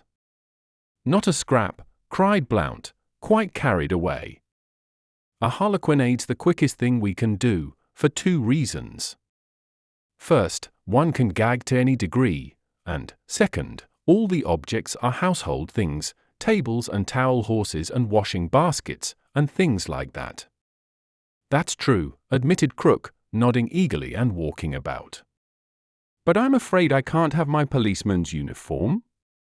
"Haven't killed a policeman lately." Blount frowned thoughtfully a space, and then smote his thigh. "Yes, we can," he cried. "I've got Florian's address here, and he knows every costumier in London. I'll phone him to bring a police dress when he comes." And he went bounding away to the telephone. "Oh, it's glorious, godfather," cried Ruby, almost dancing. "I'll be Columbine and you shall be Pantaloon." The millionaire held himself stiff with a sort of heathen solemnity. "I think, my dear," he said, "you must get someone else for Pantaloon." "I will be Pantaloon, if you like," said Colonel Adams, taking his cigar out of his mouth, and speaking for the first and last time. "You ought to have a statue," cried the Canadian, as he came back, radiant, from the telephone. "There, we are all fitted. Mr. Crook shall be clown, he's a journalist and knows all the oldest jokes. I can be Harlequin, that only wants long legs and jumping about. My friend Florian phones his bringing the police costume, he's changing on the way. We can act it in this very hall, the audience sitting on those broad stairs opposite, one row above another. These front doors can be the back scene, either open or shut. Shut, you see an English interior. Open, a moonlit garden. It all goes by magic. And snatching a chance piece of billiard chalk from his pocket, he ran it across the hall floor, halfway between the front door and the staircase, to mark the line of the footlights.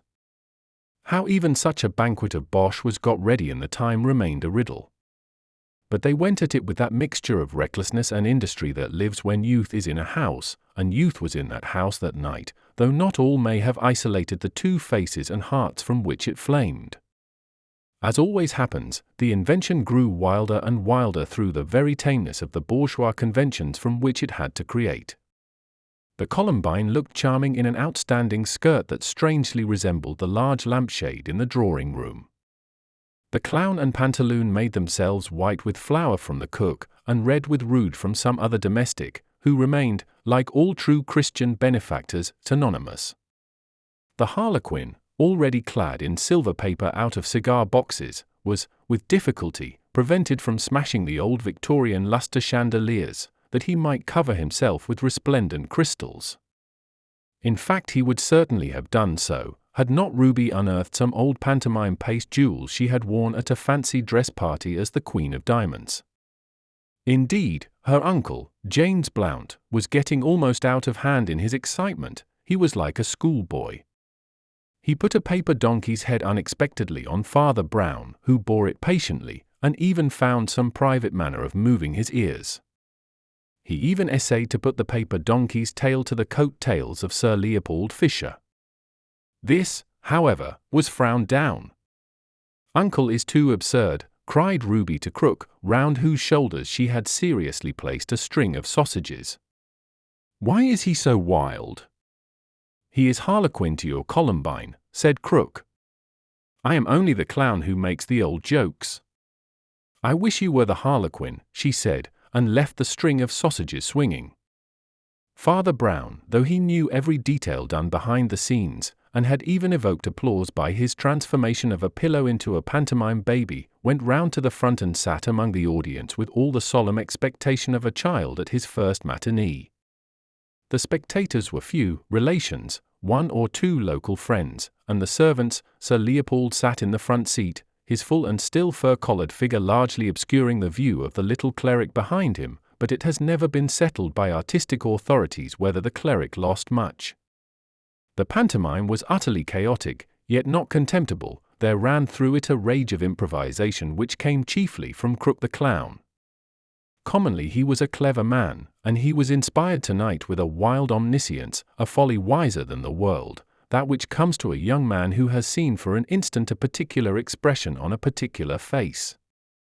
He was supposed to be the clown, but he was really almost everything else: the author, so far as there was an author, the prompter, the scene painter, the scene shifter, and, above all, the orchestra. At abrupt intervals in the outrageous performance he would hurl himself in full costume at the piano and bang out some popular music equally absurd and appropriate. The climax of this, as of all else, was the moment when the two front doors at the back of the scene flew open, showing the lovely moonlit garden, but showing more prominently the famous professional guest, the great Florian, dressed up as a policeman. The clown at the piano played the constabulary chorus in the Pirates of Penzance, but it was drowned in the deafening applause, for every gesture of the great comic actor was an admirable though restrained version of the carriage and manner of the police.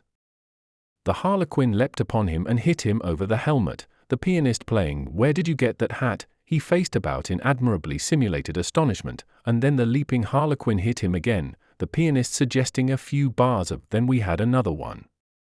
Then the harlequin rushed right into the arms of the policeman and fell on top of him, amid a roar of applause. Then it was that the strange actor gave that celebrated imitation of a dead man, of which the fame still lingers round Putney. It was almost impossible to believe that a living person could appear so limp. The athletic harlequin swung him about like a sack or twisted or tossed him like an Indian club, all the time to the most maddeningly ludicrous tunes from the piano. When the harlequin heaved the comic constable heavily off the floor, the clown played "I Arise from Dreams of Thee." When he shuffled him across his back, with my bundle on my shoulder, and when the harlequin finally let fall the policeman with a most convincing thud, the lunatic at the instrument struck into a jingling measure with some words which are still believed to have been, "I sent a letter to my love and on the way I dropped it." At about this limit of mental anarchy Father Brown's view was obscured altogether, for the city magnate in front of him rose to his full height and thrust his hands savagely into all his pockets. Then he sat down nervously, still fumbling, and then stood up again. For an instant it seemed seriously likely that he would stride across the footlights, then he turned a glare at the clown playing the piano, and then he burst in silence out of the room. The priest had only watched for a few more minutes the absurd but not inelegant dance of the amateur harlequin over his splendidly unconscious foe. With real though rude art, the harlequin danced slowly backwards out of the door into the garden, which was full of moonlight and stillness. The vamped dress of silver paper and paste, which had been too glaring in the footlights, looked more and more magical and silvery as it danced away under a brilliant moon. The audience was closing in with a cataract of applause, when Brown felt his arm abruptly touched, and he was asked in a whisper to come into the colonel's study. He followed his summoner with increasing doubt, which was not dispelled by a solemn comicality in the scene of the study. There sat Colonel Adams, still unaffectedly dressed as a pantaloon, with the knobbed whalebone nodding above his brow, but with his poor old eyes sad enough to have sobered a Saturnalia. Sir Leopold Fisher was leaning against the mantelpiece and heaving with all the importance of panic. "This is a very painful matter, Father Brown," said Adams. "The truth is, those diamonds we all saw this afternoon seem to have vanished from my friend's tailcoat pocket." "And as I," supplemented Father Brown, with a broad grin, "was sitting just behind him, nothing of the sort shall be suggested," said Colonel Adams, with a firm look at Fisher, which rather implied that some such thing had been suggested. "I only ask you to give me the assistance that any gentleman might give." "Which is turning out his pockets," said Father Brown, and proceeded to do so, displaying 7 and 6pence, a return ticket, a small silver crucifix, a small breviary, and a stick of chocolate. The colonel looked at him long, and then said, "Do you know, I should like to see the inside of your head more than the inside of your pockets. My daughter is one of your people, I know, well, she has lately," and he stopped. "She has lately," cried out old Fisher, "opened her father's house to a cutthroat socialist, who says openly he would steal anything from a richer man. This is the end of it. Here is the richer man, and none the richer. If you want the inside of my head you can have it," said Brown rather wearily. "What it's worth you can say afterwards. But the first thing I find in that disused pocket is this, that men who mean to steal diamonds don't talk socialism. They are more likely," he added demurely, "to denounce it." Both the others shifted sharply and the priest went on. "You see, we know these people, more or less. That socialist would no more steal a diamond than a pyramid. We ought to look at once to the one man we don't know. The fellow acting the policeman, Florian. Where is he exactly at this minute, I wonder?" The pantaloon sprang erect and strode out of the room. An interlude ensued, during which the millionaire stared at the priest, and the priest at his breviary. Then the pantaloon returned and said, with staccato gravity, "The policeman is still lying on the stage. The curtain has gone up and down 6 times, he is still lying there." Father Brown dropped his book and stood staring with a look of blank mental ruin. Very slowly a light began to creep in his grey eyes, and then he made the scarcely obvious answer. "Please forgive me, Colonel, but when did your wife die?" "Wife," replied the staring soldier, "she died this year 2 months. Her brother James arrived just a week too late to see her." The little priest bounded like a rabbit shot. "Come on," he cried in quite unusual excitement. "Come on. We've got to go and look at that policeman." They rushed onto the now curtained stage, breaking rudely past the Columbine and clown, who seemed whispering quite contentedly, and Father Brown bent over the prostrate comic policeman. "Chloroform," he said as he rose, "I only guessed it just now." There was a startled stillness, and then the colonel said slowly, "Please say seriously what all this means." Father Brown suddenly shouted with laughter, then stopped, and only struggled with it for instants during the rest of his speech. "Gentlemen," he gasped, "there's not much time to talk. I must run after the criminal." But this great French actor who played the policeman, this clever corpse the harlequin waltzed with and dandled and threw about, his voice again failed him, and he turned his back to run. Called Fisher inquiringly. "A real policeman," said Father Brown, and ran away into the dark. There were hollows and bowers at the extreme end of that leafy garden, in which the laurels and other immortal shrubs showed against sapphire sky and silver moon, even in that midwinter, warm colors as of the south. The green gaiety of the waving laurels, the rich purple indigo of the night, the moon like a monstrous crystal, make an almost irresponsible romantic picture, and among the top branches of the garden trees a strange figure is climbing, who looks not so much romantic as impossible. He sparkles from head to heel, as if clad in 10,000,000 moons. The real moon catches him at every movement and sets a new inch of him on fire. But he swings, flashing and successful, from the short tree in this garden to the tall, rambling tree in the other, and only stops there because a shade has slid under the smaller tree and has unmistakably called up to him. "Well, Flambeau," says the voice, "you really look like a flying star, but that always means a falling star at last." The silver, sparkling figure above seems to lean forward in the laurels and, confident of escape, listens to the little figure below. "You never did anything better, Flambeau.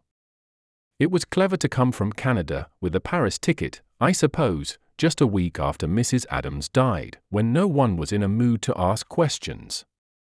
It was cleverer to have marked down the flying stars and the very day of Fisher's coming. But there's no cleverness, but mere genius, in what followed. Stealing the stones, I suppose, was nothing to you. You could have done it by sleight of hand in 100 other ways besides that pretense of putting a paper donkey's tail to Fisher's coat. But in the rest you eclipsed yourself. The silvery figure among the green leaves seems to linger as if hypnotized, though his escape is easy behind him, he is staring at the man below. "Oh, yes," says the man below, "I know all about it. I know you not only forced the pantomime, but put it to a double use. You were going to steal the stones quietly, news came by an accomplice that you were already suspected, and a capable police officer was coming to rout you up that very night. A common thief would have been thankful for the warning and fled, but you are a poet. You already had the clever notion of hiding the jewels in a blaze of false stage jewelry. Now, you saw that if the dress were a harlequin's the appearance of a policeman would be quite in keeping. The worthy officer started from Putney Police Station to find you, and walked into the queerest trap ever set in this world. When the front door opened he walked straight onto the stage of a Christmas pantomime, where he could be kicked, clubbed, stunned and drugged by the dancing harlequin, amid roars of laughter from all the most respectable people in Putney. Oh, you will never do anything better. And now, by the way, you might give me back those diamonds." The green branch on which the glittering figure swung rustled as if in astonishment, but the voice went on. "I want you to give them back, Flambeau, and I want you to give up this life. There is still youth and honor and humor in you, don't fancy they will last in that trade. Men may keep a sort of level of good, but no man has ever been able to keep on one level of evil. That road goes down and down. The kind man drinks and turns cruel, the frank man kills and lies about it. Many a man I've known started like you to be an honest outlaw, a merry robber of the rich, and ended stamped into slime. Maurice Bloom started out as an anarchist of principle, a father of the poor, he ended a greasy spy and talebearer that both sides used and despised. Harry Burke started his free money movement sincerely enough, now he's sponging on a half-starved sister for endless brandies and sodas. Lord Amber went into wild society in a sort of chivalry, now he's paying blackmail to the lowest vultures in London. Captain Barillon was the great gentleman Apache before your time, he died in a madhouse, screaming with fear of the Tinarks and receivers that had betrayed him and hunted him down. I know the woods look very free behind you, Flambeau, I know that in a flash you could melt into them like a monkey. But some day you will be an old grey monkey, Flambeau. You will sit up in your free forest cold at heart and close to death, and the tree tops will be very bare. Everything continued still, as if the small man below held the other in the tree in some long invisible leash, and he went on. Your downward steps have begun. You used to boast of doing nothing mean, but you are doing something mean tonight. You are leaving suspicion on an honest boy with a good deal against him already. You are separating him from the woman he loves and who loves him. But you will do meaner things than that before you die. 3 flashing diamonds fell from the tree to the turf. The small man stooped to pick them up, and when he looked up again the green cage of the tree was emptied of its silver bird. The restoration of the gems, accidentally picked up by Father Brown, of all people, ended the evening in uproarious triumph, and Sir Leopold, in his height of good humour, even told the priest that though he himself had broader views, he could respect those whose creed required them to be cloistered and ignorant of this world. The Invisible Man. In the cool blue twilight of 2 steep streets in Camden Town, the shop at the corner, a confectioner's, glowed like the butt of a cigar. One should rather say, perhaps, like the butt of a firework, for the light was of many colours and some complexity, broken up by many mirrors and dancing on many gilt and gaily coloured cakes and sweetmeats. Against this one fiery glass were glued the noses of many gutter snipes, for the chocolates were all wrapped in those red and gold and green metallic colours which are almost better than chocolate itself, and the huge white wedding cake in the window was somehow at once remote and satisfying, just as if the whole North Pole were good to eat. Such rainbow provocations could naturally collect the youth of the neighbourhood up to the ages of 10 or 12. But this corner was also attractive to youth at a later stage, and a young man, not less than 24, was staring into the same shop window. To him, also, the shop was of fiery charm, but this attraction was not wholly to be explained by chocolates, which, however, he was far from despising. He was a tall, burly, red-haired young man, with a resolute face but a listless manner. He carried under his arm a flat, grey portfolio of black and white sketches, which he had sold with more or less success to publishers ever since his uncle, who was an admiral, had disinherited him for socialism, because of a lecture which he had delivered against that economic theory. His name was John Turnbull Angus. Entering at last, he walked through the confectioner's shop to the back room, which was a sort of pastrycook restaurant, merely raising his hat to the young lady who was serving there. She was a dark, elegant, alert girl in black, with a high colour and very quick, dark eyes, and after the ordinary interval she followed him into the inner room to take his order. His order was evidently a usual one. "I want, please," he said with precision, "1 halfpenny bun and a small cup of black coffee." An instant before the girl could turn away he added, "Also, I want you to marry me." The young lady of the shop stiffened suddenly and said, "Those are jokes I don't allow." The red-haired young man lifted grey eyes of an unexpected gravity. "Really and truly," he said, "it's as serious as the halfpenny bun. It is expensive, like the bun, 1 pays for it. It is indigestible, like the bun. It hurts." The dark young lady had never taken her dark eyes off him, but seemed to be studying him with almost tragic exactitude. At the end of her scrutiny she had something like the shadow of a smile, and she sat down in a chair. "Don't you think," observed Angus, absently, "that it's rather cruel to eat these halfpenny buns? They might grow up into penny buns. I shall give up these brutal sports when we are married." The dark young lady rose from her chair and walked to the window, evidently in a state of strong but not unsympathetic cogitation. When at last she swung round again with an air of resolution she was bewildered to observe that the young man was carefully laying out on the table various objects from the shop window. They included a pyramid of highly coloured sweets, several plates of sandwiches, and the 2 decanters containing that mysterious port and sherry which are peculiar to pastry-cooks.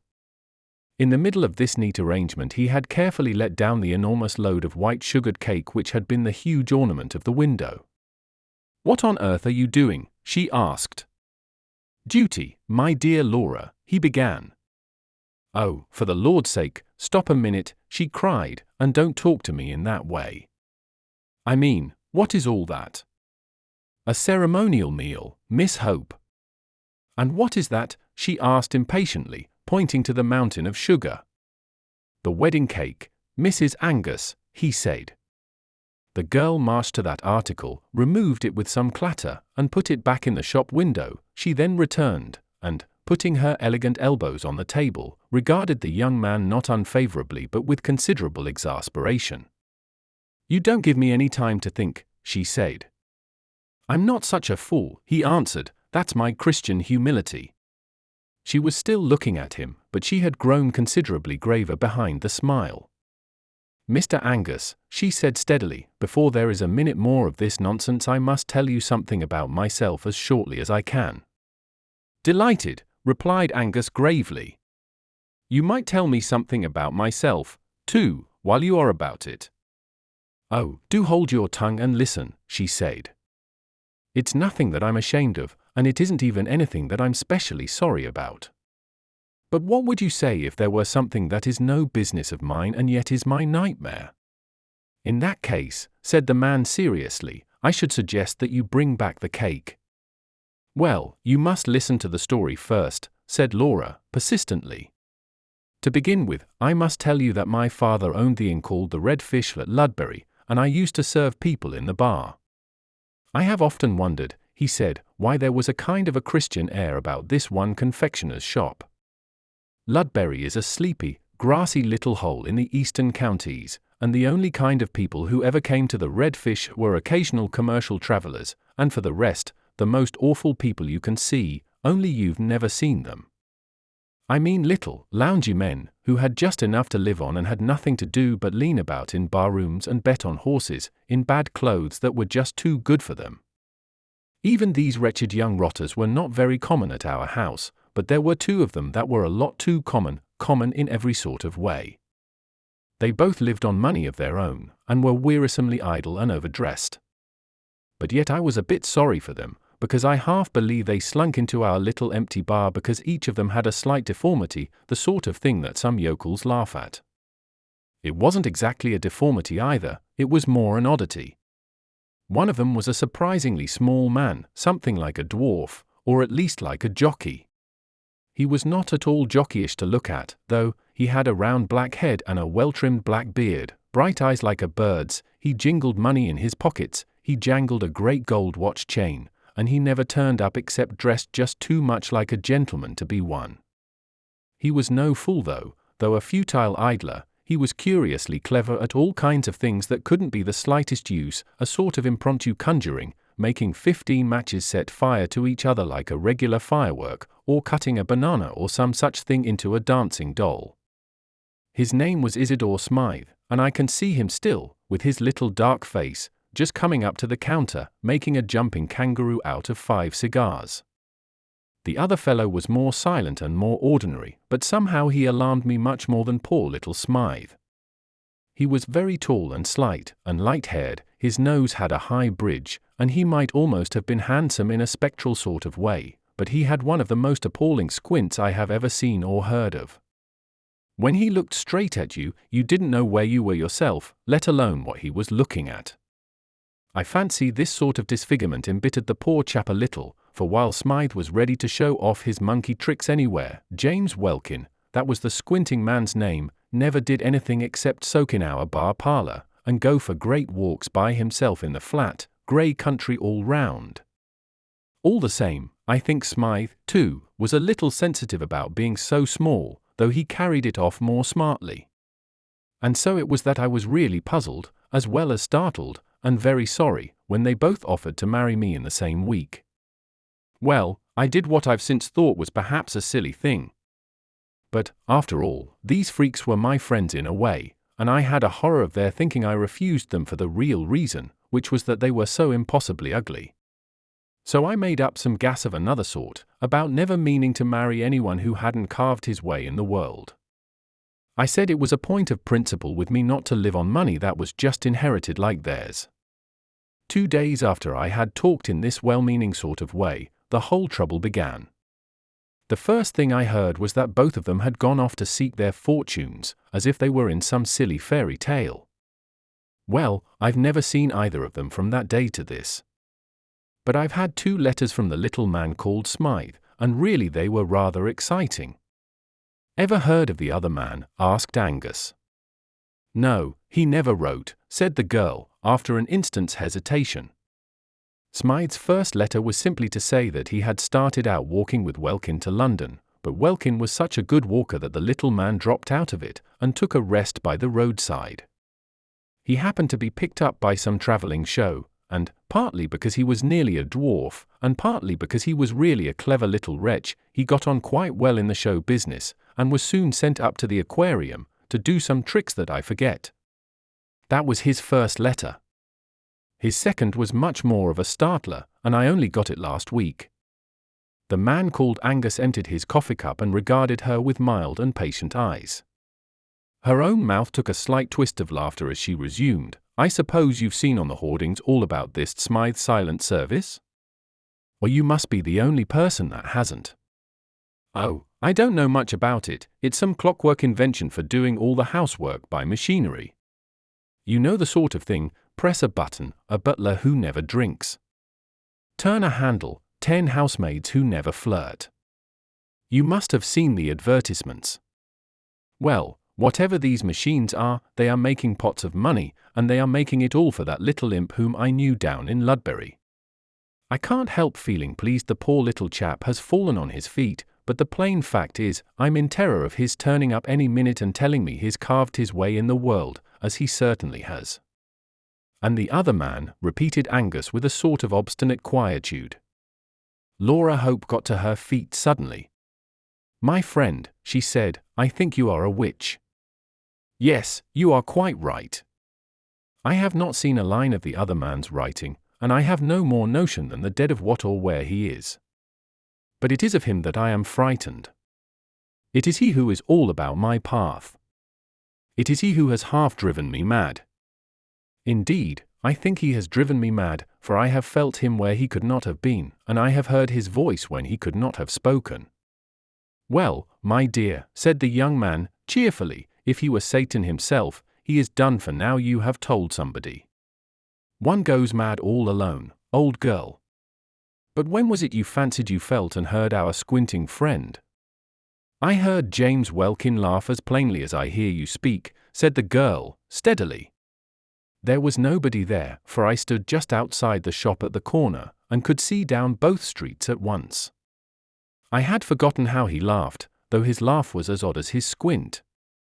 I had not thought of him for nearly a year. But it's a solemn truth that a few seconds later the first letter came from his rival."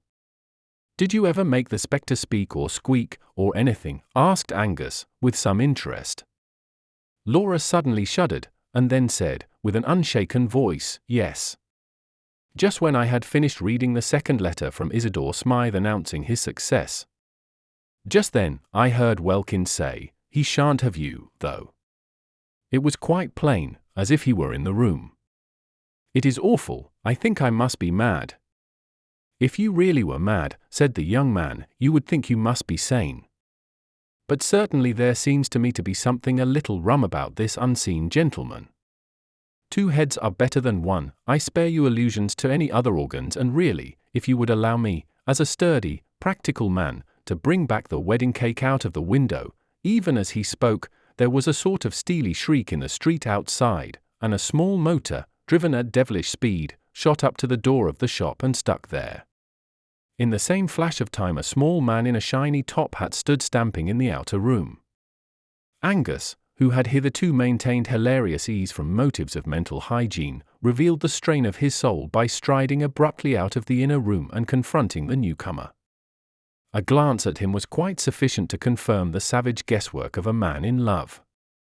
This very dapper but dwarfish figure, with a spike of black beard carried insolently forward, the clever unrestful eyes, the neat but very nervous fingers, could be none other than the man just described to him, Isidore Smythe, who made dolls out of banana skins and matchboxes, Isidore Smythe, who made millions out of undrinking butlers and unflirting housemaids of metal. For a moment the 2 men, instinctively understanding each other's air of possession, looked at each other with that curious cold generosity which is the soul of rivalry. Mr. Smythe, however, made no allusion to the ultimate ground of their antagonism, but said simply and explosively, "Has Miss Hope seen that thing on the window?" "On the window," repeated the staring Angus. "There's no time to explain other things," said the small millionaire shortly. "There's some tomfoolery going on here that has to be investigated." He pointed his polished walking stick at the window, recently depleted by the bridal preparations of Mr. Angus, and that gentleman was astonished to see along the front of the glass a long strip of paper pasted, which had certainly not been on the window when he looked through it some time before. Following the energetic Smythe outside into the street, he found that some yard and a half of stamp paper had been carefully gummed along the glass outside, and on this was written in straggly characters, "If you marry Smythe, he will die."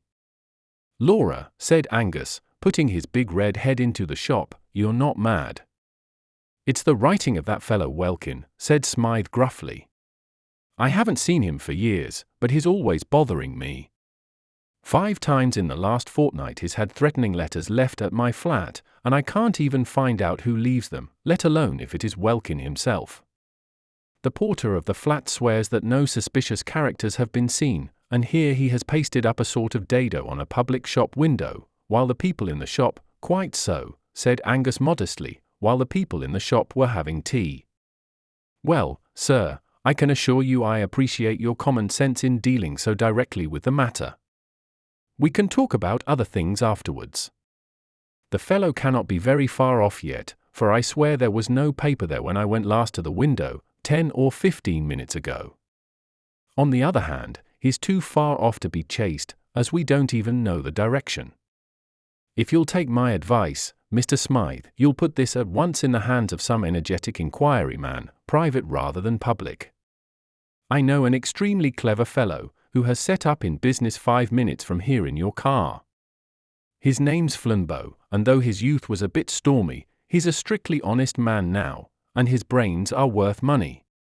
He lives in Luckney Mansions, Hampstead." "That is odd," said the little man, arching his black eyebrows. "I live, myself, in Himalaya Mansions, round the corner. Perhaps you might care to come with me. I can go to my rooms and sort out these queer Welkin documents, while you run round and get your friend the detective." "You are very good," said Angus politely. "Well, the sooner we act the better." Both men, with a queer kind of impromptu fairness, took the same sort of formal farewell of the lady, and both jumped into the brisk little car. As Smythe took the handles and they turned the great corner of the street, Angus was amused to see a gigantesque poster of Smythe's Silent Service, with a picture of a huge headless iron doll, carrying a saucepan with the legend, "A cook who is never cross." "I use them in my own flat," said the little black-bearded man, laughing, "partly for advertisements, and partly for real convenience. Honestly, and all above board, those big clockwork dolls of mine do bring your coals or claret or a timetable quicker than any live servants I've ever known, if you know which knob to press. But I'll never deny, between ourselves, that such servants have their disadvantages, too." "Indeed," said Angus, "is there something they can't do?" "Yes," replied Smythe coolly, "they can't tell me who left those threatening letters at my flat." The man's motor was small and swift like himself, in fact, like his domestic service, it was of his own invention. If he was an advertising quack, he was one who believed in his own wares. The sense of something tiny and flying was accentuated as they swept up long white curves of road in the dead but open daylight of evening. Soon the white curves came sharper and dizzier, they were upon ascending spirals, as they say in the modern religions. For, indeed, they were cresting a corner of London which is almost as precipitous as Edinburgh, if not quite so picturesque. Terrace rose above terrace, and the special tower of flats they sought rose above them all to almost Egyptian height, gilt by the level sunset. The change, as they turned the corner and entered the crescent known as Himalaya Mansions, was as abrupt as the opening of a window, for they found that pile of flats sitting above London as above a green sea of slate. Opposite to the mansions, on the other side of the gravel crescent, was a bushy enclosure more like a steep hedge or dike than a garden, and some way below that ran a strip of artificial water, a sort of canal, like the moat of that embowered fortress. As the car swept round the crescent it passed, at one corner, the stray stall of a man selling chestnuts, and right away at the other end of the curve, Angus could see a dim blue policeman walking slowly. These were the only human shapes in that high suburban solitude, but he had an irrational sense that they expressed the speechless poetry of London. He felt as if they were figures in a story. The little car shot up to the right house like a bullet, and shot out its owner like a bomb shell. He was immediately inquiring of a tall commissionaire in shining braid, and a short porter in shirt sleeves, whether anybody or anything had been seeking his apartments. He was assured that nobody and nothing had passed these officials since his last inquiries, whereupon he and the slightly bewildered Angus were shot up in the lift like a rocket, till they reached the top floor. "Just come in for a minute," said the breathless Smythe. "I want to show you those Welkin letters. Then you might run round the corner and fetch your friend." He pressed a button concealed in the wall, and the door opened of itself. It opened on a long, commodious anteroom, of which the only arresting features, ordinarily speaking, were the rows of tall half-human mechanical figures that stood up on both sides like tailors' dummies. Like tailors' dummies they were headless, and like tailors' dummies they had a handsome unnecessary humpiness in the shoulders, and a pigeon-breasted protuberance of chest, but barring this, they were not much more like a human figure than any automatic machine at a station that is about the human height.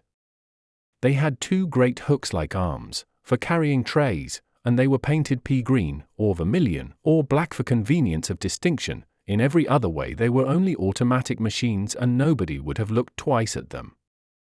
On this occasion, at least, nobody did. For between the two rows of these domestic dummies lay something more interesting than most of the mechanics of the world. It was a white, tattered scrap of paper scrawled with red ink, and the agile inventor had snatched it up almost as soon as the door flew open. He handed it to Angus without a word. The red ink on it actually was not dry, and the message ran, "If you have been to see her today, I shall kill you." There was a short silence, and then Isidore Smythe said quietly, "Would you like a little whiskey?" "I rather feel as if I should." "Thank you, I should like a little flambeau," said Angus, gloomily. "This business seems to me to be getting rather grave. I'm going round at once to fetch him." "Right you are," said the other, with admirable cheerfulness. "Bring him round here as quick as you can." But as Angus closed the front door behind him he saw Smythe push back a button, and one of the clockwork images glided from its place and slid along a groove in the floor carrying a tray with siphon and decanter. There did seem something a trifle weird about leaving the little man alone among those dead servants, who were coming to life as the door closed. 6 steps down from Smythe's landing the man in shirt sleeves was doing something with a pail. Angus stopped to extract a promise, fortified with a prospective bribe, that he would remain in that place until the return with the detective, and would keep count of any kind of stranger coming up those stairs. Dashing down to the front hall he then laid similar charges of vigilance on the commissionaire at the front door, from whom he learned the simplifying circumstances that there was no back door. Not content with this, he captured the floating policeman and induced him to stand opposite the entrance and watch it, and finally paused an instant for a pennyworth of chestnuts and an inquiry as to the probable length of the merchant's stay in the neighborhood. The chestnut seller, turning up the collar of his coat, told him he should probably be moving shortly, as he thought it was going to snow. Indeed, the evening was growing grey and bitter, but Angus, with all his eloquence, proceeded to nail the chestnut man to his post. "Keep yourself warm on your own chestnuts," he said earnestly. "Eat up your whole stock, I'll make it worth your while. I'll give you a sovereign if you'll wait here till I come back, and then tell me whether any man, woman, or child has gone into that house where the commissionaire is standing."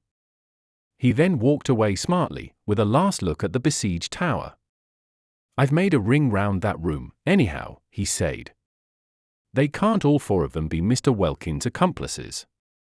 Lucknow mansions were, so to speak, on a lower platform of that hill of houses, of which Himalaya mansions might be called the peak. Mr. Flambeau's semi-official flat was on the ground floor, and presented in every way a marked contrast to the American machinery and cold hotel-like luxury of the flat of the silent service. Flambeau, who was a friend of Angus, received him in a rococo artistic den behind his office, of which the ornaments were sabres, harquebuses, Eastern curiosities, flasks of Italian wine, savage cooking pots, a plumy Persian cat, and a small duster-looking Roman Catholic priest who looked particularly out of place. "This is my friend Father Brown," said Flambeau. "I've often wanted you to meet him. Splendid weather, this, a little cold for southerners like me." "Yes, I think it will keep clear," said Angus, sitting down on a violet-striped Eastern ottoman. "No," said the priest quietly, "it has begun to snow." And, indeed, as he spoke, the first few flakes, foreseen by the man of chestnuts, began to drift across the darkening window-pane. "Well," said Angus heavily, "I'm afraid I've come on business, and rather jumpy business at that. The fact is, Flambeau, within a stone's throw of your house is a fellow who badly wants your help, is perpetually being haunted and threatened by an invisible enemy, a scoundrel whom nobody has even seen." As Angus proceeded to tell the whole tale of Smythe and Welkin, beginning with Laura's story, and going on with his own, the supernatural laugh at the corner of two empty streets, the strange distinct words spoken in an empty room, Flambeau grew more and more vividly concerned, and the little priest seemed to be left out of it, like a piece of furniture. When it came to the scribbled stamp paper pasted on the window, Flambeau rose, seeming to fill the room with his huge shoulders. "If you don't mind," he said, "I think you had better tell me the rest on the nearest road to this man's house. It strikes me, somehow, that there is no time to be lost." "Delighted," said Angus, rising also, "though he's safe enough for the present, for I've set for men to watch the only hole to his burrow." They turned out into the street, the small priest trundling after them with the docility of a small dog. He merely said, in a cheerful way, like one making conversation, "How quick the snow gets thick on the ground." As they threaded the steep side streets already powdered with silver, Angus finished his story, and by the time they reached the crescent with the towering flats, he had leisure to turn his attention to the four sentinels. The chestnut seller, both before and after receiving a sovereign, swore stubbornly that he had watched the door and seen no visitor enter. The policeman was even more emphatic.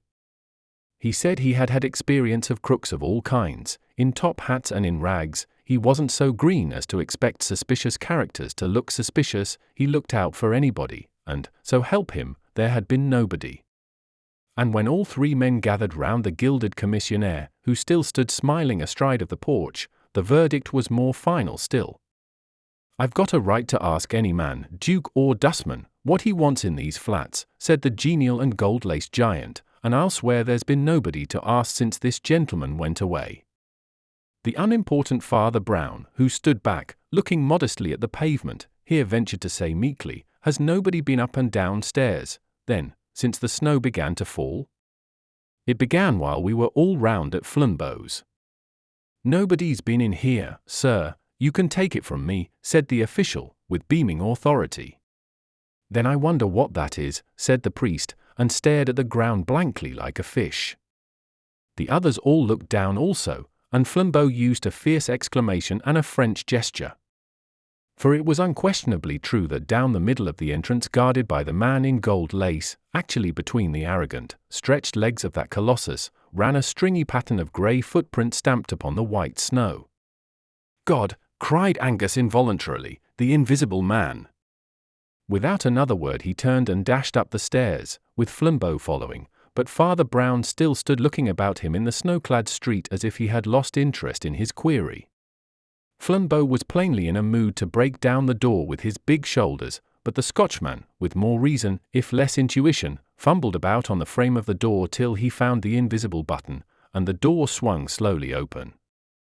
It showed substantially the same serried interior. The hall had grown darker, though it was still struck here and there with the last crimson shafts of sunset, and one or two of the headless machines had been moved from their places for this or that purpose, and stood here and there about the twilight place. The green and red of their coats were all darkened in the dusk, and their likeness to human shapes slightly increased by their very shapelessness. But in the middle of them all, exactly where the paper with the red ink had lain, there lay something that looked like red ink spilt out of its bottle. But it was not red ink. With a French combination of reason and violence, Flambeau simply said "murder," and, plunging into the flat, had explored every corner and cupboard of it in 5 minutes. But if he expected to find a corpse, he found none. Isidore Smythe was not in the place, either dead or alive.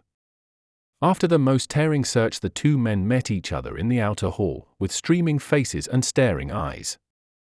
"My friend," said Flambeau, talking French in his excitement, "not only is your murderer invisible, but he makes invisible also the murdered man." Angus looked round at the dim room full of dummies, and in some Celtic corner of his Scotch soul a shudder started. One of the life-size dolls stood immediately overshadowing the blood stain, summoned, perhaps, by the slain man an instant before he fell. One of the high-shouldered hooks that served the thing for arms was a little lifted, and Angus had suddenly the horrid fancy that poor Smythe's own iron child had struck him down.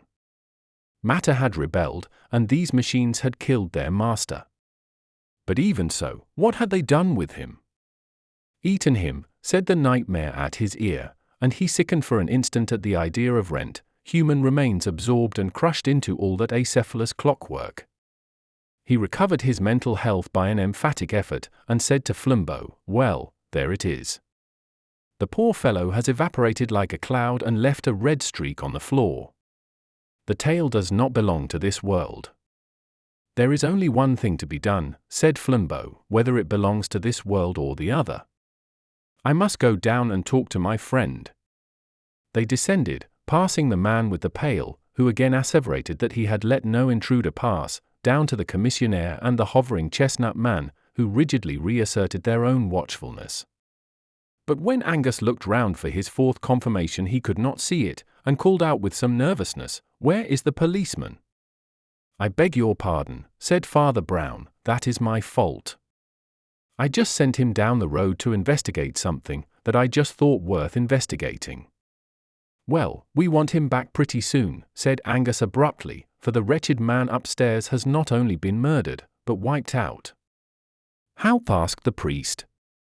"Father," said Flambeau, after a pause, "upon my soul I believe it is more in your department than mine. No friend or foe has entered the house, but Smythe is gone, as if stolen by the fairies. If that is not supernatural, As he spoke they were all checked by an unusual sight. The big blue policeman came round the corner of the crescent, running. He came straight up to Brown. "You're right, sir," he panted, "they've just found poor Mr. Smythe's body in the canal down below." Angus put his hand wildly to his head. "Did he run down and drown himself?" he asked. "He never came down, I'll swear," said the constable, "and he wasn't drowned either, for he died of a great stab over the heart." "And yet you saw no one enter," said Flambeau in a grave voice. "Let us walk down the road a little," said the priest. As they reached the other end of the crescent he observed abruptly, "Stupid of me. I forgot to ask the policeman something.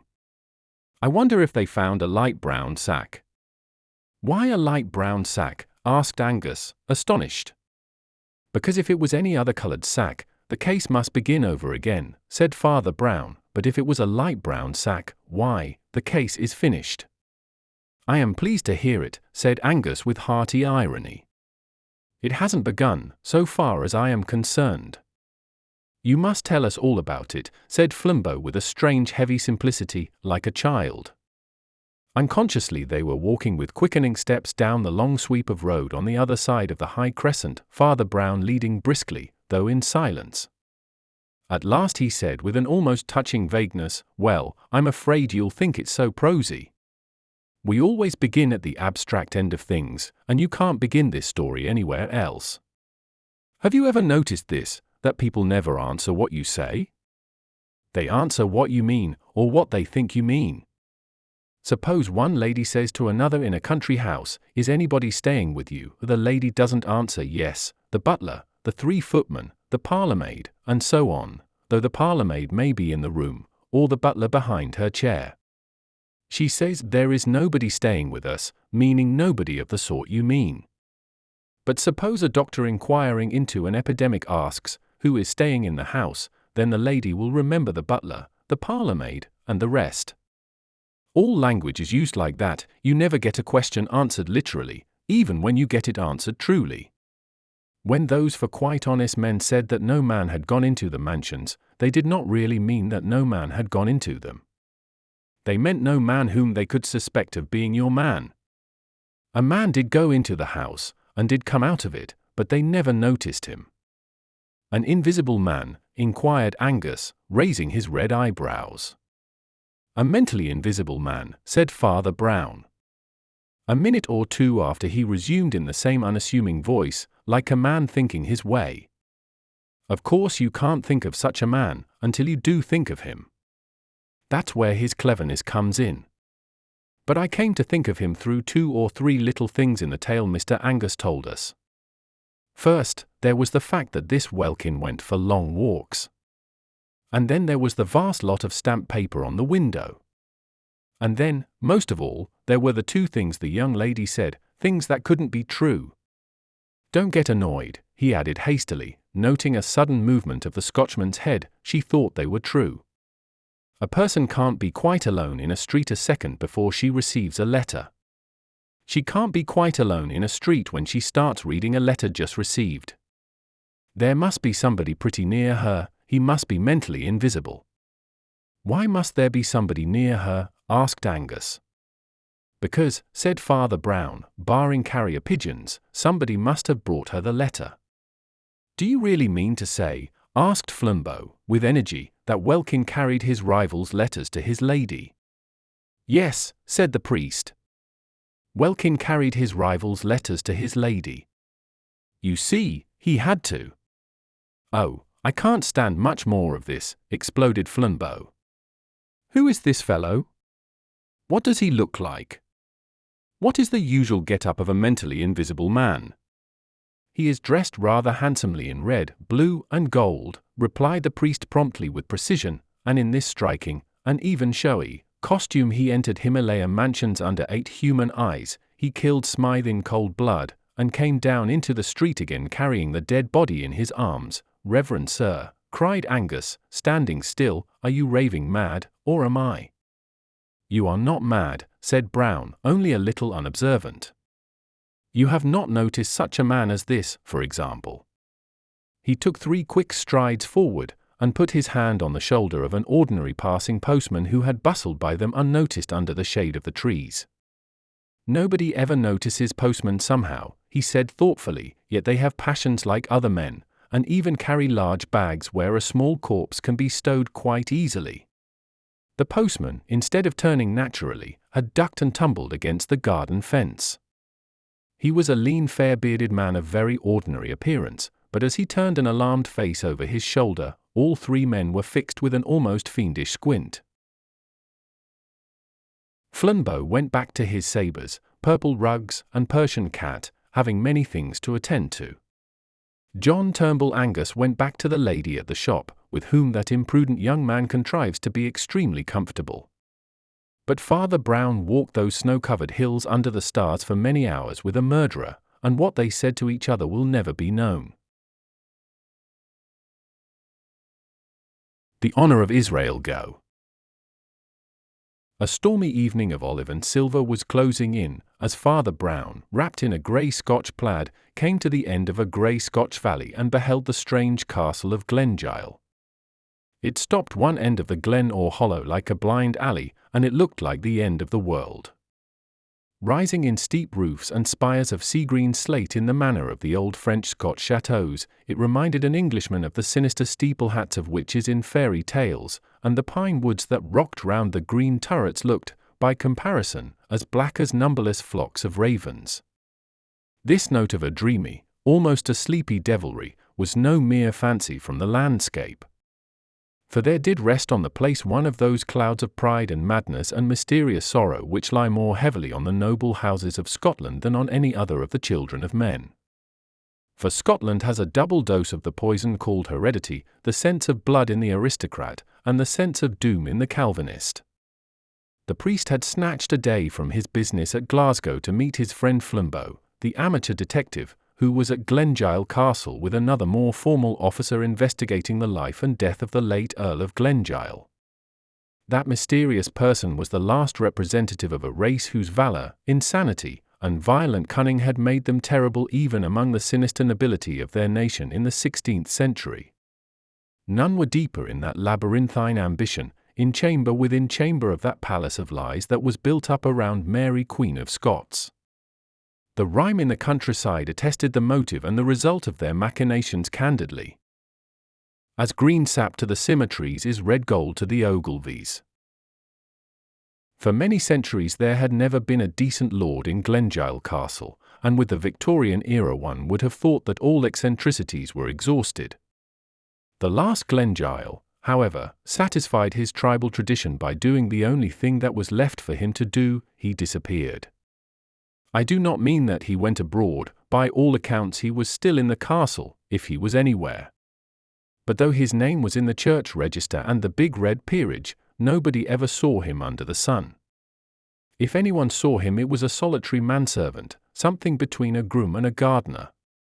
He was so deaf that the more businesslike assumed him to be dumb, while the more penetrating declared him to be half-witted.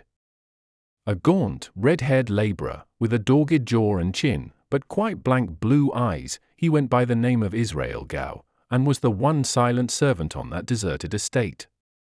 But the energy with which he dug potatoes, and the regularity with which he disappeared into the kitchen gave people an impression that he was providing for the meals of a superior, and that the strange earl was still concealed in the castle. If society needed any further proof that he was there, the servant persistently asserted that he was not at home. One morning the provost and the minister, for the Glengyles were Presbyterian, were summoned to the castle. There they found that the gardener, groom and cook had added to his many professions that of an undertaker, and had nailed up his noble master in a coffin.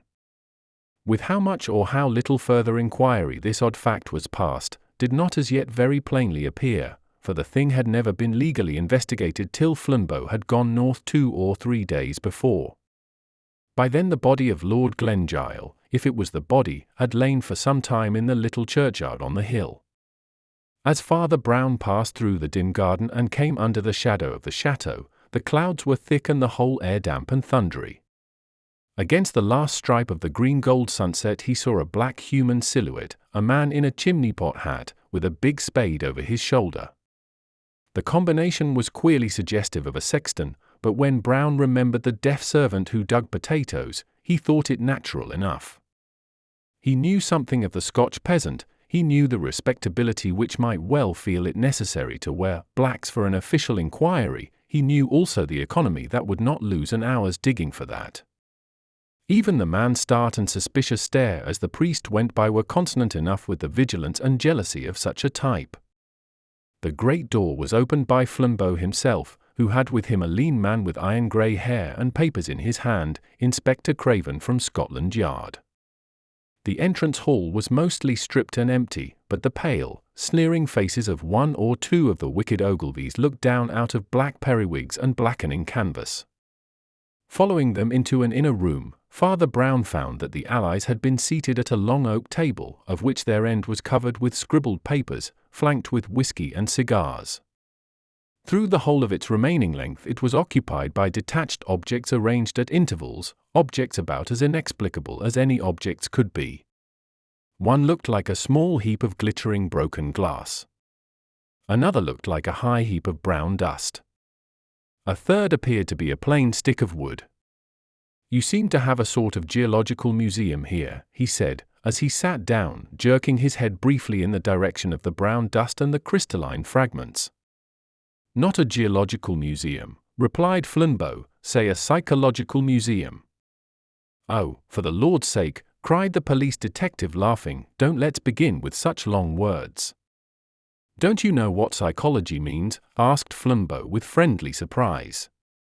"Psychology means being off your chump." "Still I hardly follow," replied the official. "Well," said Flambeau, with decision, "I mean that we've only found out one thing about Lord Glengyle. He was a maniac." The black silhouette of Guy with his top hat and spade passed the window, dimly outlined against the darkening sky. Father Brown stared passively at it and answered, "I can understand there must have been something odd about the man, or he wouldn't have buried himself alive, nor been in such a hurry to bury himself dead." But what makes you think it was lunacy? Well, said Flambeau, you just listen to the list of things Mr. Craven has found in the house. We must get a candle, said Craven, suddenly. A storm is getting up, and it's too dark to read. Have you found any candles, asked Brown smiling, among your oddities?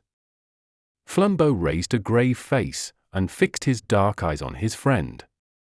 That is curious, too, he said. 25 candles, and not a trace of a candlestick. In the rapidly darkening room and rapidly rising wind, Brown went along the table to where a bundle of wax candles lay among the other scrappy exhibits. As he did so, he bent accidentally over the heap of red-brown dust, and a sharp sneeze cracked the silence. "Hello," he said, "snuff." He took one of the candles, lit it carefully, came back and stuck it in the neck of the whiskey bottle. The unrestful night air, blowing through the crazy window, waved the long flame like a banner. And on every side of the castle they could hear the miles and miles of black pine wood seething like a black sea around a rock. "I will read the inventory," began Craven gravely, picking up one of the papers, "the inventory of what we found loose and unexplained in the castle. You are to understand that the place generally was dismantled and neglected, but 1 or 2 rooms had plainly been inhabited in a simple but not squalid style by somebody who was not the servant Gow. The list is as follows. First item. A very considerable hoard of precious stones, nearly all diamonds, and all of them loose, without any setting whatever. Of course, it is natural that the Ogilvies should have family jewels, but those are exactly the jewels that are almost always set in particular articles of ornament. The Ogilvies would seem to have kept theirs loose in their pockets, like coppers. Second item. Heaps and heaps of loose snuff, not kept in a horn, or even a pouch, but lying in heaps on the mantelpieces, on the sideboard, on the piano, anywhere. It looks as if the old gentleman would not take the trouble to look in a pocket or lift a lid. Third item. Here and there about the house curious little heaps of minute pieces of metal, some like steel springs and some in the form of microscopic wheels. As if they had gutted some mechanical toy. Fourth item. The wax candles, which have to be stuck in bottlenecks because there is nothing else to stick them in. Now I wish you to note how very much queerer all this is than anything we anticipated. For the central riddle we are prepared. We have all seen at a glance that there was something wrong about the last Earl. We have come here to find out whether he really lived here, whether he really died here, whether that red-haired scarecrow who did his burying had anything to do with his dying. But suppose the worst in all this, the most lurid or melodramatic solution you like. Suppose the servant really killed the master, or suppose the master isn't really dead, or suppose the master is dressed up as the servant, or suppose the servant is buried for the master. Invent what Wilkie Collins's tragedy you like, and you still have not explained a candle without a candlestick, or why an elderly gentleman of good family should habitually spill snuff on the piano. The core of the tale we could imagine, it is the fringes that are mysterious. By no stretch of fancy can the human mind connect together snuff and diamonds and wax and loose clockwork. "I think I see the connection," said the priest. This Glengyle was mad against the French Revolution. He was an enthusiast for the Ancien Regime, and was trying to reenact literally the family life of the last Bourbons. He had snuff because it was the 18th century luxury, wax candles because they were the 18th century lighting, the mechanical bits of iron represent the locksmith hobby of Louis XVI, the diamonds are for the diamond necklace of Marie Antoinette. Both the other men were staring at him with round eyes. "What a perfectly extraordinary notion," cried Flambeau. "Do you really think that is the truth?" "I am perfectly sure it isn't," answered Father Brown, "only you said that nobody could connect snuff and diamonds and clockwork and candles. I give you that connection offhand. The real truth, I am very sure, lies deeper." He paused a moment and listened to the wailing of the wind in the turrets. Then he said, "The late Earl of Glengyle was a thief. He lived a second and darker life as a desperate housebreaker. He did not have any candlesticks because he only used these candles cut short in the little lantern he carried. The snuff he employed as the fiercest French criminals have used pepper, to fling it suddenly in dense masses in the face of a captor or pursuer. But the final proof is in the curious coincidence of the diamonds and the small steel wheels. Surely that makes everything plain to you? Diamonds and small steel wheels are the only two instruments with which you can cut out a pane of glass. The bough of a broken pine tree lashed heavily in the blast against the window pane behind them, as if in parody of a burglar, but they did not turn round. Their eyes were fastened on Father Brown. Diamonds and small wheels, repeated Craven, ruminating. Is that all that makes you think it the true explanation? I don't think it the true explanation, replied the priest placidly, but you said that nobody could connect the four things. The true tale, of course, is something much more humdrum. Glengyle had found, or thought he had found, precious stones on his estate. Somebody had bamboozled him with those loose brilliants, saying they were found in the castle caverns. The little wheels are some diamond-cutting affair. He had to do the thing very roughly and in a small way, with the help of a few shepherds or rude fellows on these hills. Snuff is the one great luxury of such Scotch shepherds, it's the one thing with which you can bribe them. They didn't have candlesticks because they didn't want them, they held the candles in their hands when they explored the caves. Is that all? Asked Flambeau after a long pause. Have we got to the dull truth at last? Oh, no, said Father Brown. As the wind died in the most distant pine woods with a long hooters of mockery, Father Brown, with an utterly impassive face, went on, I only suggested that because you said one could not plausibly connect snuff with clockwork or candles with bright stones. 10 false philosophies will fit the universe, 10 false theories will fit Glengyle Castle. But we want the real explanation of the castle and the universe. But are there no other exhibits? Craven laughed, and Flambeau rose smiling to his feet and strolled down the long table. Items 5, 6, 7, etc., he said, and certainly more varied than instructive. A curious collection, not of lead pencils, but of the lead-out of lead pencils. A senseless stick of bamboo, with the top rather splintered. It might be the instrument of the crime. Only, there isn't any crime. The only other things are a few old missals and little Catholic pictures, which the Ogilvies kept, I suppose, from the Middle Ages, their family pride being stronger than their Puritanism. We only put them in the museum because they seem curiously cut about and defaced. The heady tempest without drove a dreadful rack of clouds across Glengyle and threw the long room into darkness as Father Brown picked up the little illuminated pages to examine them. He spoke before the drift of darkness had passed, but it was the voice of an utterly new man. Mr. Craven, said he, talking like a man 10 years younger, you have got a legal warrant, haven't you, to go up and examine that grave? The sooner we do it the better, and get to the bottom of this horrible affair. If I were you I should start now. Now, repeated the astonished detective, and why now?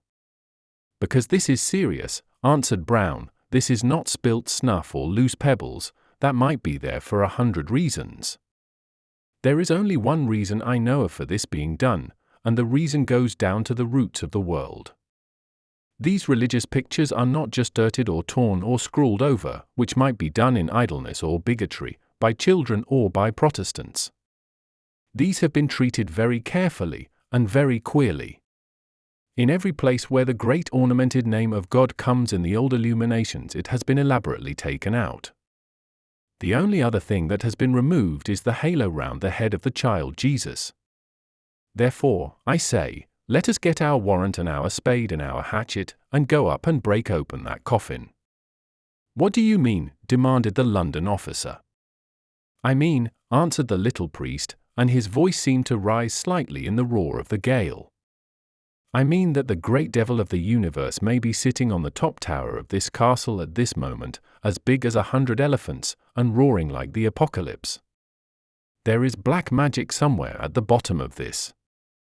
Black magic, repeated Flambeau in a low voice, for he was too enlightened a man not to know of such things, but what can these other things mean? Oh, something damnable, I suppose, replied Brown impatiently. How should I know? How can I guess all their mazes down below? Perhaps you can make a torture out of snuff and bamboo. Perhaps lunatics lust after wax and steel filings. Perhaps there is a maddening drug made of lead pencils. Our shortest cut to the mystery is up the hill to the grave. His comrades hardly knew that they had obeyed and followed him till a blast of the night wind nearly flung them on their faces in the garden. Nevertheless they had obeyed him like automata, for Craven found a hatchet in his hand, and the warrant in his pocket. Flambeau was carrying the heavy spade of the strange gardener. Father Brown was carrying the little gilt book from which had been torn the name of God. The path up the hill to the churchyard was crooked but short, only under that stress of wind it seemed laborious and long. Far as the eye could see, farther and farther as they mounted the slope, were seas beyond seas of pines, now all a slope one way under the wind. And that universal gesture seemed as vain as it was vast, as vain as if that wind were whistling about some unpeopled and purposeless planet. Through all that infinite growth of grey-blue forest sang, shrill and high, that ancient sorrow that is in the heart of all heathen things. One could fancy that the voices from the underworld of unfathomable foliage were cries of the lost and wandering pagan gods, gods who had gone roaming in that irrational forest, and who will never find their way back to heaven. You see, said Father Brown in low but easy tone, Scotch people before Scotland existed were a curious lot. In fact, they're a curious lot still. But in the prehistoric times I fancy they really worship demons. That, he added genially, is why they jumped at the Puritan theology. My friend, said Flambeau, turning in a kind of fury, what does all that snuff mean? My friend, replied Brown, with equal seriousness, there is one mark of all genuine religions, materialism. Now, devil worship is a perfectly genuine religion. They had come up on the grassy scalp of the hill, one of the few bald spots that stood clear of the crashing and roaring pine forest. A mean enclosure, partly timber and partly wire, rattled in the tempest to tell them the border of the graveyard. But by the time Inspector Craven had come to the corner of the grave, and Flambeau had planted his spade point downwards and leaned on it, they were both almost as shaken as the shaky wood and wire. At the foot of the grave grew great tall thistles, grey and silver in their decay. Once or twice, when a ball of thistledown broke under the breeze and flew past him, Craven jumped slightly as if it had been an arrow. Flambeau drove the blade of his spade through the whistling grass into the wet clay below. Then he seemed to stop and lean on it as on a staff.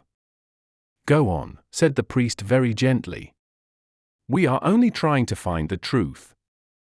What are you afraid of? I am afraid of finding it, said Flambeau. The London detective spoke suddenly in a high crowing voice that was meant to be conversational and cheery. I wonder why he really did hide himself like that. Something nasty, I suppose. Was he a leper? Something worse than that, said Flambeau. And what do you imagine, asked the other, would be worse than a leper? I don't imagine it, said Flambeau. He dug for some dreadful minutes in silence, and then said in a choked voice, I'm afraid of his not being the right shape. Nor was that piece of paper, you know, said Father Brown quietly, and we survived even that piece of paper. Flambeau dug on with a blind energy. But the tempest had shouldered away the choking grey clouds that clung to the hills like smoke and revealed grey fields of faint starlight before he cleared the shape of a rude timber coffin and somehow tipped it up upon the turf. Craven stepped forward with his axe, a thistletop touched him, and he flinched. Then he took a firmer stride, and hacked and wrenched with an energy like Flambeau's till the lid was torn off, and all that was there lay glimmering in the grey starlight. Bones, said Craven, and then he added, but it is a man, as if that were something unexpected. Is he? Asked Flambeau in a voice that went oddly up and down, is he all right? Seems so, said the officer huskily, bending over the obscure and decaying skeleton in the box. Wait a minute. A vast heave went over Flambeau's huge figure.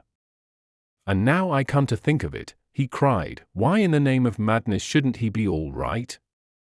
What is it gets hold of a man on these cursed cold mountains? I think it's the black, brainless repetition, all these forests, and over all an ancient horror of unconsciousness. It's like the dream of an atheist. Pine trees and more pine trees and millions more pine trees, God, cried the man by the coffin, but he hasn't got a head. While the others stood rigid, the priest, for the first time, showed a leap of startled concern. No head, he repeated. No head, as if he had almost expected some other deficiency. Half-witted visions of a headless baby born to Glengyle, of a headless youth hiding himself in the castle, of a headless man pacing those ancient halls or that gorgeous garden, passed in panorama through their minds. But even in that stiffened instant the tale took no root in them and seemed to have no reason in it. They stood listening to the loud woods and the shrieking sky quite foolishly, like exhausted animals. Thought seemed to be something enormous that had suddenly slipped out of their grasp. There are 3 headless men, said Father Brown, standing round this open grave.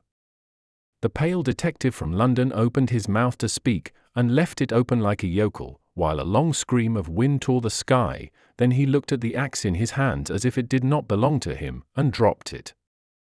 Father, said Flambeau in that infantile and heavy voice he used very seldom, what are we to do? His friend's reply came with the pent promptitude of a gun going off. Sleep, cried Father Brown. Sleep. We have come to the end of the ways. Do you know what sleep is? Do you know that every man who sleeps believes in God? It is a sacrament, for it is an act of faith and it is a food. And we need a sacrament, if only a natural one. Something has fallen on us that falls very seldom on men, perhaps the worst thing that can fall on them. Craven's parted lips came together to say, "What do you mean?" The priest had turned his face to the castle as he answered, "We have found the truth, and the truth makes no sense." He went down the path in front of them with a plunging and reckless step very rare with him, and when they reached the castle again he threw himself upon sleep with the simplicity of a dog. Despite his mystic praise of slumber, Father Brown was up earlier than anyone else except the silent gardener, and was found smoking a big pipe and watching that expert at his speechless labours in the kitchen garden. Towards daybreak the rocking storm had ended in roaring rains, and the day came with a curious freshness. The gardener seemed even to have been conversing, but at sight of the detectives he planted his spade sullenly in a bed and, saying something about his breakfast, shifted along the lines of cabbages and shut himself in the kitchen. "He's a valuable man, that," said Father Brown. "He does the potatoes amazingly. Still," he added, with a dispassionate charity, "he has his faults, which of us hasn't? He doesn't dig this bank quite regularly. There, for instance," and he stamped suddenly on one spot. "I'm really very doubtful about that potato." "And why?" asked Craven, amused with the little man's hobby. "I'm doubtful about it," said the other, "because old Gow was doubtful about it himself. He put his spade in methodically in every place but just this. There must be a mighty fine potato just here." Flambeau pulled up the spade and impetuously drove it into the place. He turned up, under a load of soil, something that did not look like a potato, but rather like a monstrous, overdomed mushroom. But it struck the spade with a cold click, it rolled over like a ball, and grinned up at them. "The Earl of Glengyle," said Brown sadly, and looked down heavily at the skull. Then, after a momentary meditation, he plucked the spade from Flambeau, and, saying, "We must hide it again," clamped the skull down in the earth. Then he leaned his little body and huge head on the great handle of the spade, that stood up stiffly in the earth, and his eyes were empty and his forehead full of wrinkles. If one could only conceive, he muttered, the meaning of this last monstrosity. And leaning on the large spade handle, he buried his brows in his hands, as men do in church. All the corners of the sky were brightening into blue and silver, the birds were chattering in the tiny garden trees, so loud it seemed as if the trees themselves were talking. But the 3 men were silent enough. "Well, I give it all up," said Flambeau at last boisterously. "My brain and this world don't fit each other, and there's an end of it. Snuff, spoilt prayer books, and the insides of musical boxes, what? Brown threw up his bothered brow and rapped on the spade handle with an intolerance quite unusual with him. "Oh, he cried. "All that is as plain as a pikestaff. I understood the snuff and clockwork, and so on, when I first opened my eyes this morning. And since then I've had it out with old Gow, the gardener, who is neither so deaf nor so stupid as he pretends. There's nothing amiss about the loose items.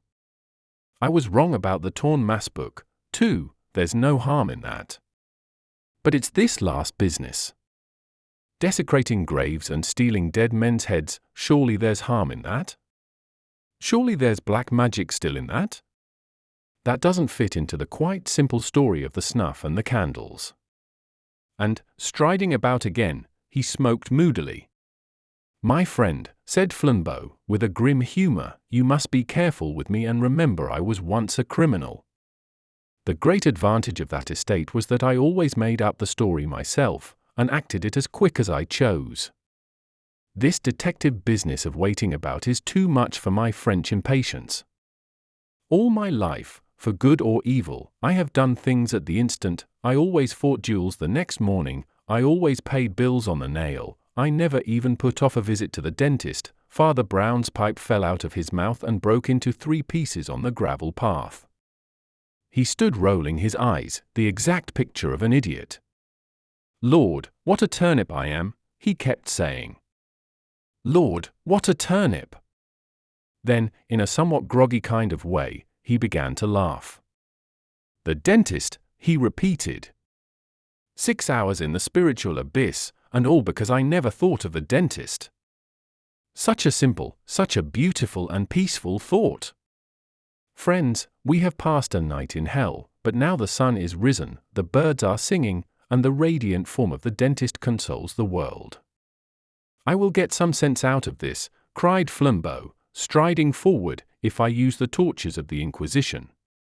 Father Brown repressed what appeared to be a momentary disposition to dance on the now sunlit lawn and cried quite piteously, like a child, "Oh, let me be silly a little. You don't know how unhappy I have been. And now I know that there has been no deep sin in this business at all. Only a little lunacy, perhaps, and who minds that?" He spun round once more, then faced them with gravity. "This is not a story of crime," he said, "rather it is the story of a strange and crooked honesty. We are dealing with the one man on earth, perhaps, who has taken no more than his due. It is a study in the savage living logic that has been the religion of this race. That old local rhyme about the house of Glengyle. As green sap to the symmetries is red gold to the Ogilvies, was literal as well as metaphorical. It did not merely mean that the Glengyles sought for wealth, it was also true that they literally gathered gold. They had a huge collection of ornaments and utensils in that metal. They were, in fact, misers whose mania took that turn. In the light of that fact, run through all the things we found in the castle. Diamonds without their gold rings, candles without their gold candlesticks, snuff without the gold snuff boxes, pencil leads without the gold pencil cases, a walking stick without its gold top, clockwork without the gold clocks, or rather watches. And, mad as it sounds, because the halos and the name of God in the old missals were of real gold, these also were taken away. The garden seemed to brighten, the grass to grow gayer in the strengthening sun, as the crazy truth was told. Flambeau lit a cigarette as his friend went on. "Were taken away," continued Father Brown, "were taken away, but not stolen. Thieves would never have left this mystery. Thieves would have taken the gold snuff boxes, snuff and all, the gold pencil cases, lead and all. We have to deal with a man with a peculiar conscience, but certainly a conscience. I found that mad moralist this morning in the kitchen garden yonder, and I heard the whole story. The late Archibald Ogilvy was the nearest approach to a good man ever born at Glengyle. But his bitter virtue took the turn of the misanthrope. He moped over the dishonesty of his ancestors, from which, somehow, he generalized a dishonesty of all men. More especially he distrusted philanthropy or free giving, and he swore if he could find one man who took his exact rights he should have all the gold of Glengyle. Having delivered this defiance to humanity, he shut himself up, without the smallest expectation of its being answered. One day, however, a deaf and seemingly senseless lad from a distant village brought him a belated telegram, and Glengyle, in his acrid pleasantry, gave him a new farthing. At least he thought he had done so, but when he turned over his change he found the new farthing still there and a sovereign gone. The accident offered him vistas of sneering speculation. Either way, the boy would show the greasy greed of the species. Either he would vanish, a thief stealing a coin, or he would sneak back with it virtuously, a snob seeking a reward. In the middle of that night Lord Glengyle was knocked up out of his bed, for he lived alone, and forced to open the door to the deaf idiot. The idiot brought with him, not the sovereign, but exactly 19 shillings and 11 pence 3 farthings in change. Then the wild exactitude of this action took hold of the mad lord's brain like fire. He swore he was Diogenes, that had long sought an honest man, and at last had found one. He made a new will, which I have seen. He took the literal youth into his huge, neglected house, and trained him up as his solitary servant and, after an odd manner, his heir. And whatever that queer creature understands, he understood absolutely his lord's two fixed ideas: first, that the letter of right is everything, and second, that he himself was to have the gold of Glengyle. So far, that is all, and that is simple. He has stripped the house of gold, and taken not a grain that was not gold, not so much as a grain of snuff. He lifted the gold leaf off an old illumination, fully satisfied that he left the rest unspoilt. All that I understood, but I could not understand this skull business. I was really uneasy about that human head buried among the potatoes. It distressed me, till Flambeau said the word. It will be all right. He will put the skull back in the grave, when he has taken the gold out of the tooth. And, indeed, when Flambeau crossed the hill that morning, he saw that strange being, the just miser, digging at the desecrated grave, the plaid round his throat thrashing out in the mountain wind, the sober top hat on his head. The wrong shape. Certain of the great roads going north out of London continue far into the country, a sort of attenuated and interrupted spectre of a street, with great gaps in the building, but preserving the line. Here will be a group of shops, followed by a fenced field or paddock, and then a famous public house, and then perhaps a market garden or a nursery garden, and then one large private house, and then another field and another inn, and so on. If anyone walks along one of these roads he will pass a house which will probably catch his eye, though he may not be able to explain its attraction. It is a long, low house, running parallel with the road, painted mostly white and pale green, with a veranda and sunblinds, and porches capped with those quaint sort of cupolas like wooden umbrellas that one sees in some old-fashioned houses. In fact, it is an old-fashioned house, very English and very suburban in the good old wealthy Clapham sense. And yet the house has a look of having been built chiefly for the hot weather. Looking at its white paint and sunblinds, one thinks vaguely of puggarees and even of palm trees. I cannot trace the feeling to its root. Perhaps the place was built by an Anglo-Indian. Anyone passing this house, I say, would be namelessly fascinated by it, would feel that it was a place about which some story was to be told. And he would have been right, as you shall shortly hear.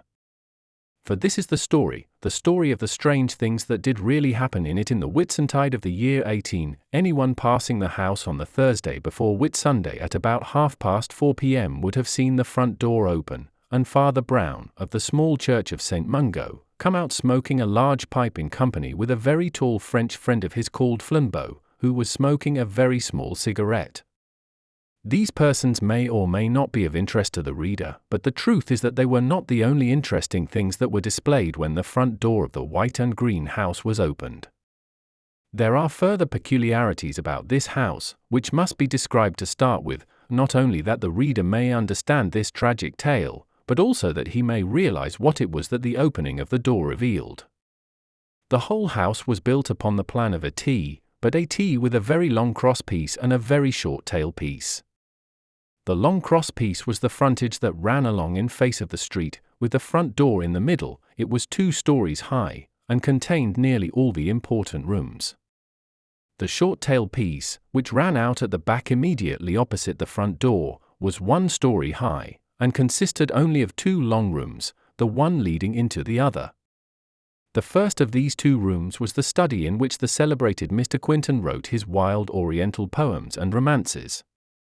The farther room was a glass conservatory full of tropical blossoms of quite unique and almost monstrous beauty, and on such afternoons as these glowing with gorgeous sunlight. Thus when the hall door was open, many a passer-by literally stopped to stare and gasp, for he looked down a perspective of rich apartments to something really like a transformation scene in a fairy play, purple clouds and golden suns and crimson stars that were at once scorchingly vivid and yet transparent and far away. Leonard Quinton, the poet, had himself most carefully arranged this effect, and it is doubtful whether he so perfectly expressed his personality in any of his poems. For he was a man who drank and bathed in colours, who indulged his lust for colour somewhat to the neglect of form, even of good form. This it was that had turned his genius so wholly to Eastern art and imagery, to those bewildering carpets or blinding embroideries in which all the colours seem fallen into a fortunate chaos, having nothing to typify or to teach. He had attempted, not perhaps with complete artistic success, but with acknowledged imagination and invention, to compose epics and love stories reflecting the riot of violent and even cruel colour, tales of tropical heavens of burning gold or blood-red copper, of Eastern heroes who rode with 12 turbaned mitres upon elephants painted purple or peacock green, of gigantic jewels that 100 Negroes could not carry, but which burned with ancient and strange-hued fires. In short, to put the matter from the more common point of view, he dealt much in Eastern heavens, rather worse than most Western hells, in Eastern monarchs, whom we might possibly call maniacs, and in Eastern jewels which a Bond Street jeweller, if the 100 staggering Negroes brought them into his shop, might possibly not regard as genuine. Quinton was a genius, if a morbid one, and even his morbidity appeared more in his life than in his work. In temperament he was weak and waspish, and his health had suffered heavily from Oriental experiments with opium. His wife, a handsome, hard-working, and, indeed, overworked woman, objected to the opium, but objected much more to a live Indian hermit in white and yellow robes, whom her husband insisted on entertaining for months together, a Virgil to guide his spirit through the heavens and the hells of the East. It was out of this artistic household that Father Brown and his friend stepped onto the doorstep, and to judge from their faces, they stepped out of it with much relief. Flambeau had known Quinton in wild student days in Paris, and they had renewed the acquaintance for a weekend, but apart from Flambeau's more responsible developments of late, he did not get on well with the poet now. Choking oneself with opium and writing little erotic verses on vellum was not his notion of how a gentleman should go to the devil. As the two paused on the doorstep, before taking a turn in the garden, the front garden gate was thrown open with violence, and a young man with a billycock hat on the back of his head tumbled up the steps in his eagerness. He was a dissipated-looking youth with a gorgeous red necktie all awry, as if he had slept in it, and he kept fidgeting and lashing about with one of those little jointed canes. "I say," he said breathlessly, "I want to see old Quinton. I must see him. Has he gone?" "Mr. Quinton is in, I believe," said Father Brown, cleaning his pipe, "but I do not know if you can see him. The doctor is with him at present." The young man, who seemed not to be perfectly sober, stumbled into the hall, and at the same moment the doctor came out of Quinton's study, shutting the door and beginning to put on his gloves. "See Mr. Quinton," said the doctor coolly. "No, I'm afraid you can't. In fact, you mustn't on any account. Nobody must see him, I've just given him his sleeping draught." "No, but look here, old chap," said the youth in the red tie, trying affectionately to capture the doctor by the lapels of his coat. "Look here. I'm simply sewn up, I tell you." "It's no good, Mr. Atkinson," said the doctor, forcing him to fall back, when you can alter the effects of a drug, I'll alter my decision, and, settling on his hat, he stepped out into the sunlight with the other two. He was a bull-necked, good-tempered little man with a small moustache, inexpressibly ordinary, yet giving an impression of capacity. The young man in the billycock, who did not seem to be gifted with any tact in dealing with people beyond the general idea of clutching hold of their coats, stood outside the door, as dazed as if he had been thrown out bodily, and silently watched the other three walk away together through the garden. "That was a sound, spanking lie I told just now," remarked the medical man, laughing. "In point of fact, poor Quinton doesn't have his sleeping draught for nearly half an hour. But I'm not going to have him bothered with that little beast, who only wants to borrow money that he wouldn't pay back if he could.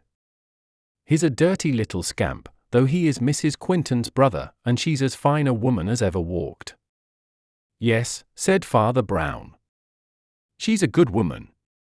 So I propose to hang about the garden till the creature has cleared off," went on the doctor, "and then I'll go into Quinton with the medicine.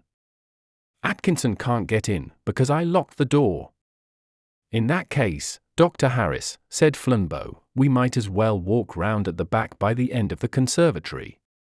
There's no entrance to it that way, but it's worth seeing, even from the outside." "Yes, and I might get a squint at my patient," laughed the doctor, "for he prefers to lie on an ottoman right at the end of the conservatory amid all those blood-red poinsettias. It would give me the creeps." "But what are you doing?" Father Brown had stopped for a moment, and picked up out of the long grass, where it had almost been wholly hidden, a queer, crooked oriental knife, inlaid exquisitely in coloured stones and metals. "What is this?" asked Father Brown, regarding it with some disfavour. "Oh, Quinton's, I suppose," said Dr. Harris carelessly. "He has all sorts of Chinese knickknacks about the place. Or perhaps it belongs to that mild Hindu of his whom he keeps on a string." "What Hindu?" asked Father Brown, still staring at the dagger in his hand. "Oh, some Indian conjurer," said the doctor lightly, "a fraud, of course." "You don't believe in magic?" asked Father Brown, without looking up. "Oh, cricky!" "Magic," said the doctor. "It's very beautiful," said the priest in a low, dreaming voice. "The colors are very beautiful. But it's the wrong shape." "What for?" asked Flambeau, staring. "For anything. It's the wrong shape in the abstract. Don't you ever feel that about Eastern art? The colors are intoxicatingly lovely, but the shapes are mean and bad, deliberately mean and bad. I have seen wicked things in a Turkey carpet." "Mon Dieu!" cried Flambeau, laughing. "They are letters and symbols in a language I don't know, but I know they stand for evil words," went on the priest, his voice growing lower and lower. "The lines go wrong on purpose, like serpents doubling to escape." "What the devil are you talking about?" said the doctor with a loud laugh. Flambeau spoke quietly to him in answer. "The father sometimes gets this mystic's cloud on him," he said, "but I give you fair warning that I have never known him to have it except when there was some evil quite near." "Oh, rats," said the scientist. "Why, look at it," cried Father Brown, holding out the crooked knife at arm's length, as if it were some glittering snake. "Don't you see it is the wrong shape? Don't you see that it has no hearty and plain purpose? It does not point like a spear.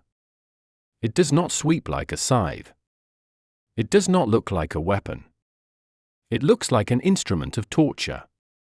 "Well, as you don't seem to like it," said the jolly Harris, "it had better be taken back to its owner. Haven't we come to the end of this confounded conservatory yet? This house is the wrong shape, if you like." "You don't understand," said Father Brown, shaking his head. "The shape of this house is quaint, it is even laughable. But there is nothing wrong about it." As they spoke they came round the curve of glass that ended the conservatory, an uninterrupted curve, for there was neither door nor window by which to enter at that end. The glass, however, was clear, and the sun still bright, though beginning to set, and they could see not only the flamboyant blossoms inside, but the frail figure of the poet in a brown velvet coat lying languidly on the sofa, having, apparently, fallen half asleep over a book. He was a pale, slight man, with loose, chestnut hair and a fringe of beard that was the paradox of his face, for the beard made him look less manly. These traits were well known to all three of them, but even had it not been so, it may be doubted whether they would have looked at Quinton just then. Their eyes were riveted on another object. Exactly in their path, immediately outside the round end of the glass building, was standing a tall man, whose drapery fell to his feet in faultless white, and whose bare, brown skull, face, and neck gleamed in the setting sun like splendid bronze. He was looking through the glass at the sleeper, and he was more motionless than a mountain. "Who is that?" cried Father Brown, stepping back with a hissing intake of his breath. "Oh, it is only that Hindu humbug," growled Harris, "but I don't know what the deuce he's doing here." "It looks like hypnotism," said Flambeau, biting his black moustache. "Why are you unmedical fellows always talking bosh about hypnotism?" cried the doctor. "It looks a deal more like burglary." "Well, we will speak to it, at any rate," said Flambeau, who was always for action. One long stride took him to the place where the Indian stood. Bowing from his great height, which overtopped even the Orientals, he said with placid impudence, "Good evening, sir. Do you want anything?" Quite slowly, like a great ship turning into a harbour, the great yellow face turned, and looked at last over its white shoulder. They were startled to see that its yellow eyelids were quite sealed, as in sleep. "Thank you," said the face in excellent English. "I want nothing." Then, half opening the lids, so as to show a slit of opalescent eyeball, he repeated, "I want nothing." Then he opened his eyes wide with a startling stare, said, "I want nothing," and went rustling away into the rapidly darkening garden. "The Christian is more modest," muttered Father Brown, "he wants something." "What on earth was he doing?" asked Flambeau, knitting his black brows and lowering his voice. "I should like to talk to you later," said Father Brown. The sunlight was still a reality, but it was the red light of evening, and the bulk of the garden trees and bushes grew blacker and blacker against it. They turned round the end of the conservatory, and walked in silence down the other side to get round to the front door. As they went they seemed to wake something, as one startles a bird, in the deeper corner between the study and the main building, and again they saw the white-robed Farquhar slide out of the shadow, and slip round towards the front door. To their surprise, however, he had not been alone. They found themselves abruptly pulled up and forced to banish their bewilderment by the appearance of Mrs. Quinton, with her heavy golden hair and square pale face, advancing on them out of the twilight. She looked a little stern, but was entirely courteous. "Good evening, Dr. Harris," was all she said. "Good evening, Mrs. Quinton," said the little doctor heartily. "I am just going to give your husband his sleeping draught." "Yes," she said in a clear voice. "I think it is quite time." And she smiled at them, and went sweeping into the house.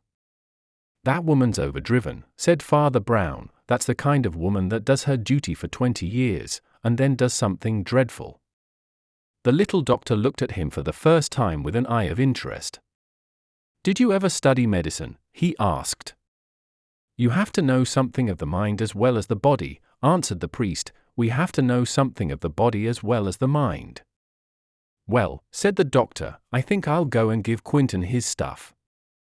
They had turned the corner of the front façade, and were approaching the front doorway. As they turned into it they saw the man in the white robe for the third time. He came so straight towards the front door that it seemed quite incredible that he had not just come out of the study opposite to it. Yet they knew that the study door was locked. Father Brown and Flambeau, however, kept this weird contradiction to themselves, and Dr. Harris was not a man to waste his thoughts on the impossible.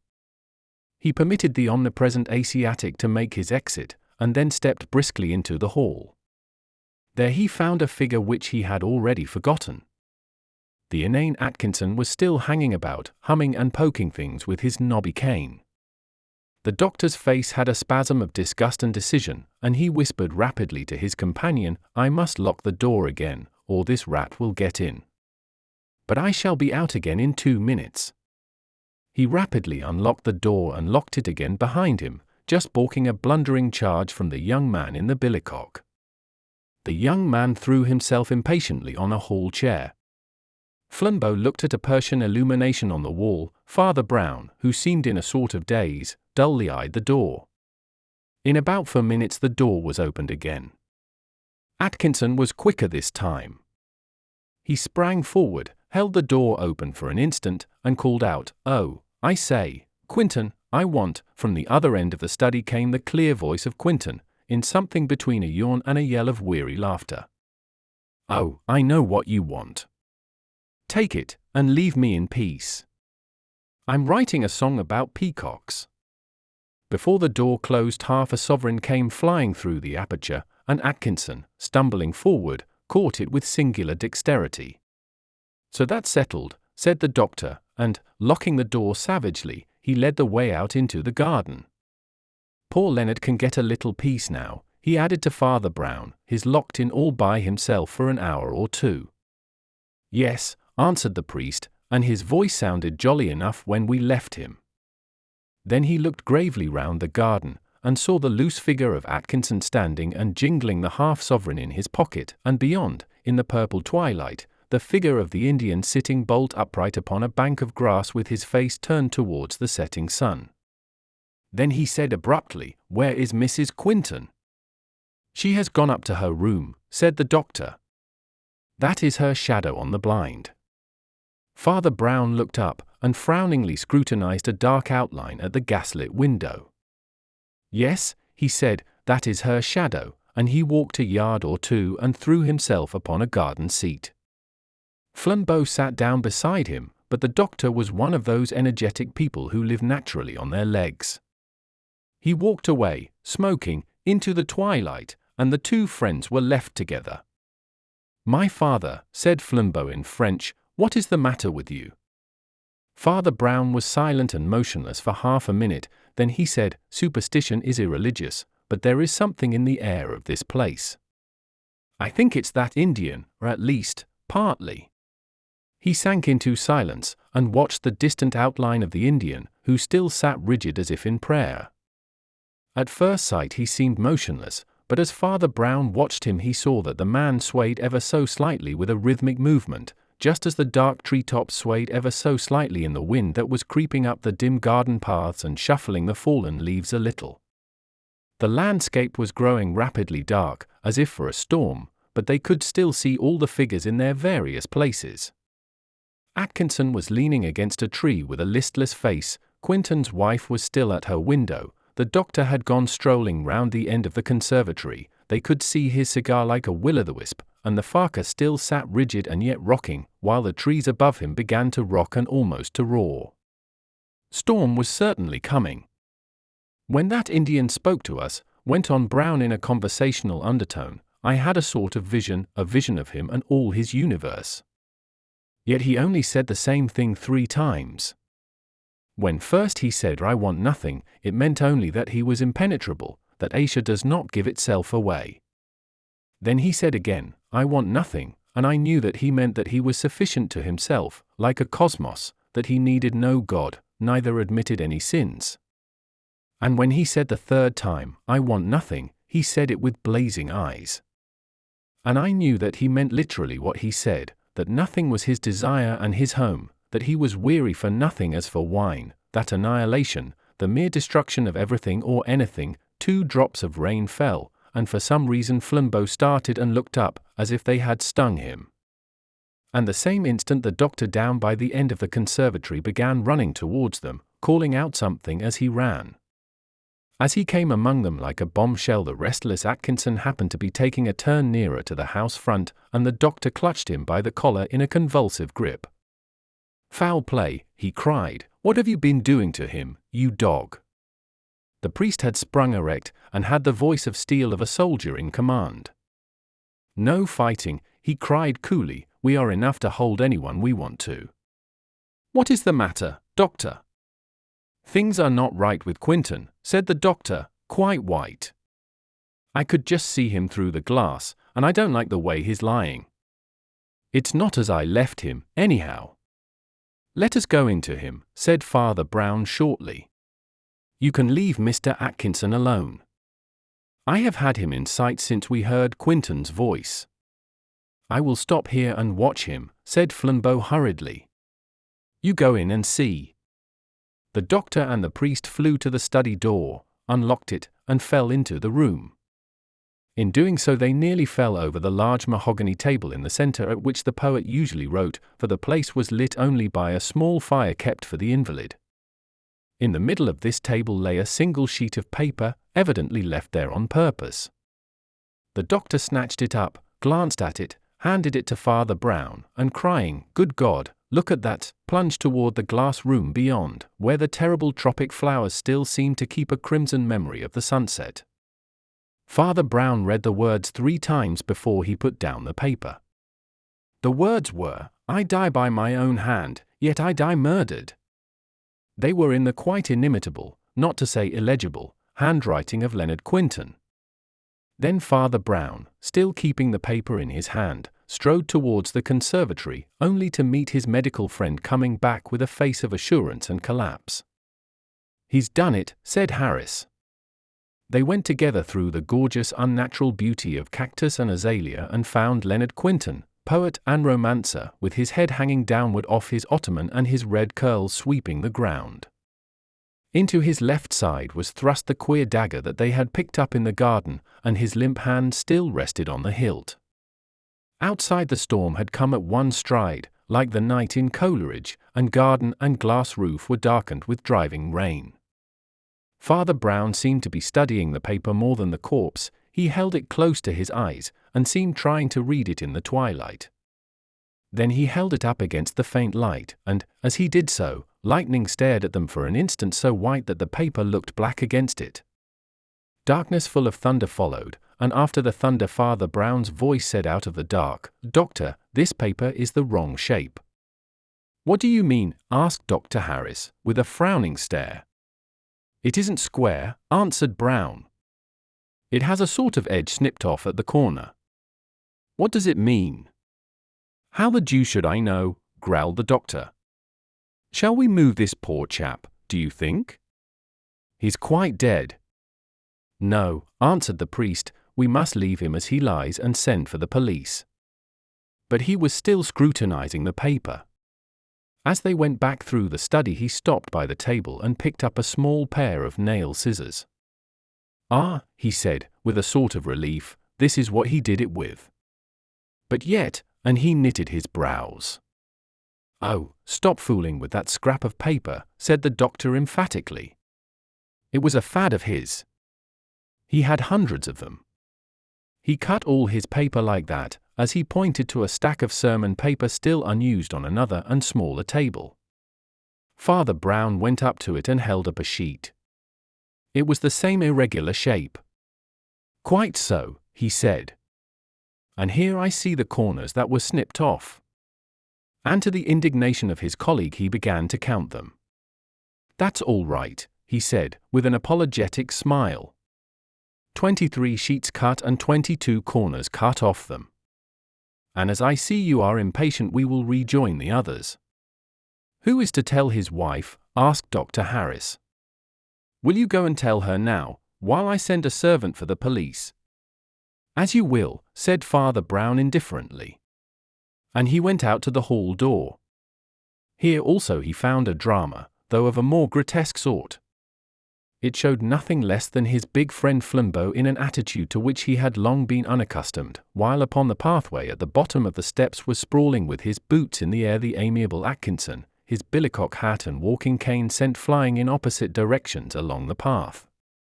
Atkinson had at length wearied of Flambeau's almost paternal custody, and had endeavoured to knock him down, which was by no means a smooth game to play with the Roi des Apaches, even after that monarch's abdication. Flambeau was about to leap upon his enemy and secure him once more, when the priest patted him easily on the shoulder. "Make it up with Mr. Atkinson, my friend," he said. "Beg a mutual pardon and say a good night. We need not detain him any longer." Then, as Atkinson rose somewhat doubtfully and gathered his hat and stick and went towards the garden gate, Father Brown said in a more serious voice, Where is that Indian?" They all three, for the doctor had joined them, turned involuntarily towards the dim grassy bank amid the tossing trees purple with twilight, where they had last seen the brown man swaying in his strange prayers. The Indian was gone. "Confound him!" cried the doctor, stamping furiously. "Now I know that it was that nigger that did it." "I thought you didn't believe in magic," said Father Brown quietly. "No more I did," said the doctor, rolling his eyes. "I only know that I loathed that yellow devil when I thought he was a sham wizard. And I shall loathe him more if I come to think he was a real one." "Well, his having escaped is nothing," said Flambeau. "For we could have proved nothing and done nothing against him. One hardly goes to the parish constable with a story of suicide imposed by witchcraft or auto-suggestion." Meanwhile Father Brown had made his way into the house, and now went to break the news to the wife of the dead man. When he came out again he looked a little pale and tragic, but what passed between them in that interview was never known, even when all was known. Flambeau, who was talking quietly with the doctor, was surprised to see his friend reappear so soon at his elbow, but Brown took no notice, and merely drew the doctor apart. "You have sent for the police, haven't you?" he asked. "Yes," answered Harris. "They ought to be here in 10 minutes. "Will you do me a favor?" said the priest quietly. "The truth is, I make a collection of these curious stories, which often contain, as in the case of our Hindu friend, elements which can hardly be put into a police report. Now, I want you to write out a report of this case for my private use." "Yours is a clever trade," he said, looking the doctor gravely and steadily in the face. "I sometimes think that you know some details of this matter which you have not thought fit to mention. Mine is a confidential trade like yours, and I will treat anything you write for me in strict confidence. But write the whole." The doctor, who had been listening thoughtfully with his head a little on one side, looked the priest in the face for an instant, and said, "All right," and went into the study, closing the door behind him. "Flambeau," said Father Brown, "there is a long seat there under the veranda, where we can smoke out of the rain. You are my only friend in the world, and I want to talk to you. Or, perhaps, be silent with you." They established themselves comfortably in the veranda seat. Father Brown, against his common habit, accepted a good cigar and smoked it steadily in silence, while the rain shrieked and rattled on the roof of the veranda. "My friend," he said at length, "this is a very queer case." "A very queer case." "I should think it was," said Flambeau, with something like a shudder. "You call it queer, and I call it queer," said the other, "and yet we mean quite opposite things. The modern mind always mixes up two different ideas, mystery in the sense of what is marvelous, and mystery in the sense of what is complicated. That is half its difficulty about miracles. A miracle is startling, but it is simple. It is simple because it is a miracle. It is power coming directly from God or the devil, instead of indirectly through nature or human wills. Now, you mean that this business is marvelous because it is miraculous, because it is witchcraft worked by a wicked Indian. Understand, I do not say that it was not spiritual or diabolic. Heaven and hell only know by what surrounding influences strange sins come into the lives of men. But for the present my point is this: if it was pure magic, as you think, then it is marvelous, but it is not mysterious, that is, it is not complicated. The quality of a miracle is mysterious, but its manner is simple. Now, the manner of this business has been the reverse of simple. The storm that had slackened for a little seemed to be swelling again, and there came heavy movements as of faint thunder. Father Brown let fall the ash of his cigar and went on. "There has been in this incident," he said, "a twisted, ugly, complex quality that does not belong to the straight bolts either of heaven or hell. As one knows the crooked track of a snail, I know the crooked track of a man." The white lightning opened its enormous eye in one wink, the sky shut up again, and the priest went on. "Of all these crooked things, the crookedest was the shape of that piece of paper. It was crookeder than the dagger that killed him." "You mean the paper on which Quinton confessed his suicide," said Flambeau. I mean the paper on which Quentin wrote, "I die by my own hand," answered Father Brown.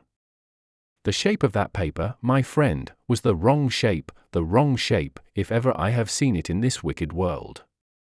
It only had a corner snipped off, said Flambeau, and I understand that all Quentin's paper was cut that way. It was a very odd way, said the other, and a very bad way, to my taste and fancy. Look here, Flambeau, this Quentin, God receive his soul, was perhaps a bit of a cur in some ways, but he really was an artist, with the pencil as well as the pen. His handwriting, though hard to read, was bold and beautiful. I can't prove what I say, I can't prove anything. But I tell you with the full force of conviction that he could never have cut that mean little piece off a sheet of paper. If he had wanted to cut down paper for some purpose of fitting in, or binding up, or what not, he would have made quite a different slash with the scissors. Do you remember the shape? It was a mean shape. It was a wrong shape. Like this. Don't you remember? And he waved his burning cigar before him in the darkness, making irregular squares so rapidly that Flambeau really seemed to see them as fiery hieroglyphics upon the darkness, hieroglyphics such as his friend had spoken of, which are undecipherable, yet can have no good meaning. But, said Flambeau, as the priest put his cigar in his mouth again and leaned back, staring at the roof, suppose somebody else did use the scissors. Why should somebody else, cutting pieces off his sermon paper, make Quentin commit suicide? Father Brown was still leaning back and staring at the roof, but he took his cigar out of his mouth and said, "Quentin never did commit suicide." Flambeau stared at him. "Why, confound it all," he cried, "then why did he confess to suicide?"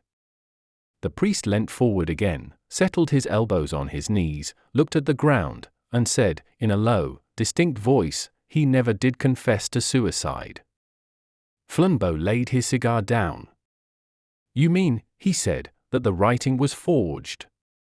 "No," said Father Brown. "Quentin wrote it all right."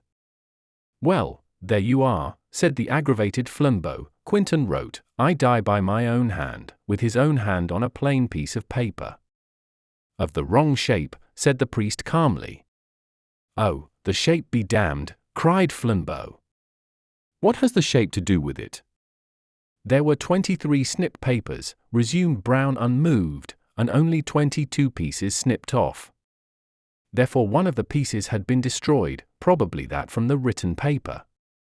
Does that suggest anything to you?"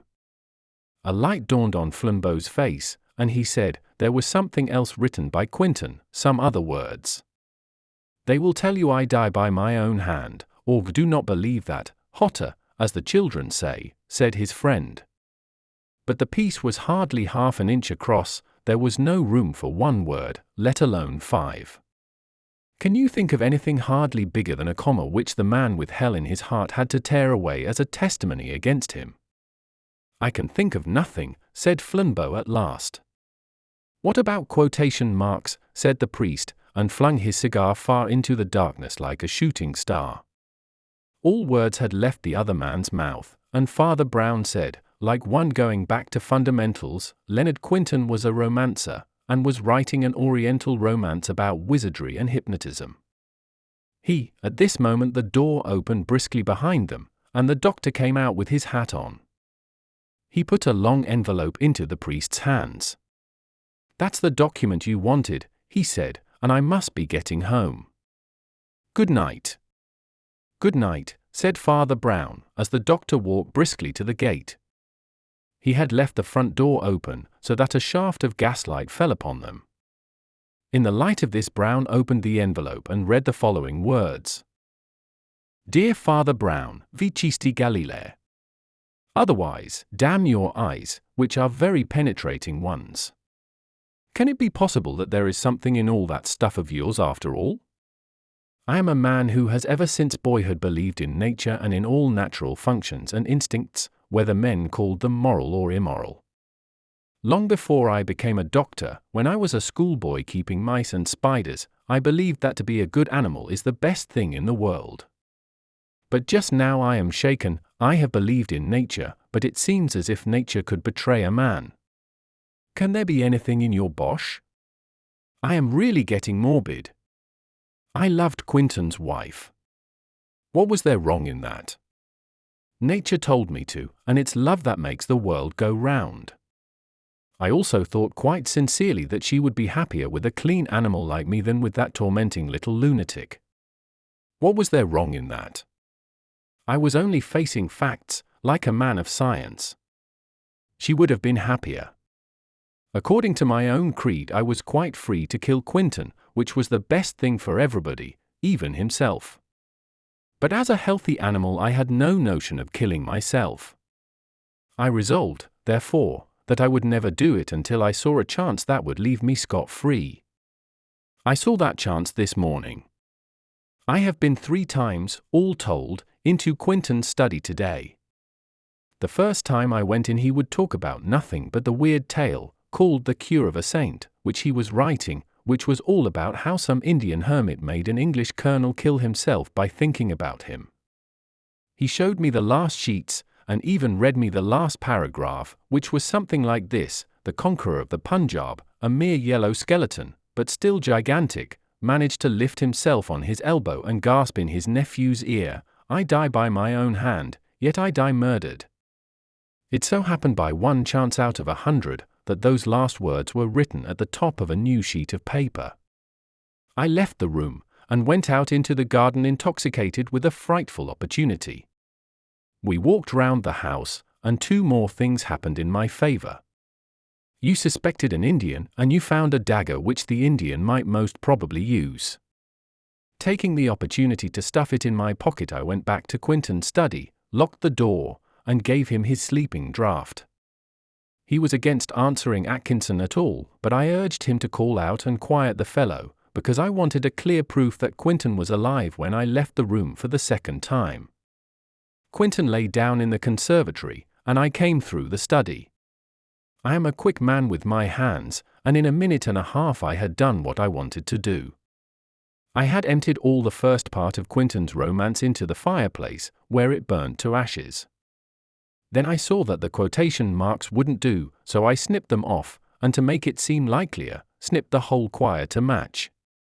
Then I came out with the knowledge that Quentin's confession of suicide lay on the front table, while Quentin lay alive but asleep in the conservatory beyond. The last act was a desperate one, you can guess it. I pretended to have seen Quentin dead and rushed to his room. I delayed you with the paper, and, being a quick man with my hands, killed Quentin while you were looking at his confession of suicide. He was half asleep, being drugged, and I put his own hand on the knife and drove it into his body. The knife was of so queer a shape that no one but an operator could have calculated the angle that would reach his heart. I wonder if you noticed this. When I had done it, the extraordinary thing happened. Nature deserted me. I felt ill. I felt just as if I had done something wrong. I think my brain is breaking up. I feel some sort of desperate pleasure in thinking I have told the thing to somebody, that I shall not have to be alone with it if I marry and have children. What is the matter with me? Madness. Or can one have remorse, just as if one were in Byron's poems? I cannot write any more. James Erskine Harris. Father Brown carefully folded up the letter, and put it in his breast pocket just as there came a loud peal at the gate bell, and the wet waterproofs of several policemen gleamed in the road outside. The Sins of Prince Saradine. When Flambeau took his month's holiday from his office in Westminster, he took it in a small sailing boat, so small that it passed much of its time as a rowing boat.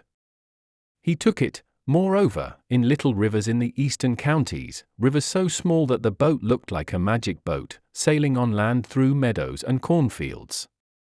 The vessel was just comfortable for 2 people, there was room only for necessities, and Flambeau had stocked it with such things as his special philosophy considered necessary. They reduced themselves, apparently, to 4 essentials: tins of salmon, if he should want to eat, loaded revolvers, if he should want to fight, a bottle of brandy, presumably in case he should faint, and a priest, presumably in case he should die. With this light luggage he crawled down the little Norfolk rivers, intending to reach the Broads at last, but meanwhile delighting in the overhanging gardens and meadows, the mirrored mansions or villages, lingering to fish in the pools and corners, and in some sense hugging the shore.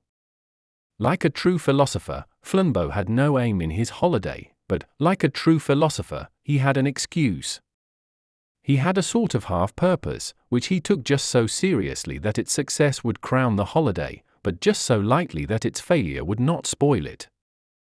Years ago, when he had been a king of thieves and the most famous figure in Paris, he had often received wild communications of approval, denunciation, or even love, but one had, somehow, stuck in his memory. It consisted simply of a visiting card, in an envelope with an English postmark. On the back of the card was written in French and in green ink, "If you ever retire and become respectable, come and see me. I want to meet you, for I have met all the other great men of my time."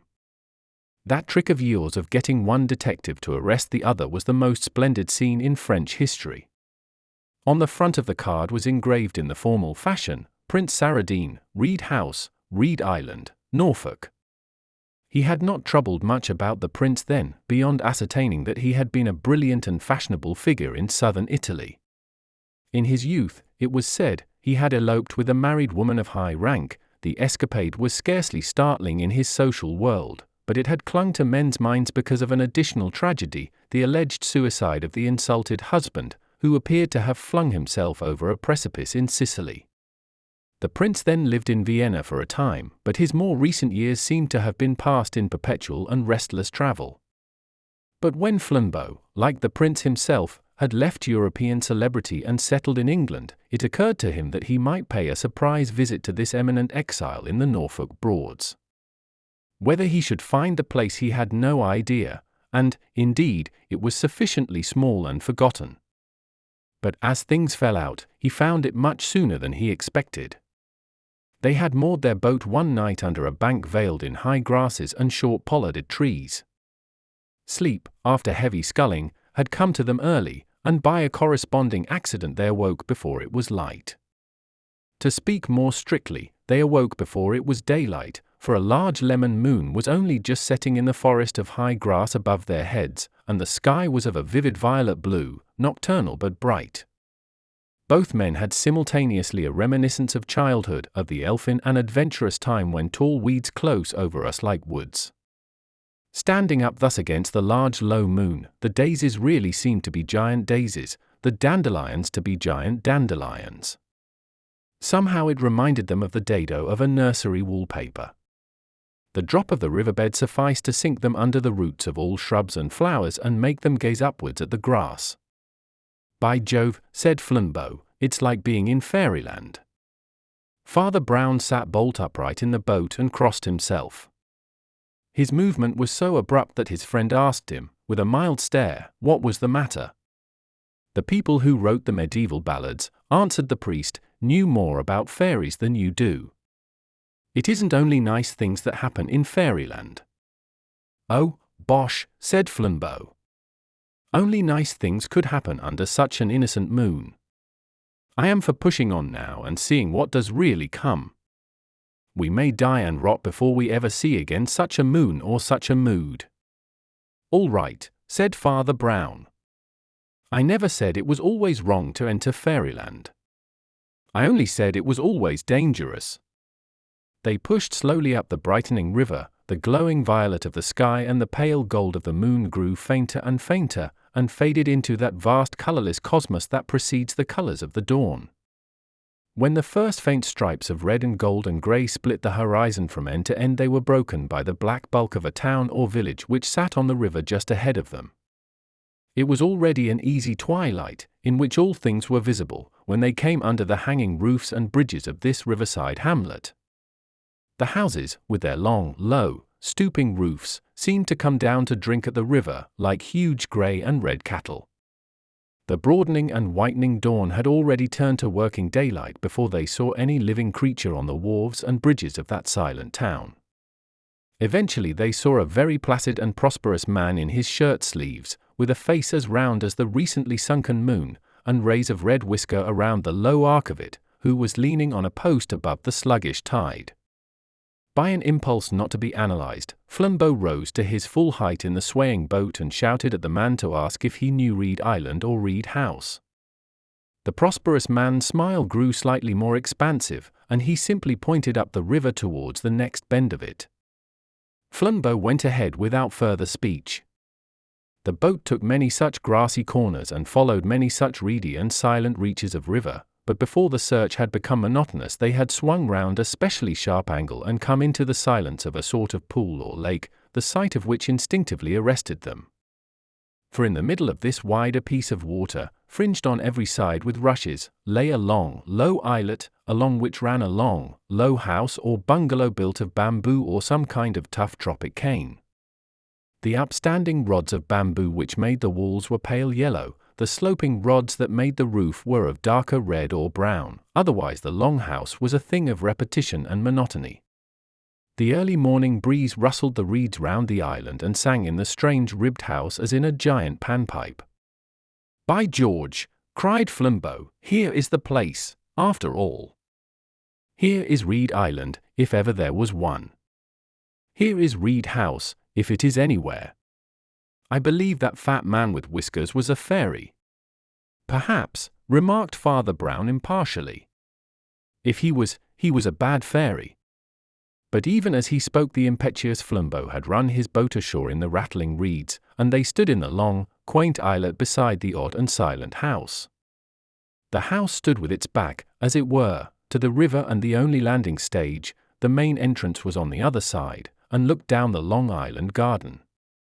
The visitors approached it, therefore, by a small path running round nearly 3 sides of the house, close under the low eaves. Through 3 different windows on 3 different sides they looked in on the same long, well-lit room, panelled in light wood, with a large number of looking-glasses, and laid out as for an elegant lunch. The front door, when they came round to it at last, was flanked by 2 turquoise-blue flower-pots. It was opened by a butler of the drearier type, long, lean, grey and listless, who murmured that Prince Saradine was from home at present, but was expected hourly, the house being kept ready for him and his guests. The exhibition of the card with the scrawl of green ink awoke a flicker of life in the parchment face of the depressed retainer, and it was with a certain shaky courtesy that he suggested that the strangers should remain. "His Highness may be here any minute," he said, "and would be distressed to have just missed any gentleman he had invited. We have orders always to keep a little cold lunch for him and his friends, and I am sure he would wish it to be offered." Moved with curiosity to this minor adventure, Flambeau assented gracefully, and followed the old man, who ushered him ceremoniously into the long, lightly panelled room. There was nothing very notable about it, except the rather unusual alternation of many long, low windows with many long, low oblongs of looking-glass, which gave a singular air of lightness and unsubstantialness to the place. It was somehow like lunching out of doors. 1 or 2 pictures of a quiet kind hung in the corners, one a large grey photograph of a very young man in uniform, another a red chalk sketch of 2 long-haired boys. Asked by Flambeau whether the soldierly person was the prince, the butler answered shortly in the negative. It was the prince's younger brother, Captain Stephen Saradine, he said. And with that the old man seemed to dry up suddenly and lose all taste for conversation. After lunch had tailed off with exquisite coffee and liqueurs, the guests were introduced to the garden, the library, and the housekeeper, a dark, handsome lady, of no little majesty, and rather like a Plutonic Madonna. It appeared that she and the butler were the only survivors of the prince's original foreign menage, the other servants now in the house being new and collected in Norfolk by the housekeeper. This latter lady went by the name of Mrs. Anthony, but she spoke with a slight Italian accent, and Flambeau did not doubt that Anthony was a Norfolk version of some more Latin name.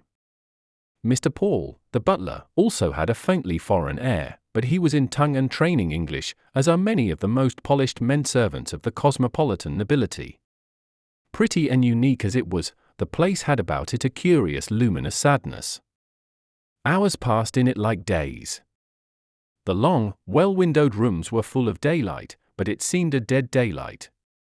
And through all other incidental noises, the sound of talk, the clink of glasses, or the passing feet of servants, they could hear on all sides of the house the melancholy noise of the river.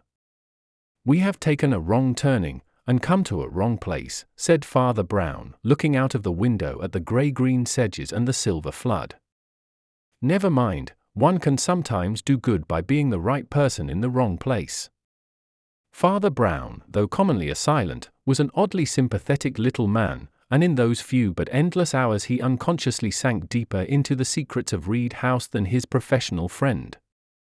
He had that knack of friendly silence which is so essential to gossip, and saying scarcely a word, he probably obtained from his new acquaintances all that in any case they would have told. The butler indeed was naturally uncommunicative. He betrayed a sullen and almost animal affection for his master, who, he said, had been very badly treated.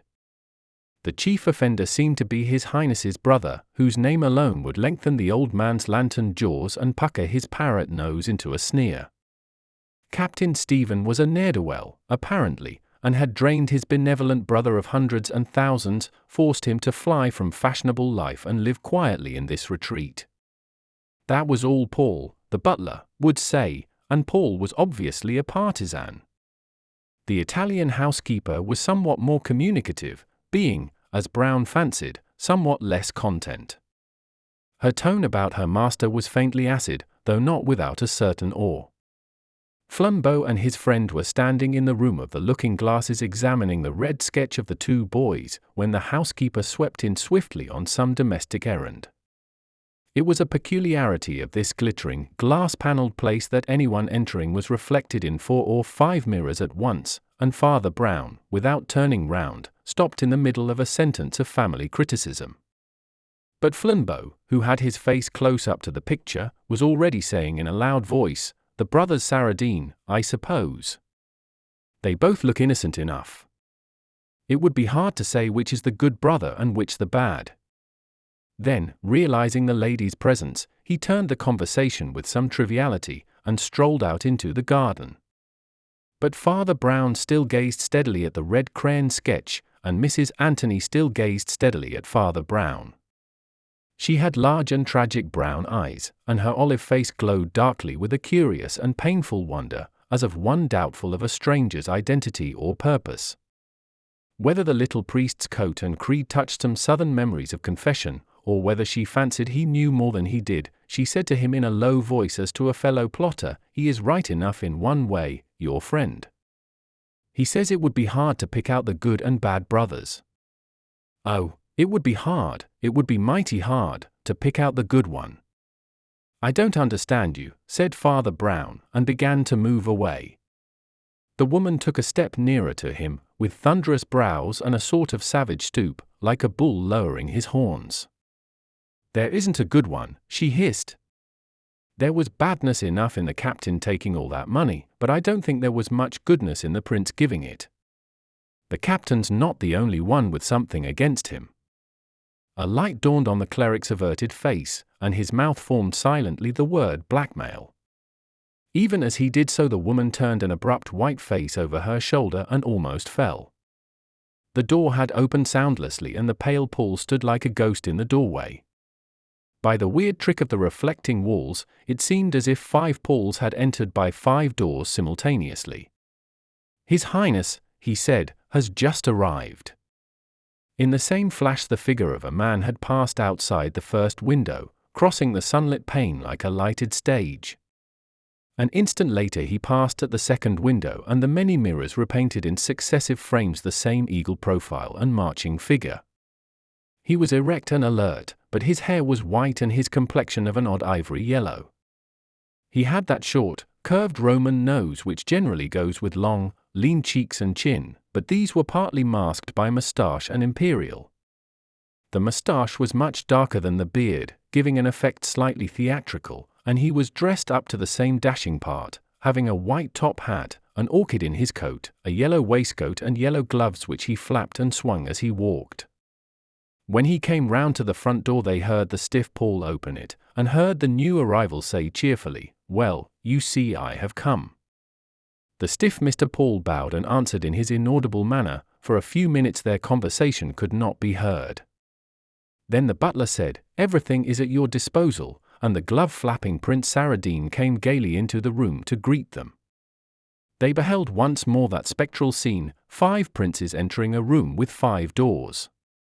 The prince put the white hat and yellow gloves on the table and offered his hand quite cordially.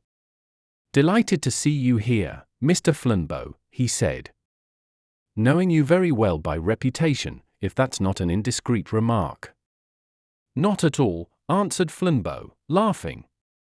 "I am not sensitive. Very few reputations are gained by unsullied virtue." The prince flashed a sharp look at him to see if the retort had any personal point, then he laughed also and offered chairs to everyone, including himself. "Pleasant little place, this, I think," he said with a detached air. "Not much to do, I fear, but the fishing is really good."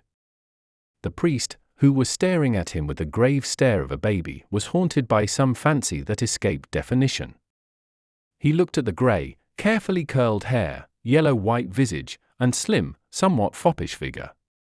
These were not unnatural, though perhaps a shade prononcé, like the outfit of a figure behind the footlights. The nameless interest lay in something else, in the very framework of the face. Brown was tormented with a half-memory of having seen it somewhere before. The man looked like some old friend of his dressed up. Then he suddenly remembered the mirrors, and put his fancy down to some psychological effect of that multiplication of human masks. Prince Saradine distributed his social attentions between his guests with great gaiety and tact. Finding the detective of a sporting turn and eager to employ his holiday, he guided Flambeau and Flambeau's boat down to the best fishing spot in the stream, and was back in his own canoe in 20 minutes to join Father Brown in the library and plunge equally politely into the priest's more philosophic pleasures. He seemed to know a great deal both about the fishing and the books, though of these not the most edifying. He spoke 5 or 6 languages, though chiefly the slang of each. He had evidently lived in varied cities and very motley societies, for some of his cheerfulest stories were about gambling hells and opium dens, Australian bushrangers or Italian brigands. Father Brown knew that the once celebrated Saradine had spent his last few years in almost ceaseless travel, but he had not guessed that the travels were so disreputable or so amusing. Indeed, with all his dignity of a man of the world, Prince Saradine radiated to such sensitive observers as the priest a certain atmosphere of the restless and even the unreliable. His face was fastidious, but his eye was wild. He had little nervous tricks, like a man shaken by drink or drugs, and he neither had, nor professed to have, his hand on the helm of household affairs. All these were left to the 2 old servants, especially to the butler, who was plainly the central pillar of the house. Mr. Paul, indeed, was not so much a butler as a sort of steward or, even, chamberlain. He dined privately, but with almost as much pomp as his master. He was feared by all the servants, and he consulted with the prince decorously, but somewhat unbendingly, rather as if he were the prince's solicitor. The sombre housekeeper was a mere shadow in comparison. Indeed, she seemed to efface herself and wait only on the butler, and Brown heard no more of those volcanic whispers which had half told him of the younger brother who blackmailed the elder. Whether the prince was really being thus bled by the absent captain, he could not be certain, but there was something insecure and secretive about Saradine that made the tale by no means incredible. When they went once more into the long hall with the windows and the mirrors, yellow evening was dropping over the waters and the willowy banks, and a bittern sounded in the distance like an elf upon his dwarfish drum. The same singular sentiment of some sad and evil fairyland crossed the priest's mind again like a little grey cloud. "I wish Flambeau were back," he muttered. "Do you believe in doom?" asked the restless Prince Saradine suddenly. "No," answered his guest. "I believe in doomsday." The prince turned from the window and stared at him in a singular manner, his face in shadow against the sunset. "What do you mean?" he asked. "I mean that we here are on the wrong side of the tapestry," answered Father Brown. "The things that happen here do not seem to mean anything, they mean something somewhere else. Somewhere else retribution will come on the real offender. Here it often seems to fall on the wrong person." The prince made an inexplicable noise like an animal. In his shadowed face the eyes were shining queerly. A new and shrewd thought exploded silently in the other's mind. Was there another meaning in Saradine's blend of brilliancy and abruptness? Was the prince, was he perfectly sane? He was repeating, the wrong person, many more times than was natural in a social exclamation. Then Father Brown awoke tardily to a second truth. In the mirrors before him he could see the silent door standing open, and the silent Mr. Paul standing in it, with his usual pallid impassiveness. "I thought it better to announce at once," he said, with the same stiff respectfulness as of an old family lawyer. "A boat rowed by 6 men has come to the landing stage, and there's a gentleman sitting in the stern."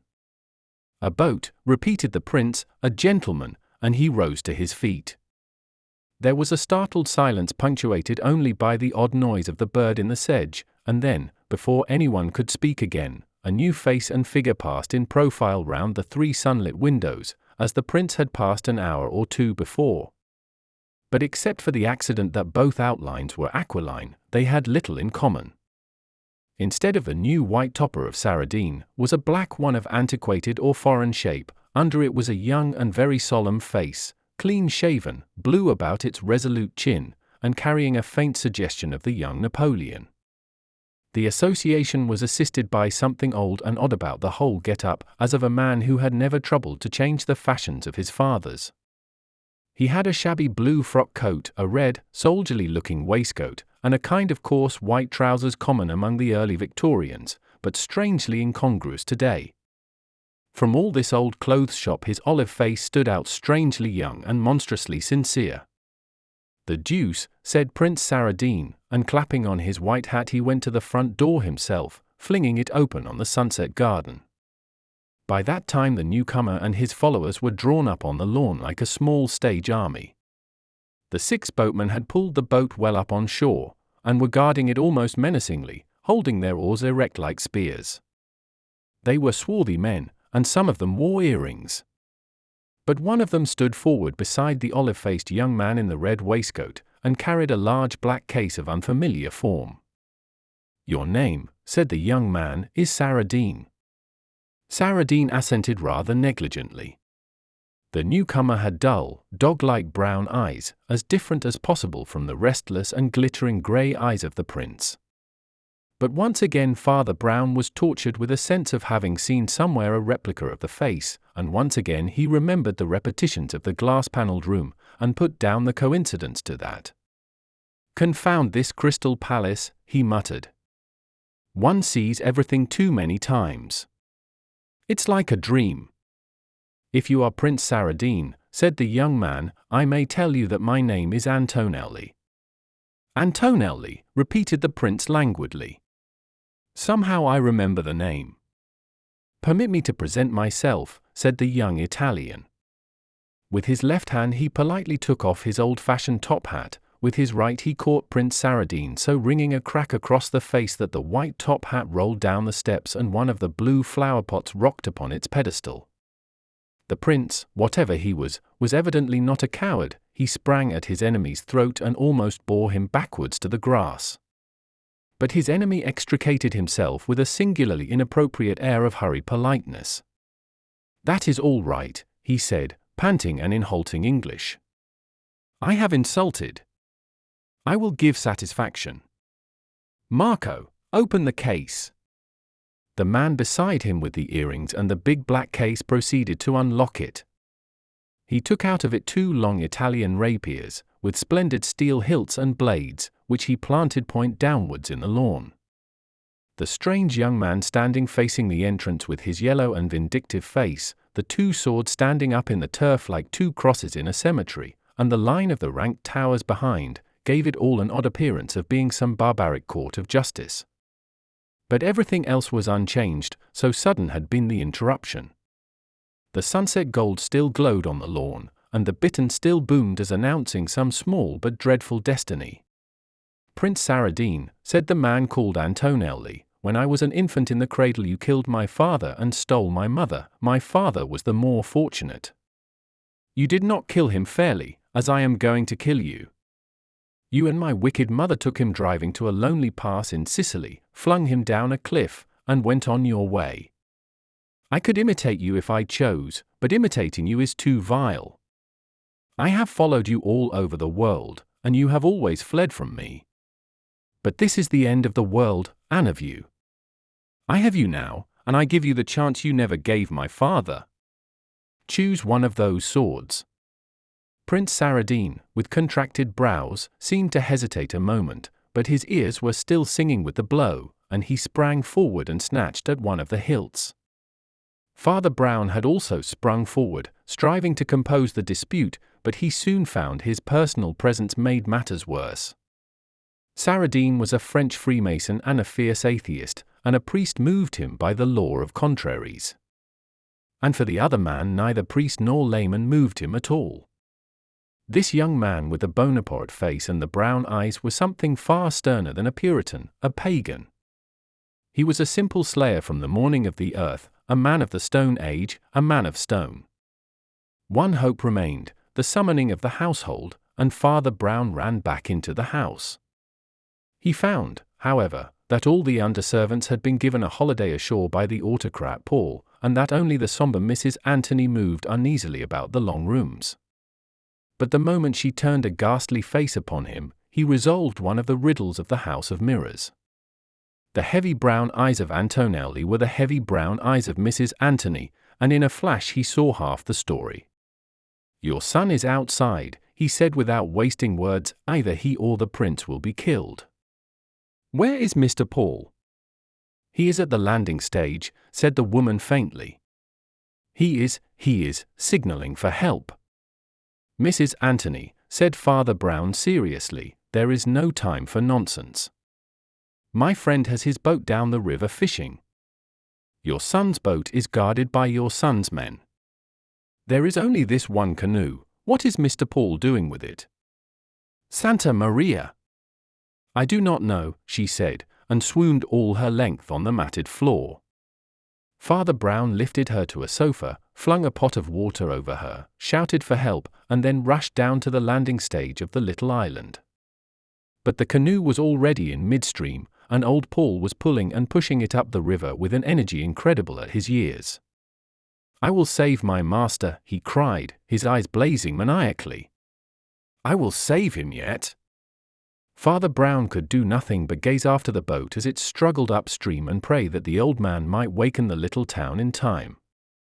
"A duel is bad enough," he muttered, rubbing up his rough, dust-colored hair, "but there's something wrong about this duel, even as a duel. I feel it in my bones. But what can it be?" As he stood staring at the water, a wavering mirror of sunset, he heard from the other end of the island garden a small but unmistakable sound, the cold concussion of steel. He turned his head. Away on the farthest cape or headland of the long islet, on a strip of turf beyond the last rank of roses, the duelists had already crossed swords. Evening above them was a dome of virgin gold, and, distant as they were, every detail was picked out. They had cast off their coats, but the yellow waistcoat and white hair of Saradine, the red waistcoat and white trousers of Antonelli, glittered in the level light like the colors of the dancing clockwork dolls. The two swords sparkled from point to pommel like two diamond pins. There was something frightful in the two figures appearing so little and so gay. They looked like two butterflies trying to pin each other to a cork. Father Brown ran as hard as he could, his little legs going like a wheel. But when he came to the field of combat he found he was born too late and too early, too late to stop the strife, under the shadow of the grim Sicilians leaning on their oars, and too early to anticipate any disastrous issue of it. For the two men were singularly well matched, the prince using his skill with a sort of cynical confidence, the Sicilian using his with a murderous care. Few finer fencing matches can ever have been seen in crowded amphitheatres than that which tinkled and sparkled on that forgotten island in the reedy river. The dizzy fight was balanced so long that hope began to revive in the protesting priest. By all common probability Paul must soon come back with the police. It would be some comfort even if Flambeau came back from his fishing, for Flambeau, physically speaking, was worth for other men. But there was no sign of Flambeau, and, what was much queerer, no sign of Paul or the police. No other raft or stick was left to float on, in that lost island in that vast nameless pool, they were cut off as on a rock in the Pacific. Almost as he had the thought, the ringing of the rapiers quickened to a rattle, the prince's arms flew up, and the point shot out behind between his shoulder blades. He went over with a great whirling movement, almost like one throwing the half of a boy's cartwheel. The sword flew from his hand like a shooting star, and dived into the distant river.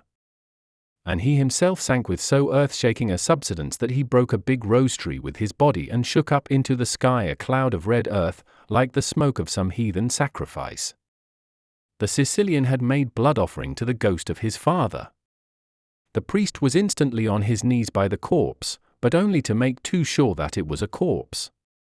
As he was still trying some last hopeless tests, he heard for the first time voices from farther up the river, and saw a police boat shoot up to the landing stage, with constables and other important people, including the excited Paul. The little priest rose with a distinctly dubious grimace. "Now, why on earth," he muttered, "why on earth couldn't he have come before?" Some 7 minutes later the island was occupied by an invasion of townsfolk and police, and the latter had put their hands on the victorious duellist, ritually reminding him that anything he said might be used against him. "I shall not say anything," said the monomaniac, with a wonderful and peaceful face. "I shall never say anything more. I am very happy, and I only want to be hanged." Then he shut his mouth as they led him away, and it is the strange but certain truth that he never opened it again in this world, except to say guilty at his trial. Father Brown had stared at the suddenly crowded garden, the arrest of the man of blood, the carrying away of the corpse after its examination by the doctor, rather as one watches the break-up of some ugly dream. He was motionless, like a man in a nightmare. He gave his name and address as a witness, but declined their offer of a boat to the shore, and remained alone in the island garden, gazing at the broken rose bush and the whole green theatre of that swift and inexplicable tragedy. The light died along the river, mist rose in the marshy banks, a few belated birds flitted fitfully across. Stuck stubbornly in his subconsciousness, which was an unusually lively one, was an unspeakable certainty that there was something still unexplained. This sense that had clung to him all day could not be fully explained by his fancy about Looking-Glass Land. Somehow he had not seen the real story, but some game or mask. And yet people do not get hanged or run through the body for the sake of a charade. As he sat on the steps of the landing stage ruminating, he grew conscious of the tall, dark streak of a sail coming silently down the shining river, and sprang to his feet with such a backrush of feeling that he almost wept. "Flambeau," he cried, and shook his friend by both hands again and again, much to the astonishment of that sportsman, as he came on shore with his fishing tackle. "Flambeau," he said, "so you're not killed?" "Killed?" repeated the angler in great astonishment. "And why should I be killed?" "Oh, because nearly everybody else is," said his companion rather wildly. "Saradine got murdered, and Antonelli wants to be hanged, and his mother's fainted, and I, for one, don't know whether I'm in this world or the next. But, thank God, you're in the same one." And he took the bewildered Flambeau's arm. As they turned from the landing stage, they came under the eaves of the low bamboo house, and looked in through one of the windows, as they had done on their first arrival. They beheld a lamp-lit interior well calculated to arrest their eyes. The table in the long dining room had been laid for dinner when Saradine's destroyer had fallen like a storm bolt on the island.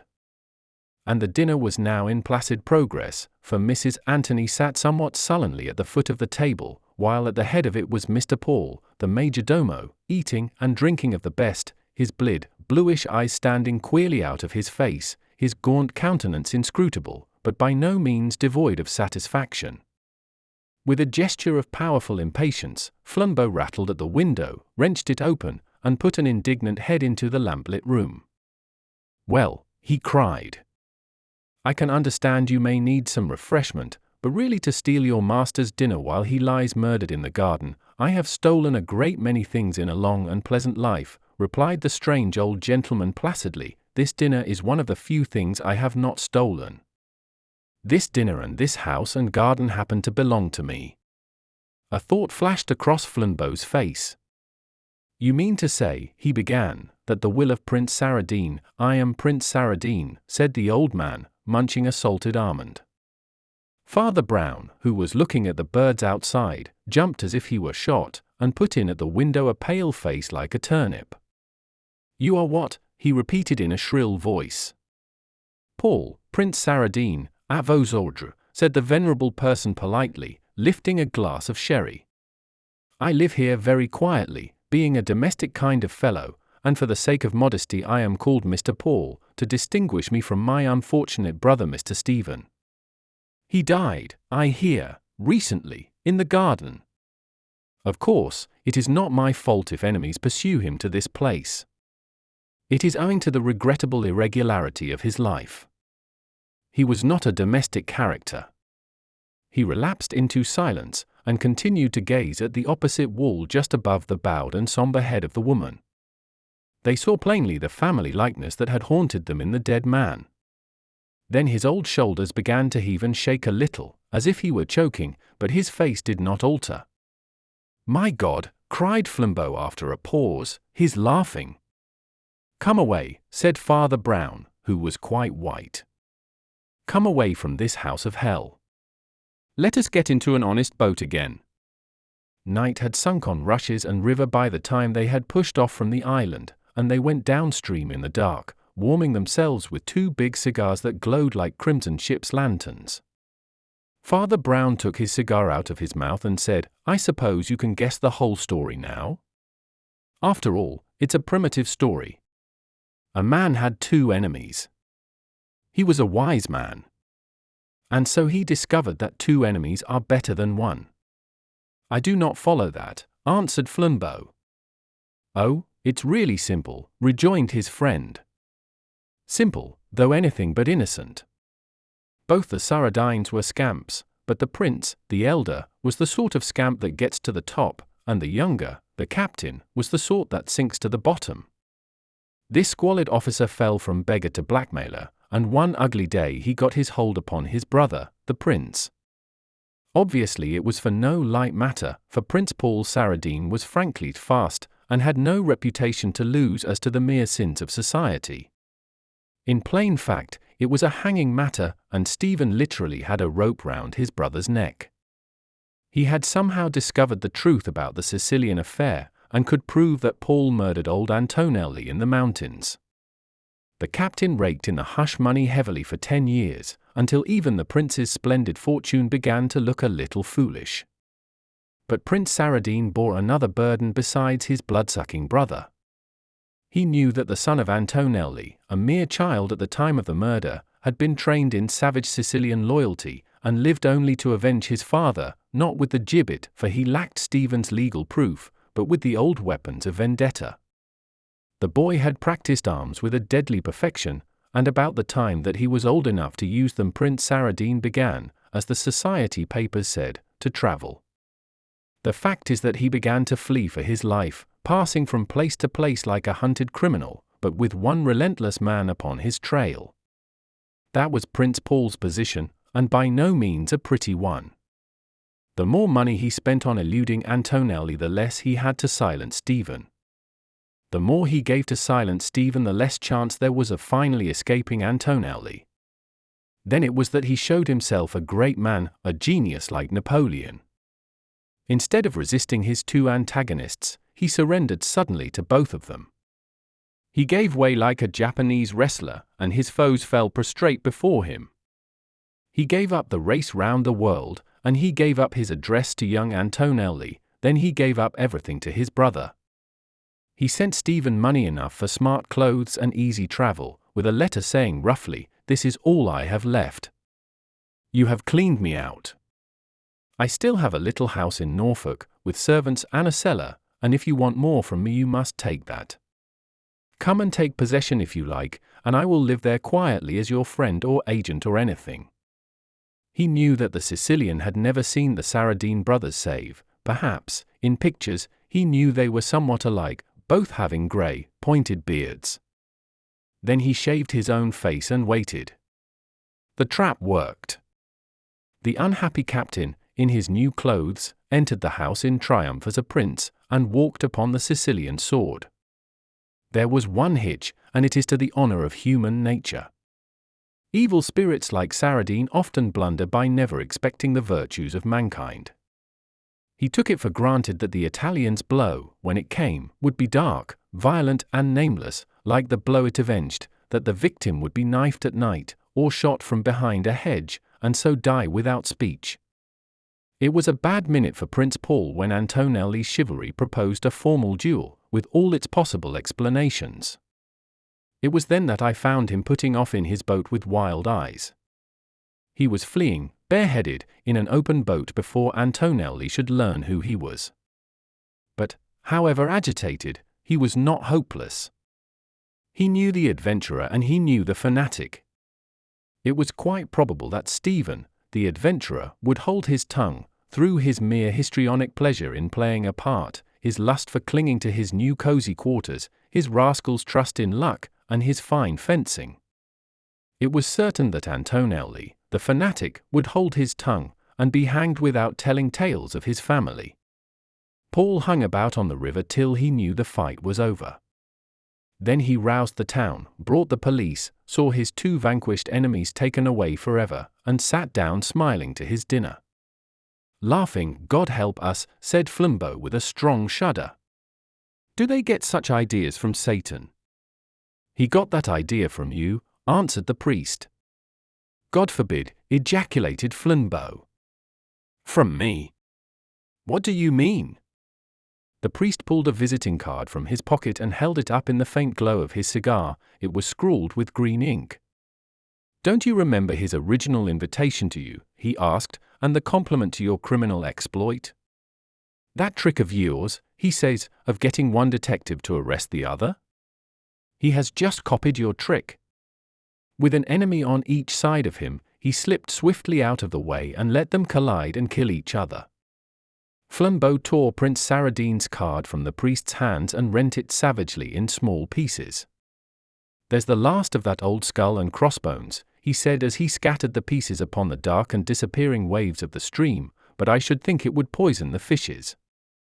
The last gleam of white card and green ink was drowned and darkened, a faint and vibrant color as of morning changed the sky, and the moon behind the grasses grew paler. They drifted in silence. "Father," said Flambeau suddenly, "do you think it was all a dream?"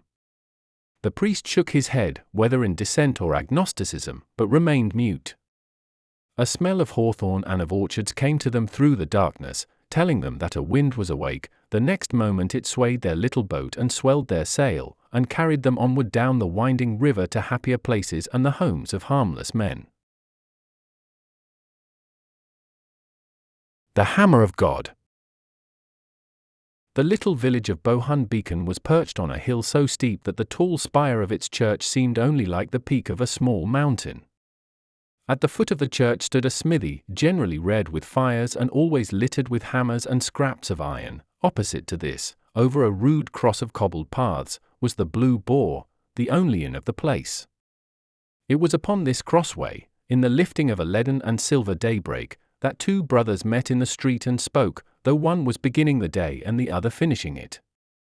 The Reverend and Honourable Wilfred Bohun was very devout, and was making his way to some austere exercises of prayer or contemplation at dawn. Colonel the Honourable Norman Bohun, his elder brother, was by no means devout, and was sitting in evening dress on the bench outside the Blue Boar, drinking what the philosophic observer was free to regard either as his last glass on Tuesday or his first on Wednesday. The colonel was not particular. The Bohuns were one of the very few aristocratic families really dating from the Middle Ages, and their pennon had actually seen Palestine. But it is a great mistake to suppose that such houses stand high in chivalric tradition. Few except the poor preserve traditions. Aristocrats live not in traditions but in fashions. The Bohuns had been Mohawks under Queen Anne and Mashers under Queen Victoria. But like more than one of the really ancient houses, they had rotted in the last 2 centuries into mere drunkards and dandy degenerates, till there had even come a whisper of insanity. Certainly there was something hardly human about the colonel's wolfish pursuit of pleasure, and his chronic resolution not to go home till morning had a touch of the hideous clarity of insomnia. He was a tall, fine animal, elderly, but with hair still startlingly yellow. He would have looked merely blonde and leonine, but his blue eyes were sunk so deep in his face that they looked black. They were a little too close together. He had very long yellow moustaches, on each side of them a fold or furrow from nostril to jaw, so that a sneer seemed cut into his face. Over his evening clothes he wore a curious pale yellow coat that looked more like a very light dressing gown than an overcoat, and on the back of his head was stuck an extraordinary broad-brimmed hat of a bright green colour, evidently some oriental curiosity caught up at random. He was proud of appearing in such incongruous attires, proud of the fact that he always made them look congruous. His brother the curate had also the yellow hair and the elegance, but he was buttoned up to the chin in black, and his face was clean-shaven, cultivated, and a little nervous. He seemed to live for nothing but his religion, but there were some who said, notably the blacksmith, who was a Presbyterian, that it was a love of Gothic architecture rather than of God, and that his haunting of the church like a ghost was only another and purer turn of the almost morbid thirst for beauty which sent his brother raging after women and wine. This charge was doubtful, while the man's practical piety was indubitable. Indeed, the charge was mostly an ignorant misunderstanding of the love of solitude and secret prayer, and was founded on his being often found kneeling, not before the altar, but in peculiar places, in the crypts or gallery, or even in the belfry. He was at the moment about to enter the church through the yard of the smithy, but stopped and frowned a little as he saw his brother's cavernous eyes staring in the same direction. On the hypothesis that the colonel was interested in the church, he did not waste any speculations. There only remained the blacksmith's shop, and though the blacksmith was a Puritan and none of his people, Wilfred Bohun had heard some scandals about a beautiful and rather celebrated wife. He flung a suspicious look across the shed, and the colonel stood up laughing to speak to him. "Good morning, Wilfred," he said. "Like a good landlord, I am watching sleeplessly over my people. I am going to call on the blacksmith." Wilfred looked at the ground, and said, "The blacksmith is out. He is over at Greenford." "I know," answered the other with silent laughter, "that is why I am calling on him." "Norman," said the cleric, with his eye on a pebble in the road, "are you ever afraid of thunderbolts?" "What do you mean?" asked the colonel. "Is your hobby meteorology?" "I mean," said Wilfred, without looking up, "do you ever think that God might strike you in the street?" "I beg your pardon," said the colonel, "I see your hobby is folklore." "I know your hobby is blasphemy," retorted the religious man, stung in the one live place of his nature. "But if you do not fear God, you have good reason to fear man." The elder raised his eyebrows politely. "Fear man," he said. "Barnes the blacksmith is the biggest and strongest man for 40 miles round," said the clergyman sternly. "I know you are no coward or weakling, but he could throw you over the wall." This struck home, being true, and the lowering line by mouth and nostril darkened and deepened. For a moment he stood with a heavy sneer on his face. But in an instant Colonel Bohun had recovered his own cruel good humour and laughed, showing 2 dog-like front teeth under his yellow moustache. "In that case, my dear Wilfred," he said quite carelessly, "it was wise for the last of the Bohuns to come out partially in armour." And he took off the queer round hat covered with green, showing that it was lined within with steel. Wilfred recognized it indeed as a light Japanese or Chinese helmet torn down from a trophy that hung in the old family hall. "It was the first hat to hand," explained his brother airily, "always the nearest hat, and the nearest woman." "The blacksmith is away at Greenford," said Wilfred quietly, "the time of his return is unsettled." And with that he turned and went into the church with bowed head, crossing himself like one who wishes to be quit of an unclean spirit. He was anxious to forget such grossness in the cool twilight of his tall Gothic cloisters, but on that morning it was fated that his still round of religious exercises should be everywhere arrested by small shocks. As he entered the church, hitherto always empty at that hour, a kneeling figure rose hastily to its feet and came towards the full daylight of the doorway. When the curate saw it, he stood still with surprise. For the early worshipper was none other than the village idiot, a nephew of the blacksmith, one who neither would nor could care for the church or for anything else. He was always called Mad Joe, and seemed to have no other name. He was a dark, strong, slouching lad, with a heavy white face, dark straight hair, and a mouth always open.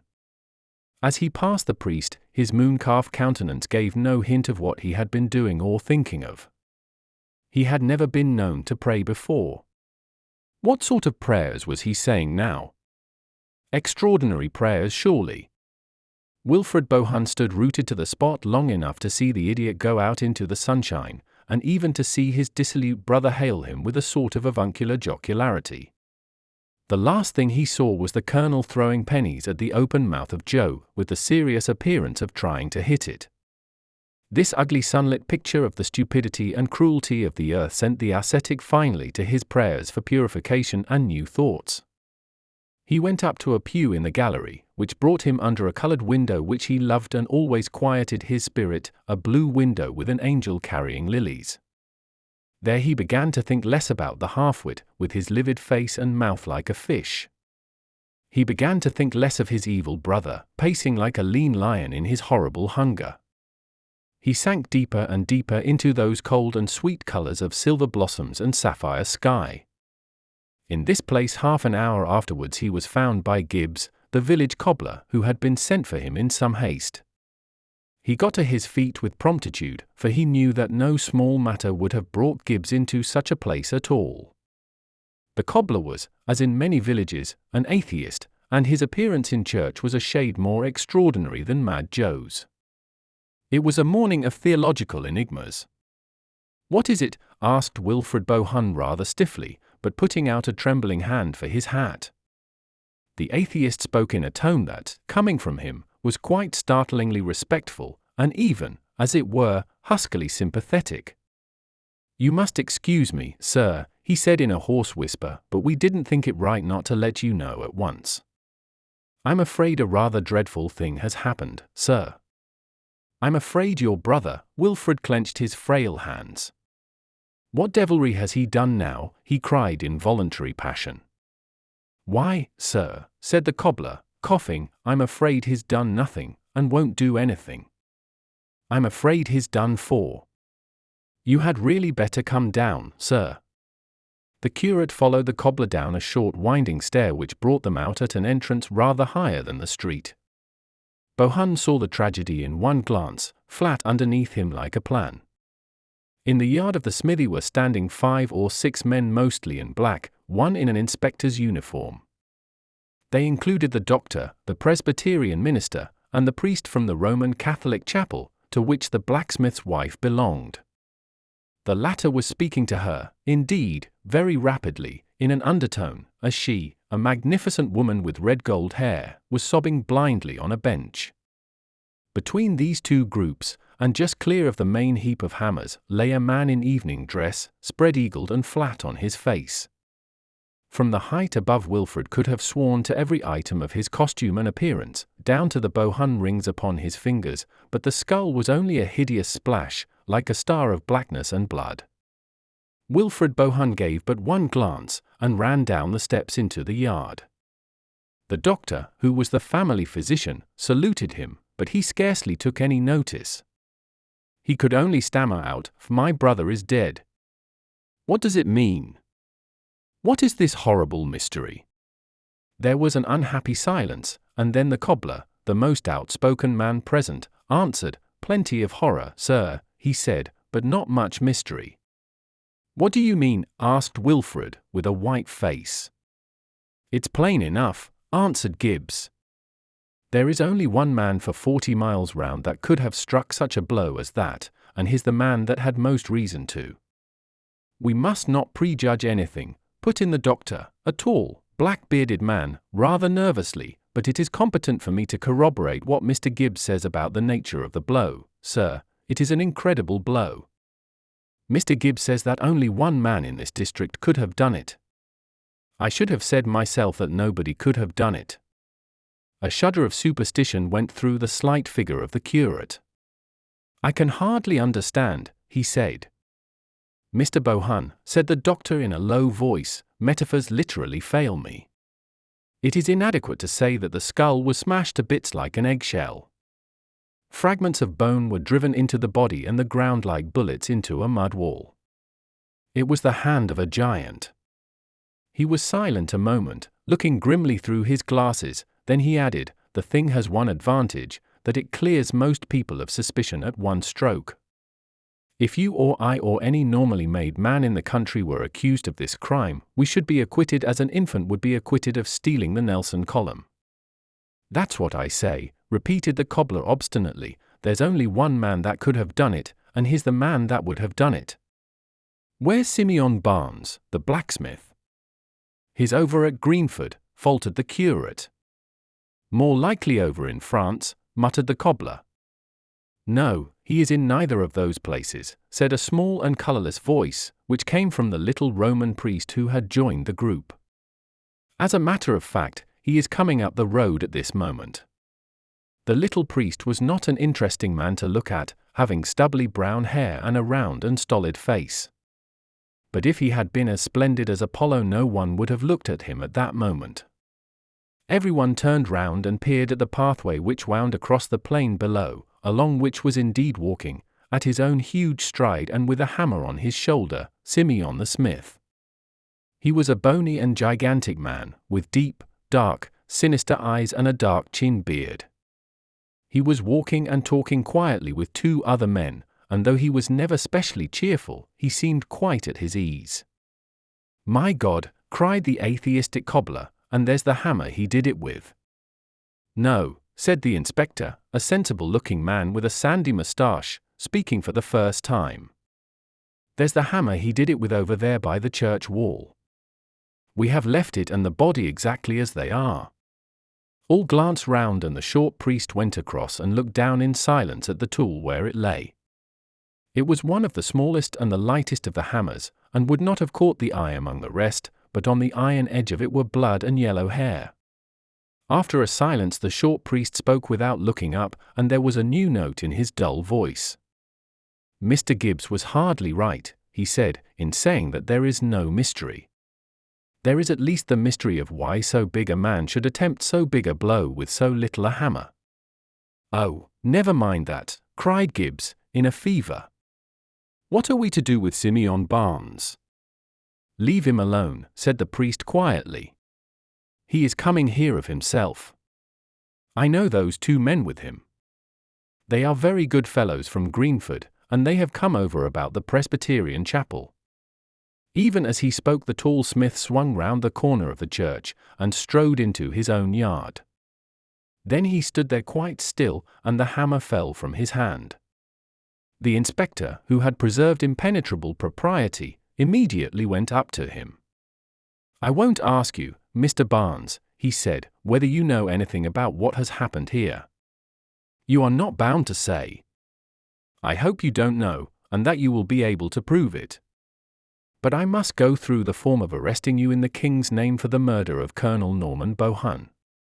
"You are not bound to say anything," said the cobbler in officious excitement. "They've got to prove everything.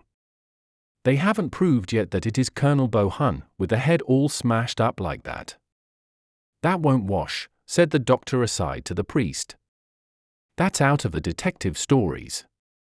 I was the Colonel's medical man, and I knew his body better than he did. He had very fine hands, but quite peculiar ones. The second and third fingers were the same length. Oh, that's the Colonel right enough." As he glanced at the brained corpse upon the ground, the iron eyes of the motionless blacksmith followed them and rested there also. "Is Colonel Bohun dead?" said the smith quite calmly. "Then he's damned." "Don't say anything." "Oh, don't say anything," cried the atheist cobbler, dancing about in an ecstasy of admiration of the English legal system. "For no man is such a legalist as the good secularist." The blacksmith turned on him over his shoulder the august face of a fanatic. "It's well for you infidels to dodge like foxes because the world's law favors you," he said, "but God guards his own in his pocket, as you shall see this day." Then he pointed to the colonel and said, "When did this dog die in his sins?" "Moderate your language," said the doctor. "Moderate the Bible's language, and I'll moderate mine." "When did he die?" "I saw him alive at 6 o'clock this morning," stammered Wilfred Bohun. "God is good," said the smith. "Mr. Inspector, I have not the slightest objection to being arrested. It is you who may object to arresting me. I don't mind leaving the court without a stain on my character. You do mind perhaps leaving the court with a bad setback in your career." The solid inspector for the first time looked at the blacksmith with a lively eye, as did everybody else, except the short, strange priest, who was still looking down at the little hammer that had dealt the dreadful blow.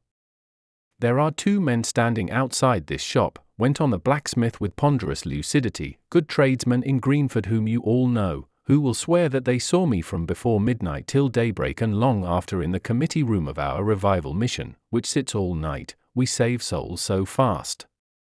In Greenford itself 20 people could swear to me for all that time. If I were a heathen, Mr. Inspector, I would let you walk on to your downfall. But as a Christian man I feel bound to give you your chance, and ask you whether you will hear my alibi now or in court." The inspector seemed for the first time disturbed, and said, "Of course I should be glad to clear you altogether now." The smith walked out of his yard with the same long and easy stride, and returned to his 2 friends from Greenford, who were indeed friends of nearly everyone present. Each of them said a few words which no one ever thought of disbelieving. When they had spoken, the Innocence of Simeon stood up as solid as the great church above them. One of those silences struck the group which are more strange and insufferable than any speech.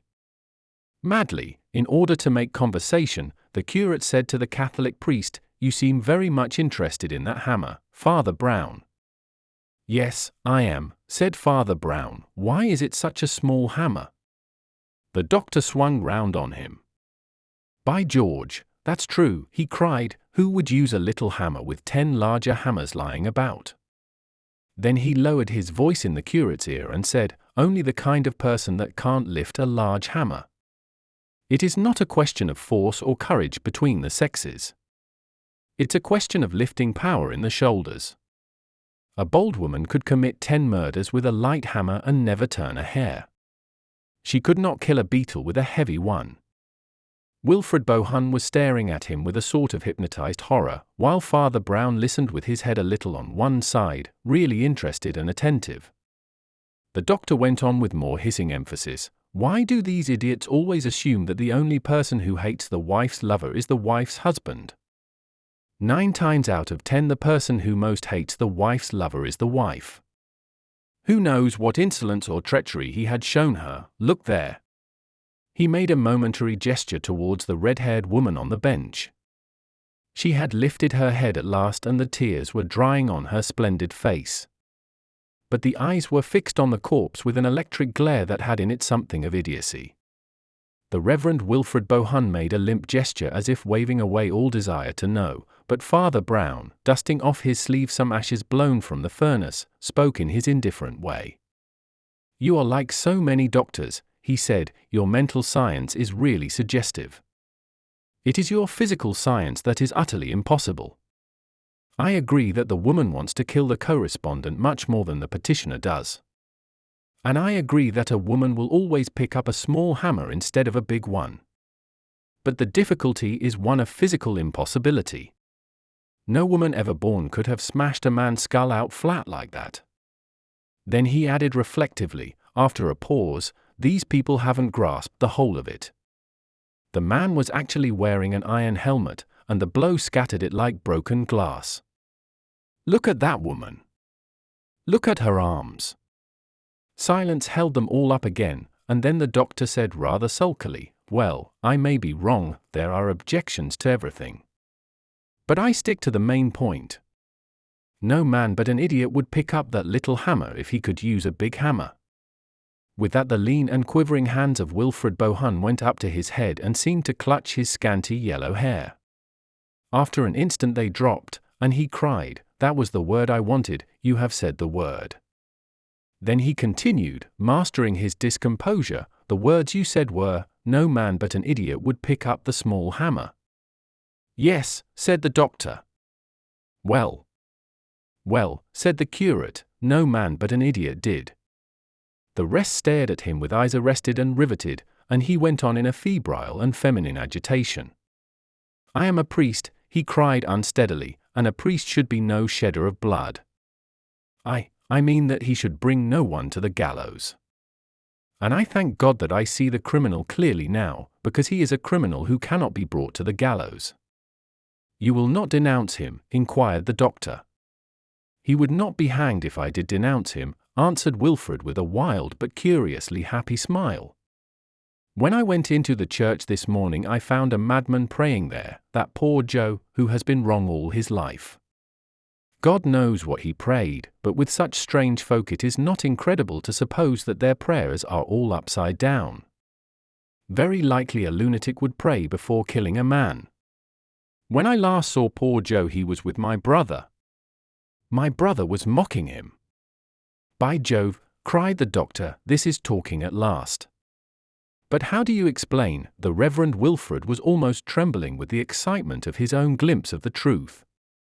Don't you see, he cried feverishly, "that is the only theory that covers both the queer things, that answers both the riddles.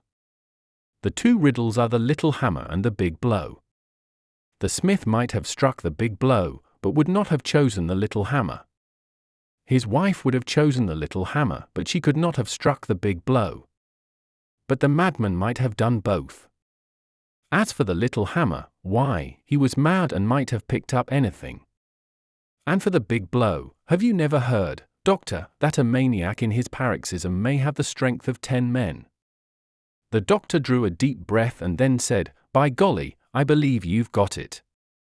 Father Brown had fixed his eyes on the speaker so long and steadily as to prove that his large, grey, ox-like eyes were not quite so insignificant as the rest of his face.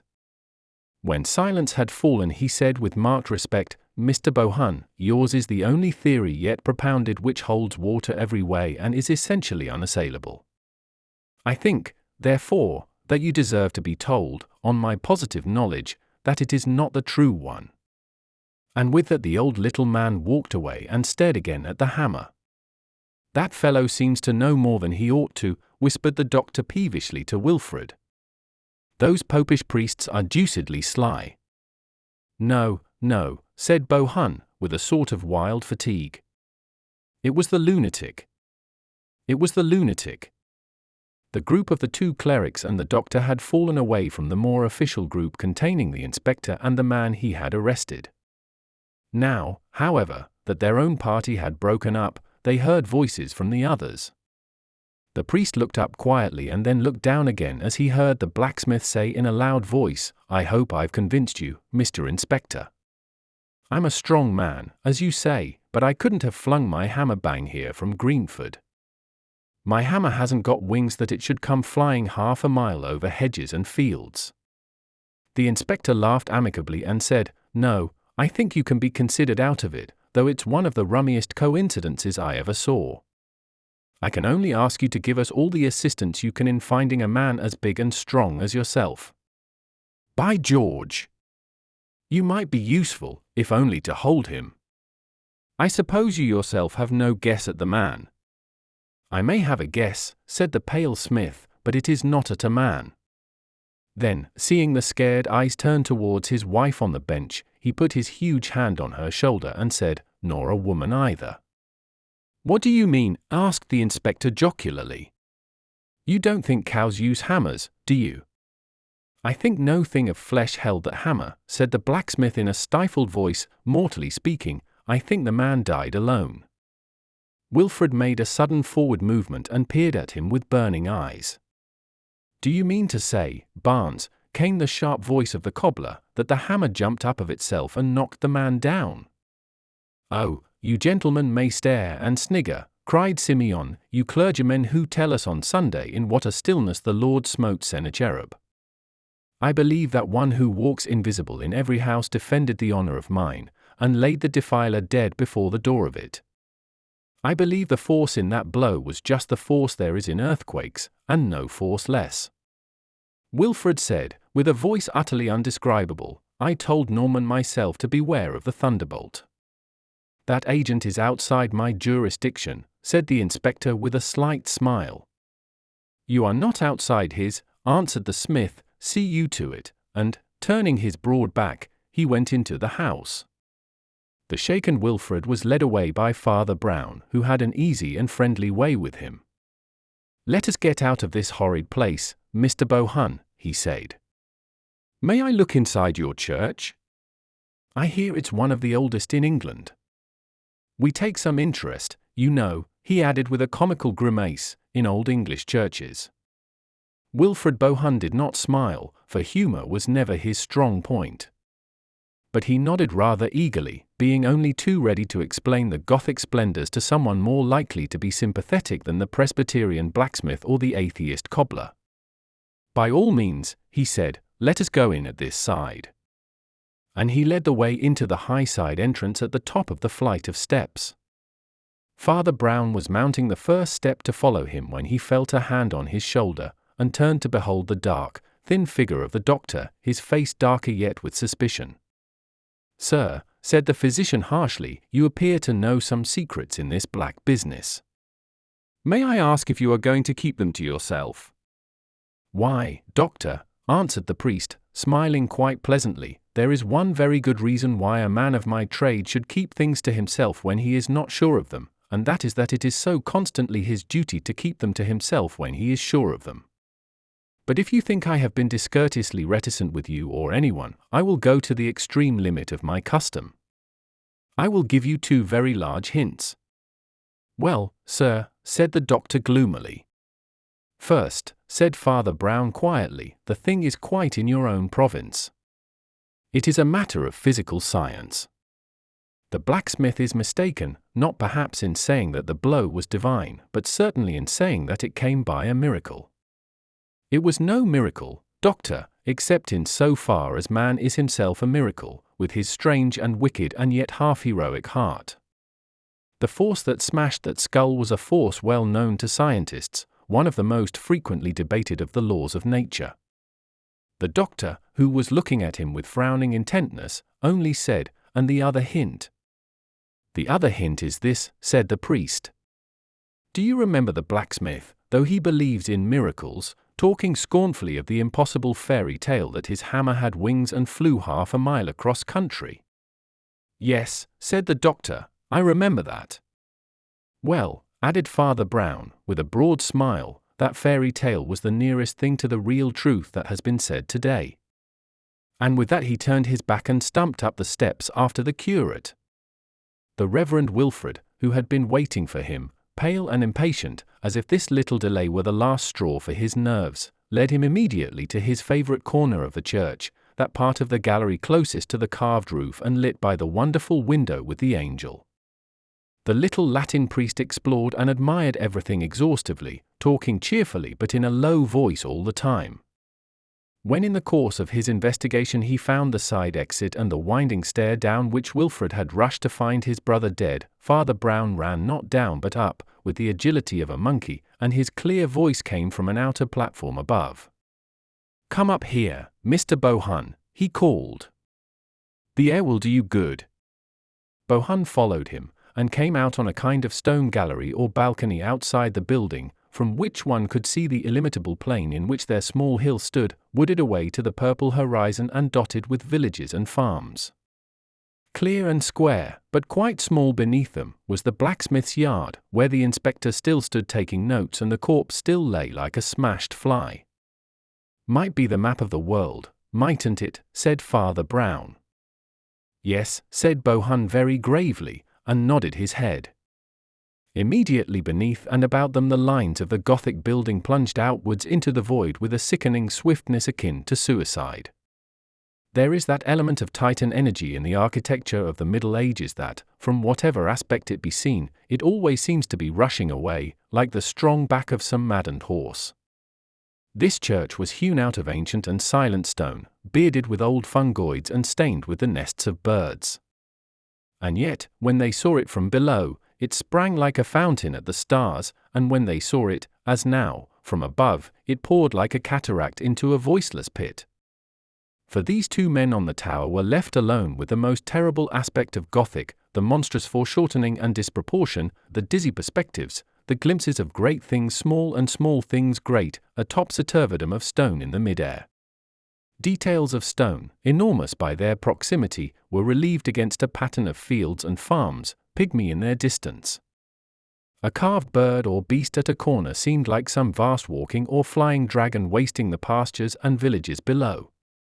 The whole atmosphere was dizzy and dangerous, as if men were upheld in air amid the gyrating wings of colossal genii, and the whole of that old church, as tall and rich as a cathedral, seemed to sit upon the sunlit country like a cloudburst.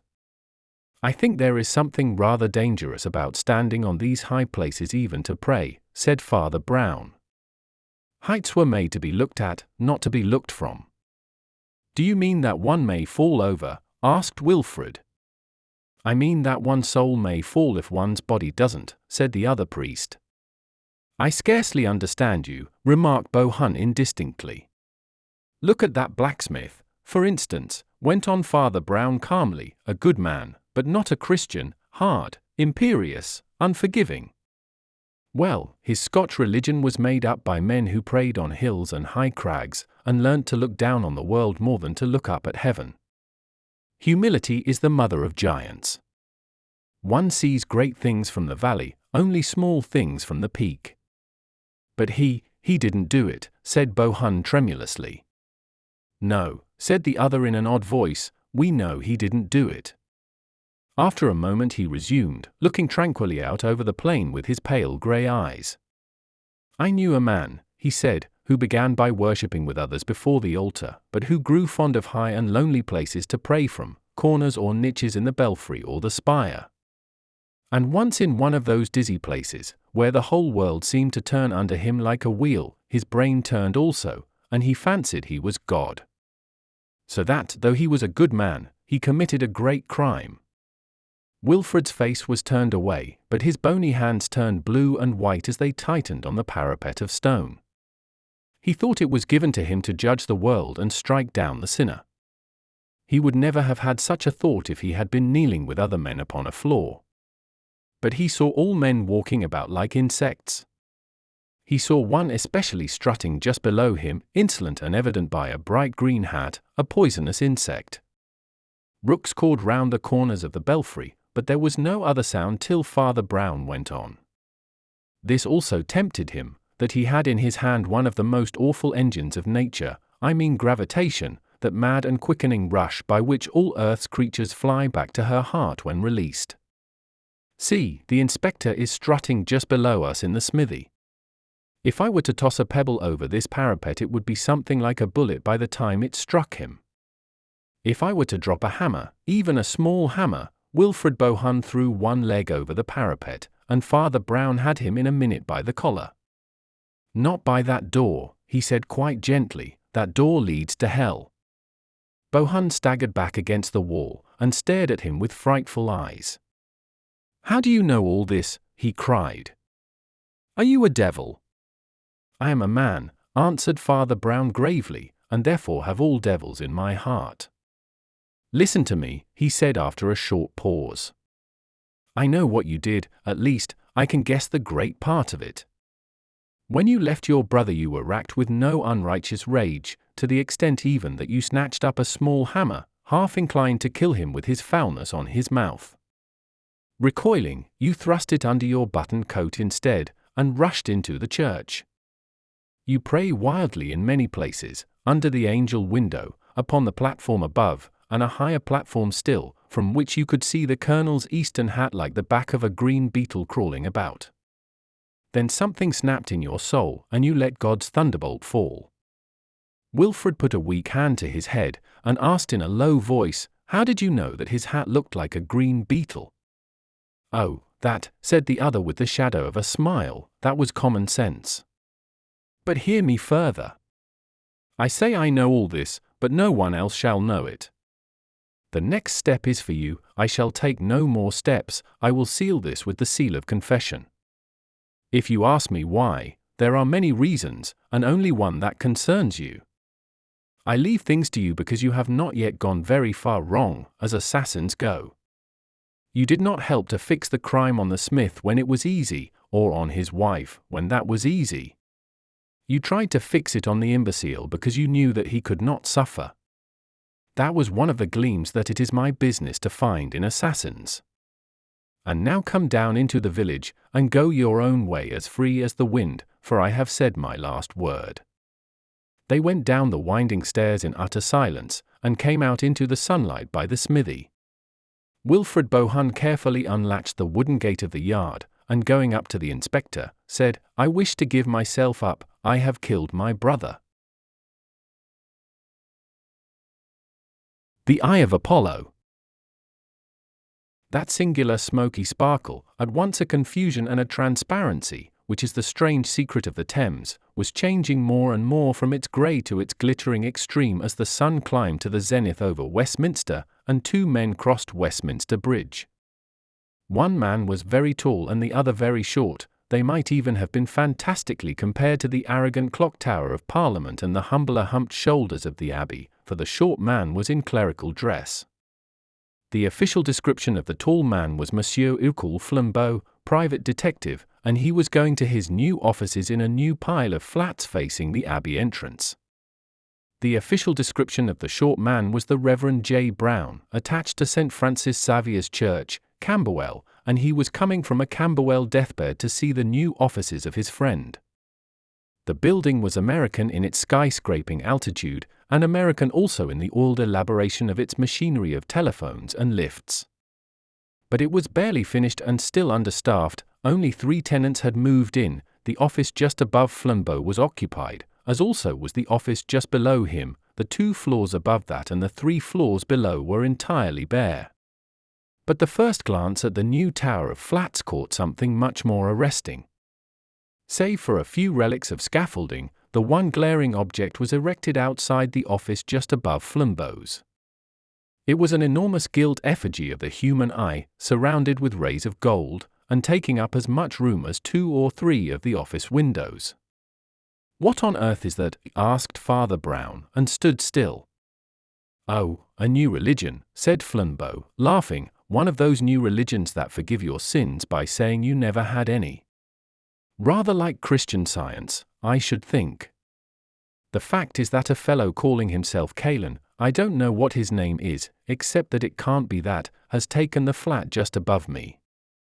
I have 2 lady typewriters underneath me, and this enthusiastic old humbug on top. He calls himself the new priest of Apollo, and he worships the sun. Let him look out," said Father Brown. The sun was the cruelest of all the gods. "But what does that monstrous eye mean?" "As I understand it, it is a theory of theirs," answered Flambeau, "that a man can endure anything if his mind is quite steady. Their 2 great symbols are the sun and the open eye, for they say that if a man were really healthy he could stare at the sun." "If a man were really healthy," said Father Brown, "he would not bother to stare at it." "Well, that's all I can tell you about the new religion," went on Flambeau carelessly. "It claims, of course, that it can cure all physical diseases." "Can it cure the one spiritual disease?" asked Father Brown, with a serious curiosity. "And what is the one spiritual disease?" asked Flambeau, smiling. "Oh, thinking one is quite well," said his friend. Flambeau was more interested in the quiet little office below him than in the flamboyant temple above. He was a lucid southerner, incapable of conceiving himself as anything but a Catholic or an atheist, and new religions of a bright and pallid sort were not much in his line.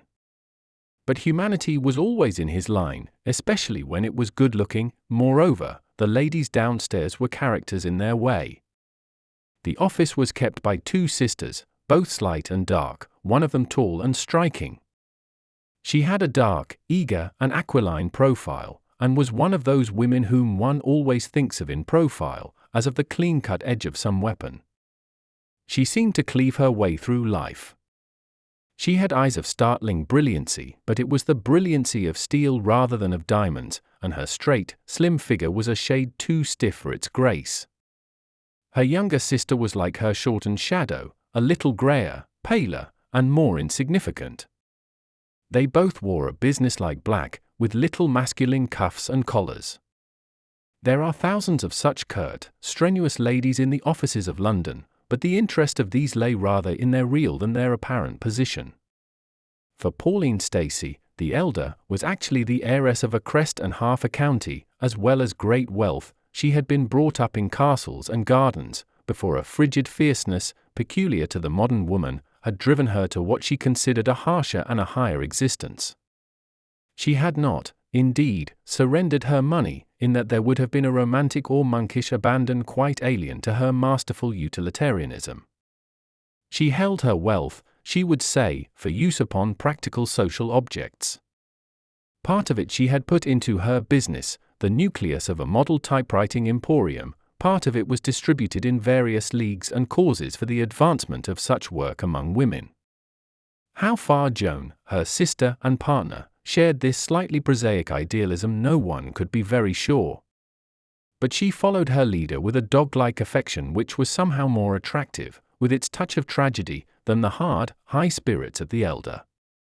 For Pauline Stacey had nothing to say to tragedy, she was understood to deny its existence. Her rigid rapidity and cold impatience had amused Flambeau very much on the first occasion of his entering the flats. He had lingered outside the lift in the entrance hall waiting for the lift boy, who generally conducts strangers to the various floors. But this bright-eyed falcon of a girl had openly refused to endure such official delay. She said sharply that she knew all about the lift, and was not dependent on boys, or men either. Though her flat was only 3 floors above, she managed in the few seconds of ascent to give Flambeau a great many of her fundamental views in an offhand manner. They were to the general effect that she was a modern working woman and loved modern working machinery. Her bright black eyes blazed with abstract anger against those who rebuke mechanic science and ask for the return of romance. Everyone, she said, ought to be able to manage machines, just as she could manage the lift. She seemed almost to resent the fact of Flambeau opening the lift door for her, and that gentleman went up to his own apartment smiling with somewhat mingled feelings at the memory of such spitfire self-dependence. She certainly had a temper of a snappy, practical sort. The gestures of her thin, elegant hands were abrupt or even destructive. Once Flambeau entered her office on some typewriting business, and found she had just flung a pair of spectacles belonging to her sister into the middle of the floor and stamped on them. She was already in the rapids of an ethical tirade about the sickly medical notions and the morbid admission of weakness implied in such an apparatus. She dared her sister to bring such artificial, unhealthy rubbish into the place again. She asked if she was expected to wear wooden legs or false hair or glass eyes, and as she spoke her eyes sparkled like the terrible crystal. Flambeau, quite bewildered with this fanaticism, could not refrain from asking Miss Pauline, with direct French logic, why a pair of spectacles was a more morbid sign of weakness than a lift, and why, if science might help us in the one effort, it might not help us in the other. "That is so different," said Pauline Stacey, loftily. "Batteries and motors and all those things are marks of the force of man, yes, Mr. Flambeau, and the force of woman, too. We shall take our turn at these great engines that devour distance and defy time. That is high and splendid, that is really science.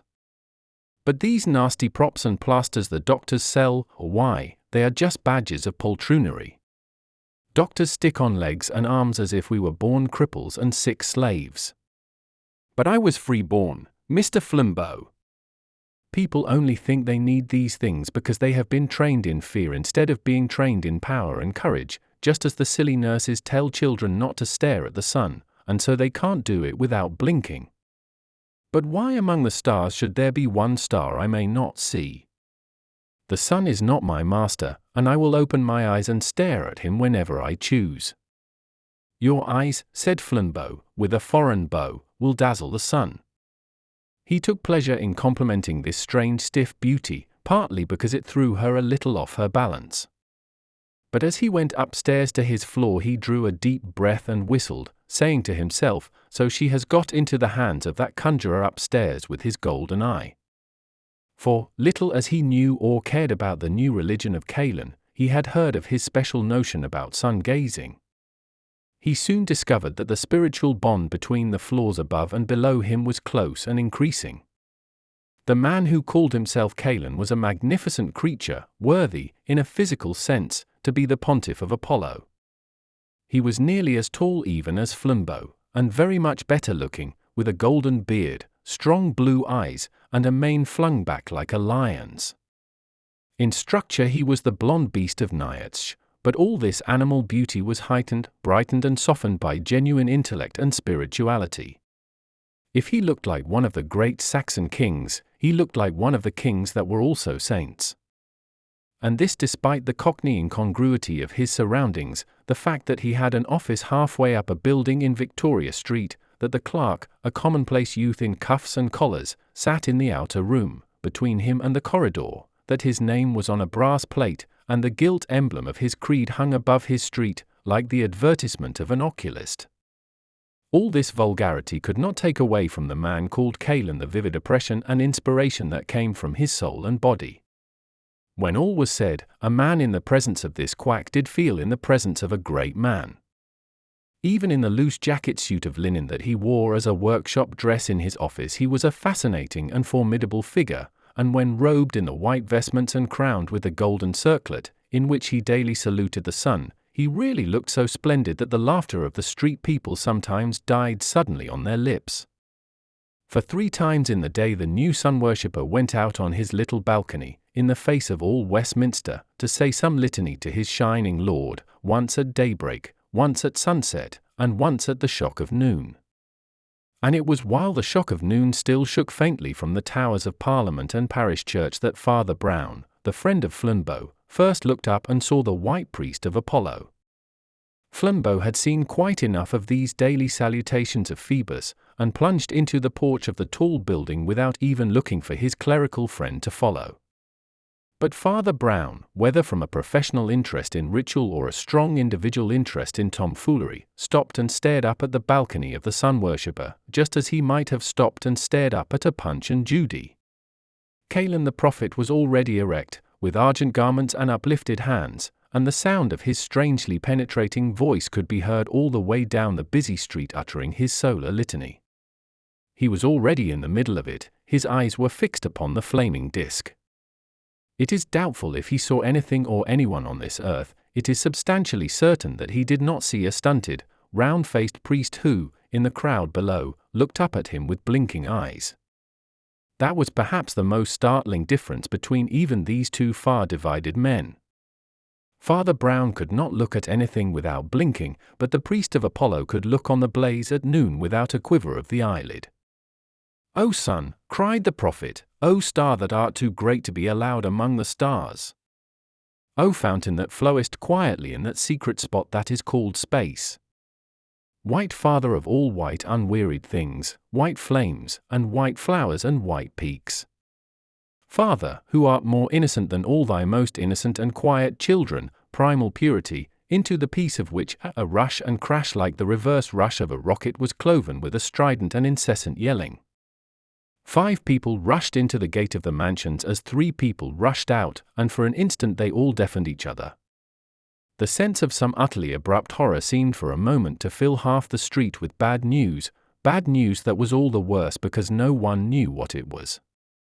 2 figures remained still after the crash of commotion, the fair priest of Apollo on the balcony above, and the ugly priest of Christ below him.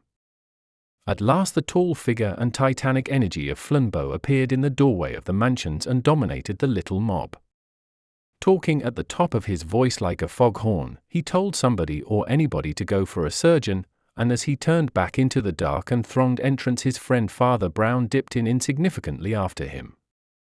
Even as he ducked and dived through the crowd he could still hear the magnificent melody and monotony of the solar priest still calling on the happy God who is the friend of fountains and flowers. Father Brown found Flambeau and some 6 other people standing round the enclosed space into which the lift commonly descended. But the lift had not descended. Something else had descended, something that ought to have come by a lift. For the last 4 minutes Flambeau had looked down on it, had seen the brained and bleeding figure of that beautiful woman who denied the existence of tragedy. He had never had the slightest doubt that it was Pauline Stacey, and, though he had sent for a doctor, he had not the slightest doubt that she was dead. He could not remember for certain whether he had liked her or disliked her, there was so much both to like and dislike. But she had been a person to him, and the unbearable pathos of details and habit stabbed him with all the small daggers of bereavement. He remembered her pretty face and priggish speeches with a sudden secret vividness which is all the bitterness of death. In an instant, like a bolt from the blue, like a thunderbolt from nowhere, that beautiful and defiant body had been dashed down the open well of the lift to death at the bottom. Was it suicide? With so insolent an optimist it seemed impossible. Was it murder? But who was there in those hardly inhabited flats to murder anybody? In a rush of raucous words, which he meant to be strong and suddenly found weak, he asked where was that fellow Callan. A voice, habitually heavy, quiet and full, assured him that Callan for the last 15 minutes had been away up on his balcony worshipping his God. When Flambeau heard the voice, and felt the hand of Father Brown, he turned his swarthy face and said abruptly, "Then, if he has been up there all the time, who can have done it?" "Perhaps," said the other, "we might go upstairs and find out. We have half an hour before the police will move." Leaving the body of the slain heiress in charge of the surgeons, Flambeau dashed up the stairs to the typewriting office, found it utterly empty, and then dashed up to his own. Having entered that, he abruptly returned with a new and white face to his friend. "Her sister," he said, with an unpleasant seriousness, "her sister seems to have gone out for a walk." Father Brown nodded. "Or, she may have gone up to the office of that Sun man," he said. "If I were you I should just verify that, and then let us all talk it over in your office. No," he added suddenly, as if remembering something, "shall I ever get over that stupidity of mine?" "Of course, in their office downstairs." Flambeau stared, but he followed the little father downstairs to the empty flat of the Staces, where that impenetrable pastor took a large red leather chair in the very entrance, from which he could see the stairs and landings, and waited. He did not wait very long. In about 4 minutes 3 figures descended the stairs, alike only in their solemnity. The first was Joan Stacey, the sister of the dead woman, evidently she had been upstairs in the temporary temple of Apollo. The second was the priest of Apollo himself, his litany finished, sweeping down the empty stairs in utter magnificence, something in his white robes, beard and parted hair had the look of Dawes Christ leaving the praetorium. The third was Flambeau, black-browed and somewhat bewildered. Miss Joan Stacey, dark, with a drawn face and hair prematurely touched with grey, walked straight to her own desk and set out her papers with a practical flap. The mere action rallied everyone else to sanity. If Miss Joan Stacey was a criminal, she was a cool one. Father Brown regarded her for some time with an odd little smile, and then, without taking his eyes off her, addressed himself to somebody else. "Prophet," he said, presumably addressing Callan, "I wish you would tell me a lot about your religion." "I shall be proud to do it," said Callan, inclining his still crowned head, "but I am not sure that I understand." "Why, it's like this," said Father Brown, in his frankly doubtful way. "We are taught that if a man has really bad first principles, that must be partly his fault. But, for all that, we can make some difference between a man who insults his quite clear conscience and a man with a conscience more or less clouded with sophistries. Now, do you really think that murder is wrong at all?" "Is this an accusation?" asked Callan very quietly. "No," answered Brown, equally gently, "it is the speech for the defense." In the long and startled stillness of the room the prophet of Apollo slowly rose, and really it was like the rising of the sun. He filled that room with his light and life in such a manner that a man felt he could as easily have filled Salisbury Plain. His robed form seemed to hang the whole room with classic draperies, his epic gesture seemed to extend it into grander perspectives, till the little black figure of the modern cleric seemed to be a fault and an intrusion, a round, black blot upon some splendor of Hellas. "We meet at last, Caiaphas," said the prophet. "Your church and mine are the only realities on this earth. I adore the sun, and you the darkening of the sun, you are the priest of the dying and I of the living God. Your present work of suspicion and slander is worthy of your coat and creed. All your church is but a black police, you are only spies and detectives seeking to tear from men confessions of guilt, whether by treachery or torture. You would convict men of crime, I would convict them of innocence. You would convince them of sin, I would convince them of virtue. Reader of the books of evil, one more word before I blow away your baseless nightmares forever. Not even faintly could you understand how little I care whether you can convict me or no. The things you call disgrace and horrible hanging are to me no more than an ogre in a child's toy book to a man once grown up. You said you were offering the speech for the defense. I care so little for the cloudland of this life that I will offer you the speech for the prosecution. There is but one thing that can be said against me in this matter, and I will say it myself. The woman that is dead was my love and my bride, not after such manner as your tin chapels call lawful, but by a law purer and sterner than you will ever understand.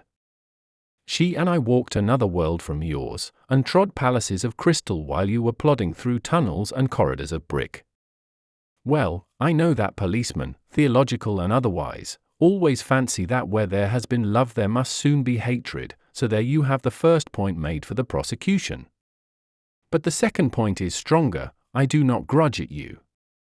Not only is it true that Pauline loved me, but it is also true that this very morning, before she died, she wrote at that table a will leaving me and my new church $500,000.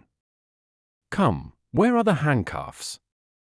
Do you suppose I care what foolish things you do with me? Penal servitude will only be like waiting for her at a wayside station.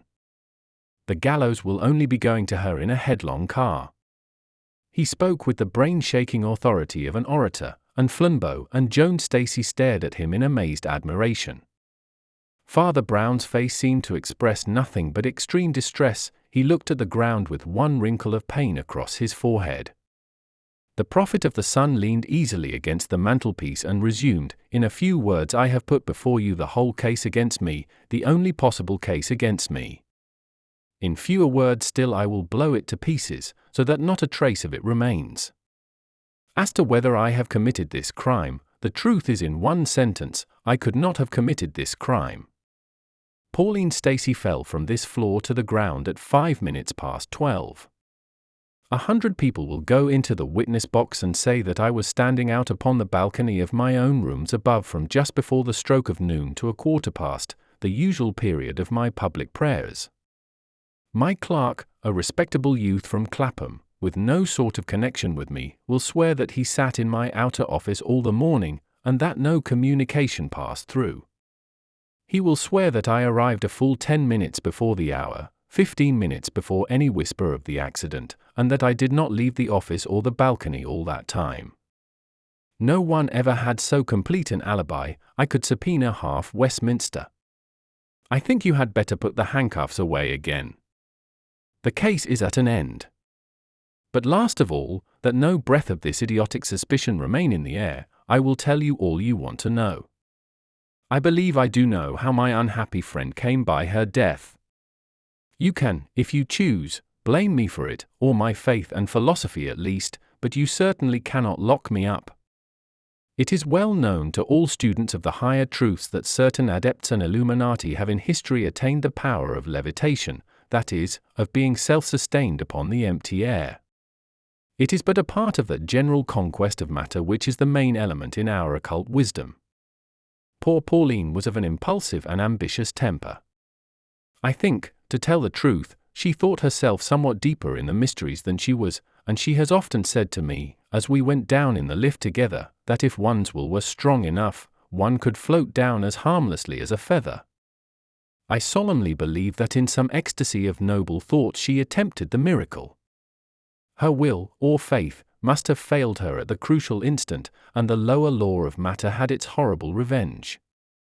There is the whole story, gentlemen, very sad and, as you think, very presumptuous and wicked, but certainly not criminal or in any way connected with me.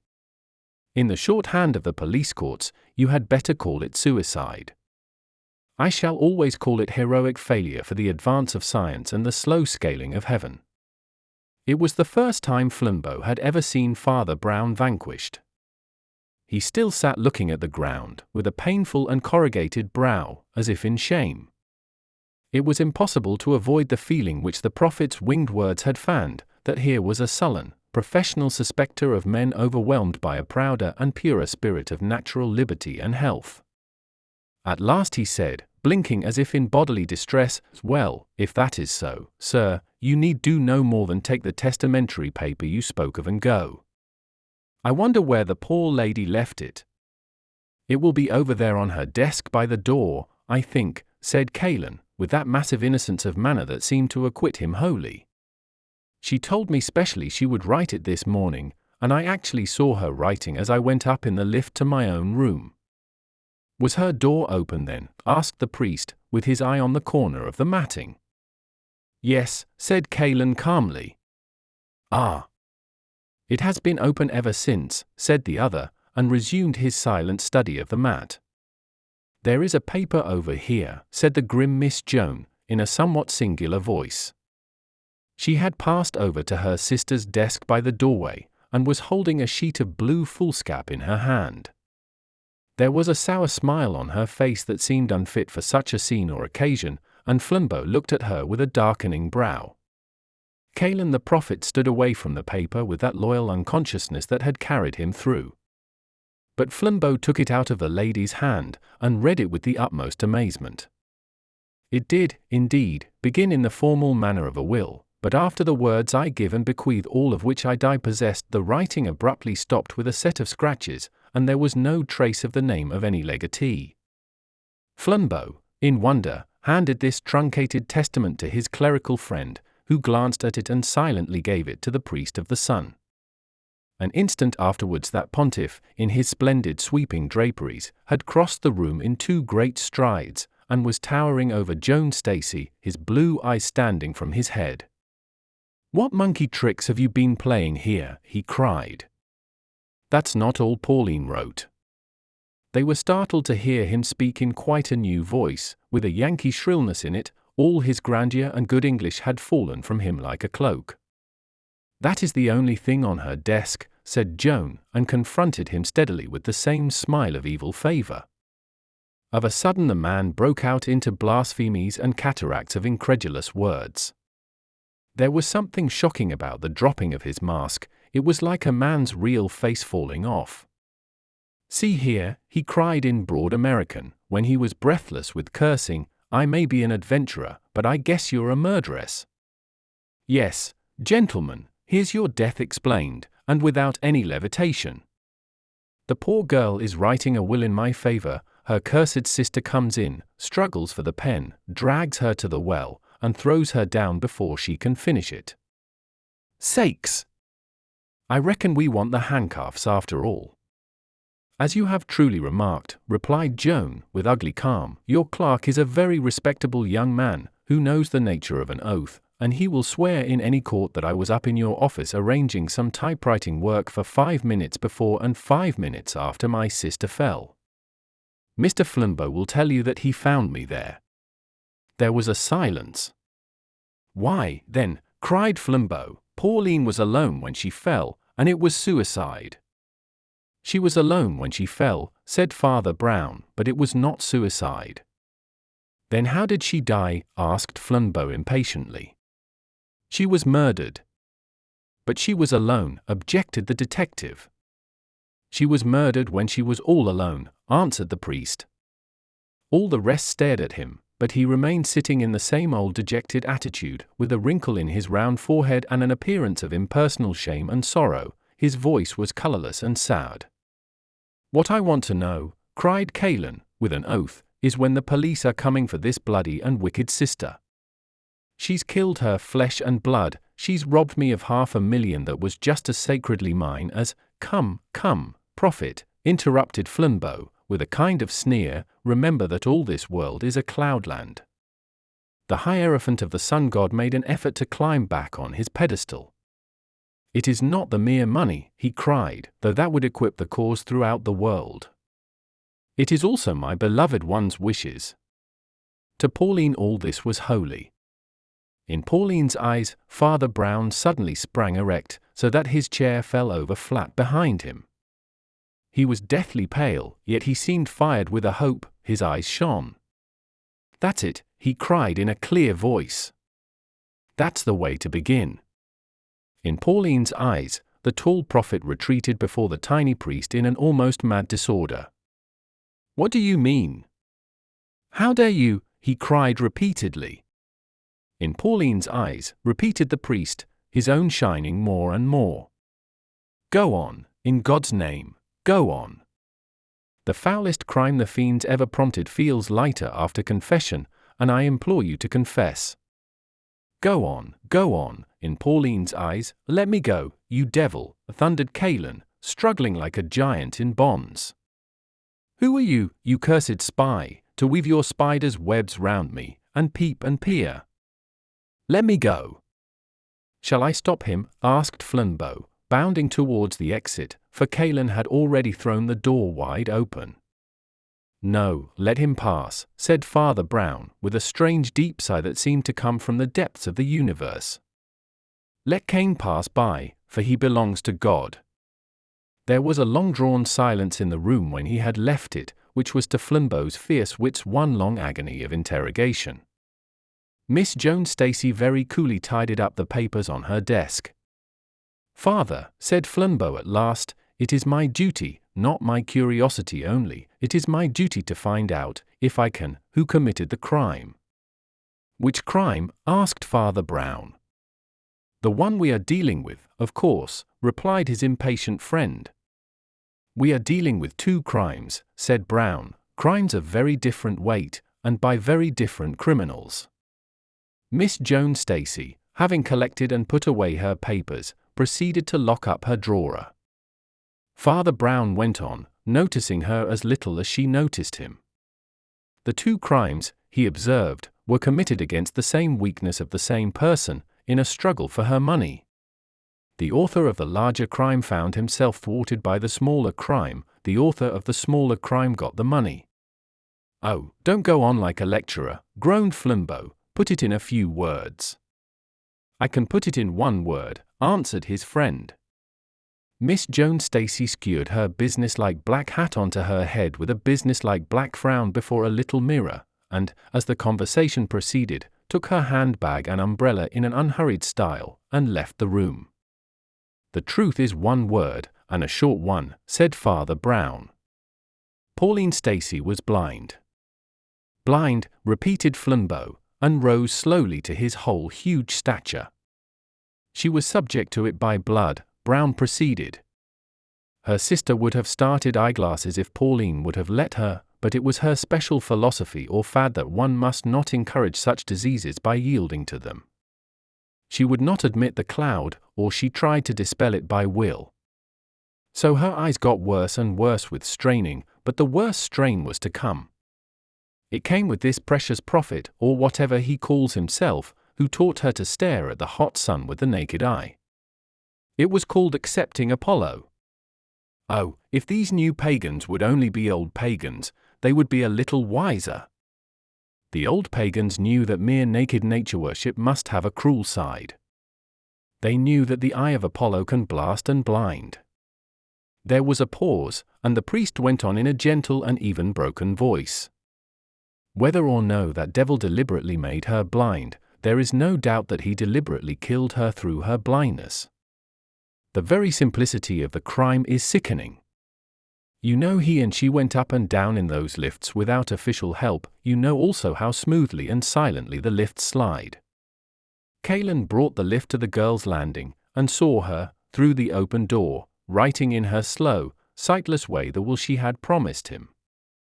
He called out to her cheerily that he had the lift ready for her, and she was to come out when she was ready.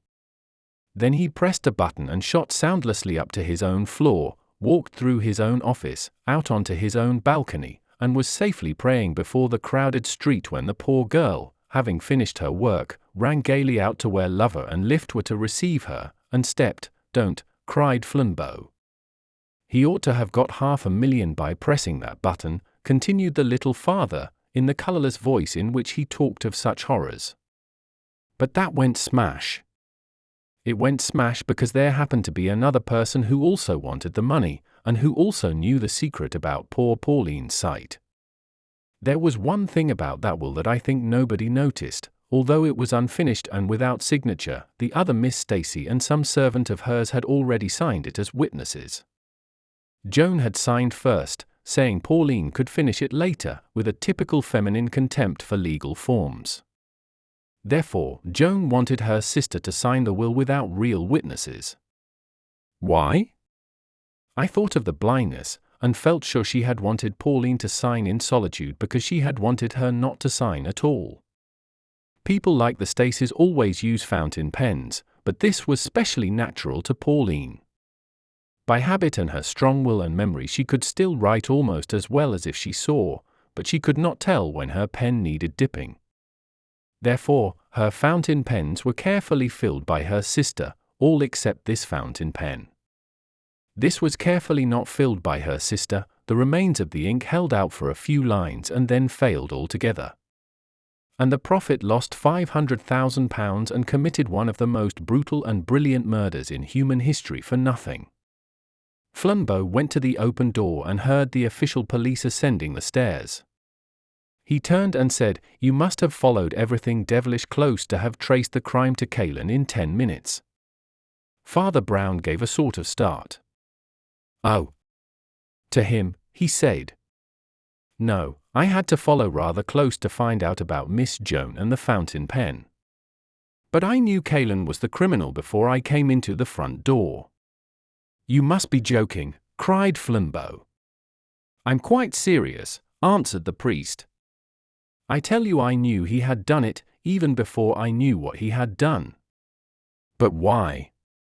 "These pagan Stoics," said Brown reflectively, "always failed by their strength." There came a crash and a scream down the street, and the priest of Apollo did not start or look round. I did not know what it was, but I knew that he was expecting it. The sign of the broken sword. The 1,000 arms of the forest were grey, and its million fingers silver. In a sky of dark green-blue like slate the stars were bleak and brilliant like splintered ice. All that thickly wooded and sparsely tenanted countryside was stiff with a bitter and brittle frost. The black hollows between the trunks of the trees looked like bottomless, black caverns of that Scandinavian hell, a hell of incalculable cold. Even the square stone tower of the church looked northern to the point of heathenry, as if it were some barbaric tower among the sea rocks of Iceland. It was a queer night for anyone to explore a churchyard. But, on the other hand, perhaps it was worth exploring. It rose abruptly out of the ashen wastes of forest in a sort of hump or shoulder of green turf that looked grey in the starlight. Most of the graves were on a slant, and the path leading up to the church was as steep as a staircase. On the top of the hill, in the one flat and prominent place, was the monument for which the place was famous. It contrasted strangely with the featureless graves all round, for it was the work of one of the greatest sculptors of modern Europe, and yet his fame was at once forgotten in the fame of the man whose image he had made. It showed, by touches of the small silver pencil of starlight, the massive metal figure of a soldier recumbent, the strong hand sealed in an everlasting worship, the great head pillowed upon a gun. The venerable face was bearded, or rather whiskered, in the old, heavy Colonel Newcombe fashion. The uniform, though suggested with a few strokes of simplicity, was that of modern war. By his right side lay a sword, of which the tip was broken off, on the left side lay a Bible. On glowing summer afternoons wagonettes came full of Americans and cultured suburbans to see the sepulchre, but even then they felt the vast forest land with its one dumpy dome of churchyard and church as a place oddly dumb and neglected. In this freezing darkness of midwinter one would think he might be left alone with the stars. Nevertheless, in the stillness of those stiff woods a wooden gate creaked, and 2 dim figures dressed in black climbed up the little path to the tomb. So faint was that frigid starlight that nothing could have been traced about them except that while they both wore black, one man was enormously big, and the other, perhaps by contrast, almost startlingly small. They went up to the grey graven tomb of the historic warrior, and stood for a few minutes staring at it. There was no human, perhaps no living, thing for a wide circle, and a morbid fancy might well have wondered if they were human themselves. In any case, the beginning of their conversation might have seemed strange. After the first silence, the small man said to the other, "Where does a wise man hide a pebble?" And the tall man answered in a low voice, "On the beach." The small man nodded, and after a short silence said, "Where does a wise man hide a leaf?" And the other answered, "In the forest." There was another stillness, and then the tall man resumed, "Do you mean that when a wise man has to hide a real diamond, he has been known to hide it among sham ones?" "No, no," said the little man with a laugh, "we will let bygones be bygones." He stamped his cold feet for a second or two, and then said, "I'm not thinking of that at all, but of something else, something rather peculiar." "Just strike a match, will you?" The big man fumbled in his pocket, and soon a scratch and a flare painted gold the whole flat side of the monument. On it was cut in black letters the well-known words which so many Americans had reverently read, "Sacred to the memory of General Sir Arthur St. Clair, hero and martyr, who always vanquished his enemies and always spared them, and was treacherously slain by them at last. May God in whom he trusted both reward and revenge him." The match burnt the big man's fingers, blackened, and dropped. He was about to strike another, but his small companion stopped him. "That's all right, Flambeau, old man, I saw what I wanted. Or, rather, I didn't see what I didn't want. And now we must walk 1.5 miles along the road to the next inn, and I will try to tell you all about it. For heaven knows a man should have a fire and ale when he dares tell such a story."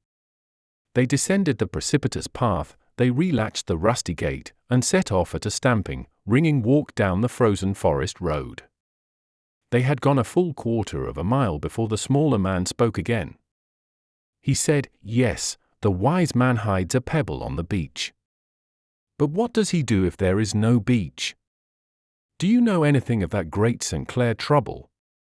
"I know nothing about English generals, Father Brown," answered the large man, laughing, "though a little about English policemen. I only know that you have dragged me a precious long dance to all the shrines of this fellow, whoever he is. One would think he got buried in 6 different places. I've seen a memorial to General St. Clair in Westminster Abbey. I've seen a ramping equestrian statue of General St. Clair on the embankment. I've seen a medallion of St. Clair in the street he was born in, and another in the street he lived in, and now you drag me after dark to his coffin in the village churchyard. I am beginning to be a bit tired of his magnificent personality, especially as I don't in the least know who he was. What are you hunting for in all these crypts and effigies?" "I am only looking for one word," said Father Brown. "A word that isn't there." "Well," asked Flambeau, "are you going to tell me anything about it?" "I must divide it into 2 parts," remarked the priest. "First there is what everybody knows, and then there is what I know. Now, what everybody knows is short and plain enough. It is also entirely wrong." "Right you are," said the big man called Flambeau cheerfully. "Let's begin at the wrong end. Let's begin with what everybody knows, which isn't true. If not wholly untrue, it is at least very inadequate," continued Brown, "for in point of fact, all that the public knows amounts precisely to this: the public knows that Arthur St. Clair was a great and successful English general. It knows that after splendid yet careful campaigns both in India and Africa he was in command against Brazil when the great Brazilian patriot Olivier issued his ultimatum. It knows that on that occasion St. Clair with a very small force attacked Olivier with a very large one, and was captured after heroic resistance. And it knows that after his capture, and to the abhorrence of the civilized world, St. Clair was hanged on the nearest tree.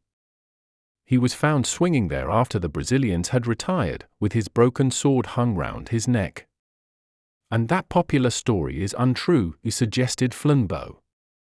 No, said his friend quietly, that story is quite true, so far as it goes. Well, I think it goes far enough, said Flambeau, but if the popular story is true, what is the mystery? They had passed many hundreds of grey and ghostly trees before the little priest answered. Then he bit his finger reflectively and said, "Why, the mystery is a mystery of psychology. Or, rather, it is a mystery of two psychologies." In that Brazilian business, two of the most famous men of modern history acted flat against their characters. Mind you, Olivier and St. Clair were both heroes, the old thing, and no mistake, it was like the fight between Hector and Achilles. Now, what would you say to an affair in which Achilles was timid and Hector was treacherous? "Go on," said the large man impatiently as the other bit his finger again.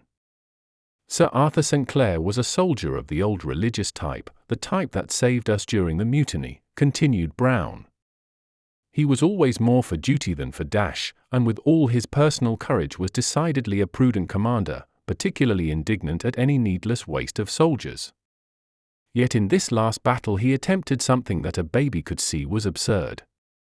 One need not be a strategist to see it was as wild as wind, just as one need not be a strategist to keep out of the way of a motor bus. Well, that is the first mystery. What had become of the English general's head? The second riddle is, what had become of the Brazilian general's heart? President Olivier might be called a visionary or a nuisance, but even his enemies admitted that he was magnanimous to the point of knight-errantry. Almost every other prisoner he had ever captured had been set free or even loaded with benefits.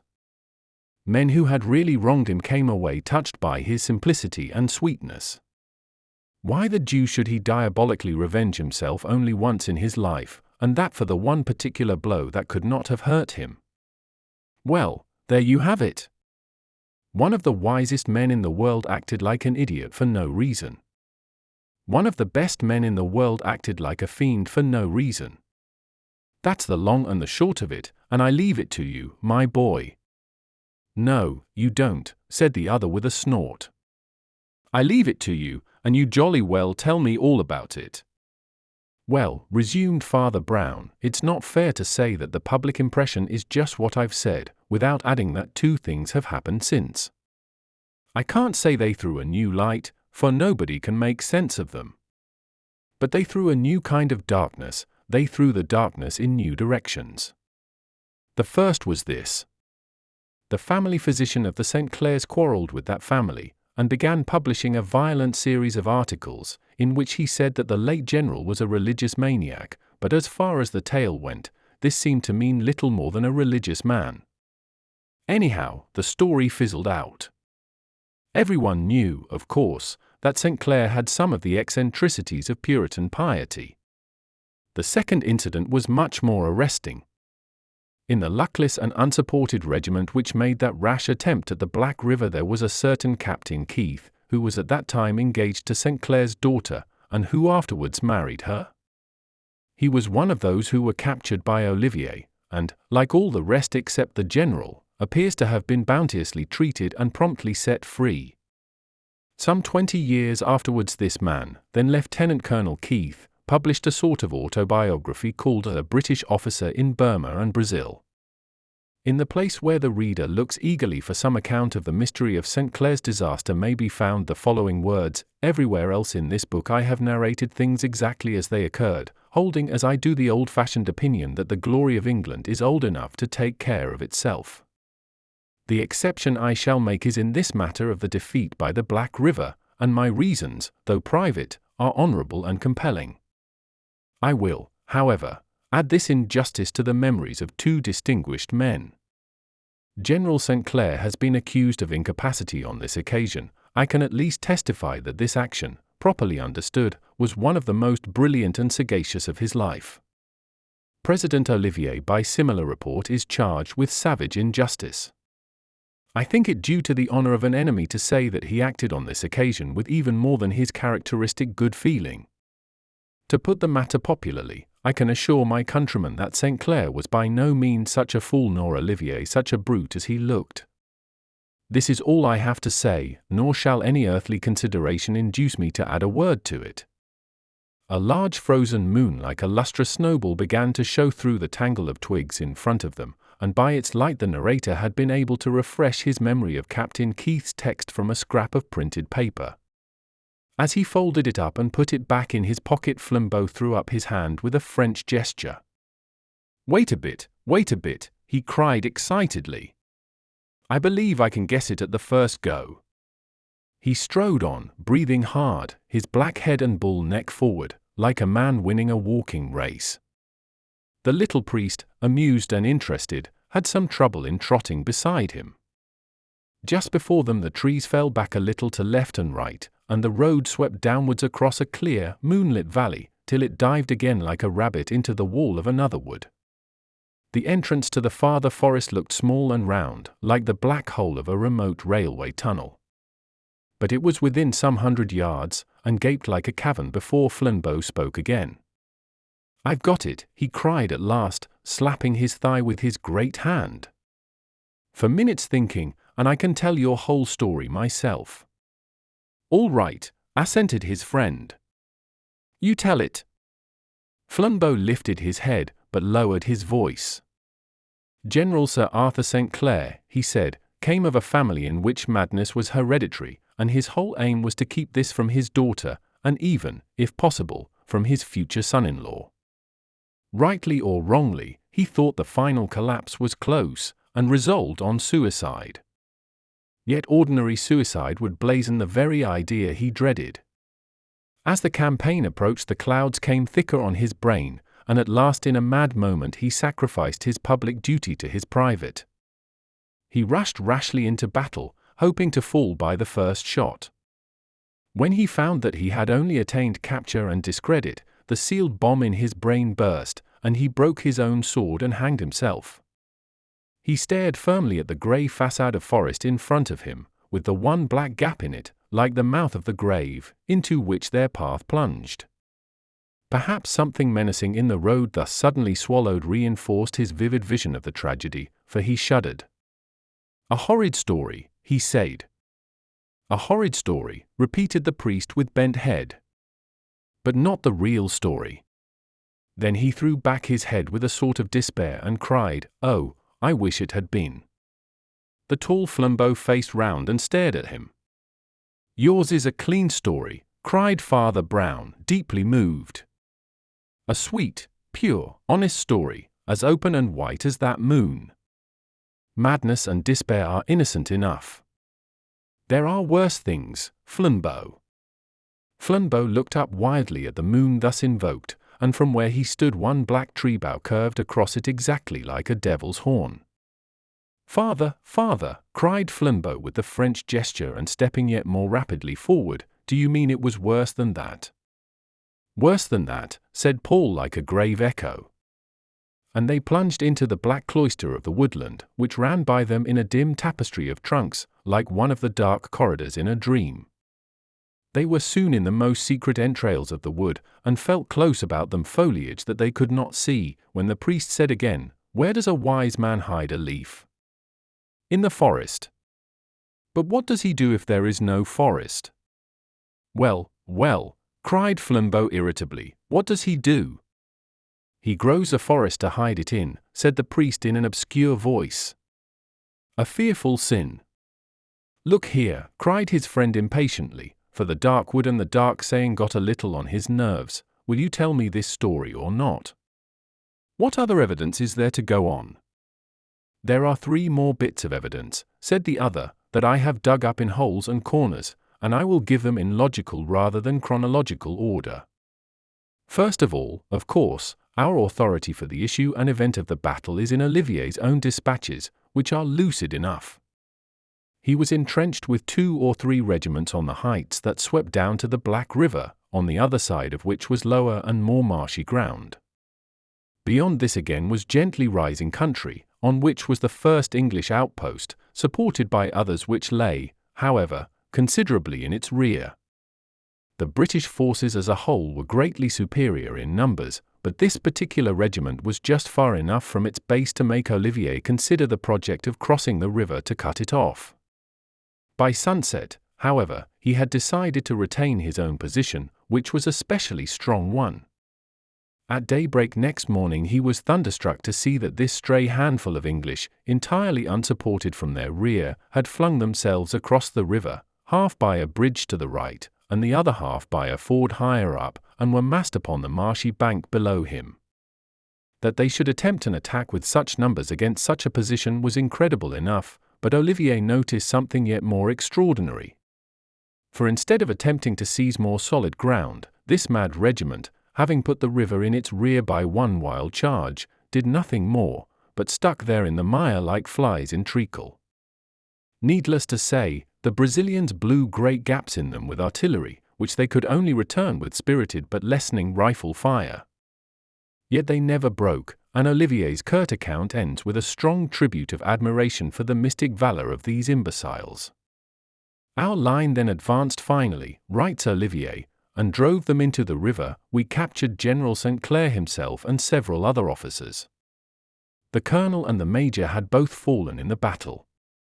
I cannot resist saying that few finer sights can have been seen in history than the last stand of this extraordinary regiment, wounded officers picking up the rifles of dead soldiers, and the general himself facing us on horseback bareheaded and with a broken sword. On what happened to the general afterwards Olivier is as silent as Captain Keith. Well, grunted Flambeau, get on to the next bit of evidence. The next evidence, said Father Brown, took some time to find, but it will not take long to tell. I found at last in an almshouse down in the Lincolnshire fens an old soldier who not only was wounded at the Black River, but had actually knelt beside the colonel of the regiment when he died. This latter was a certain Colonel Clancy, a big bull of an Irishman, and it would seem that he died almost as much of rage as of bullets. He, at any rate, was not responsible for that ridiculous raid. It must have been imposed on him by the general. His last edifying words, according to my informant, were these, and there goes the damned old donkey with the end of his sword knocked off. I wish it was his head. You will remark that everyone seems to have noticed this detail about the broken sword blade, though most people regard it somewhat more reverently than did the late Colonel Clancy. And now for the third fragment. Their path through the woodland began to go upward, and the speaker paused a little for breath before he went on. Then he continued in the same businesslike tone, only a month or two ago a certain Brazilian official died in England, having quarrelled with Olivier and left his country. He was a well-known figure both here and on the continent, a Spaniard named Espado. I knew him myself, a yellow-faced old dandy, with a hooked nose. For various private reasons I had permission to see the documents he had left. He was a Catholic, of course, and I had been with him towards the end. There was nothing of his that lit up any corner of the Black St. Clair business, except 5 or 6 common exercise books filled with the diary of some English soldier. I can only suppose that it was found by the Brazilians on one of those that fell. Anyhow, it stopped abruptly the night before the battle. But the account of that last day in the poor fellow's life was certainly worth reading. I have it on me, but it's too dark to read it here, and I will give you a resume. The first part of that entry is full of jokes, evidently flung about among the men, about somebody called the Vulture. It does not seem as if this person, whoever he was one of themselves, nor even an Englishman, neither is he exactly spoken of as one of the enemy. It sounds rather as if he were some local go-between and non-combatant, perhaps a guide or a journalist. He has been closeted with old Colonel Clancy, but is more often seen talking to the Major. Indeed, the Major is somewhat prominent in this soldier's narrative, a lean, dark-haired man, apparently, of the name of Murray, a North of Ireland man and a Puritan. There are continual jests about the contrast between this Ulsterman's austerity and the conviviality of Colonel Clancy. There is also some joke about the Vulture wearing bright-coloured clothes. But all these levities are scattered by what may well be called the note of a bugle. Behind the English camp and almost parallel to the river ran one of the few great roads of that district. Westward the road curved round towards the river, which it crossed by the bridge before mentioned. To the east the road swept backwards into the wilds, and some 2 miles along it was the next English outpost. From this direction there came along the road that evening a glitter and clatter of light cavalry, in which even the simple diarist could recognize with astonishment the general with his staff. He rode the great white horse which you have seen so often in illustrated papers and academy pictures, and you may be sure that the salute they gave him was not merely ceremonial. He, at least, wasted no time on ceremony, but, springing from the saddle immediately, mixed with the group of officers, and fell into emphatic though confidential speech. What struck our friend the diarist most was his special disposition to discuss matters with Major Murray, but, indeed, such a selection, so long as it was not marked, was in no way unnatural. The two men were made for sympathy, they were men who read their Bibles, they were both the old evangelical type of officer. However this may be, it is certain that when the general mounted again he was still talking earnestly to Murray, and that as he walked his horse slowly down the road towards the river, the tall Ulsterman still walked by his bridle rein in earnest debate. The soldiers watched the two until they vanished behind a clump of trees where the road turned towards the river. The colonel had gone back to his tent, and the men to their pickets. The man with the diary lingered for another 4 minutes, and saw a marvellous sight.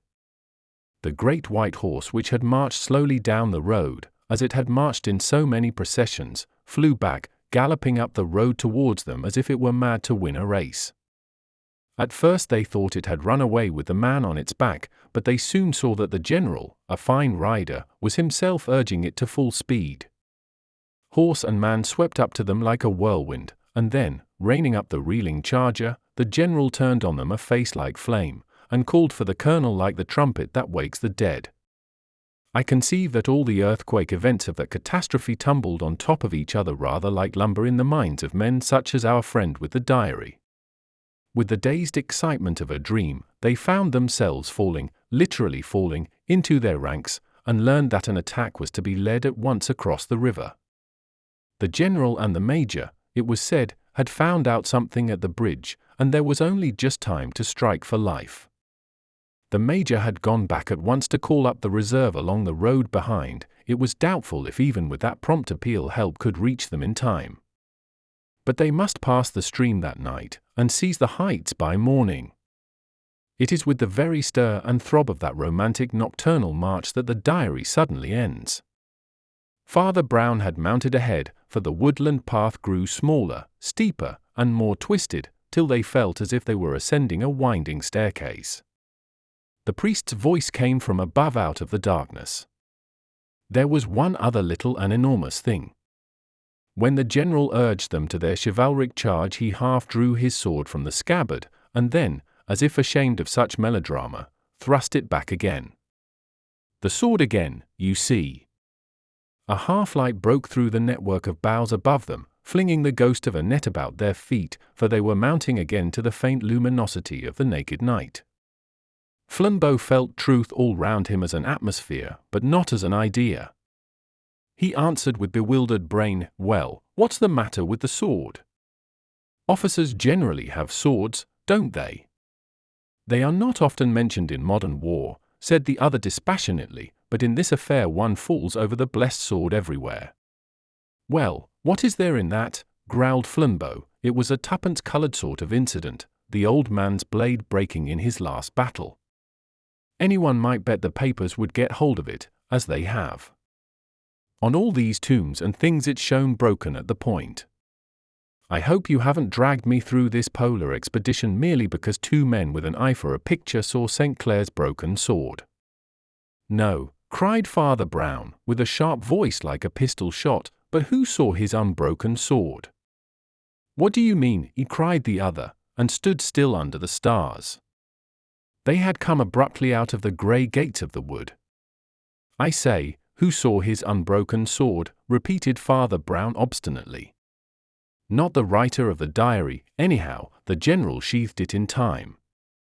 Flambeau looked about him in the moonlight, as a man struck blind might look in the sun, and his friend went on, for the first time with eagerness. "Flambeau," he cried, "I cannot prove it, even after hunting through the tombs.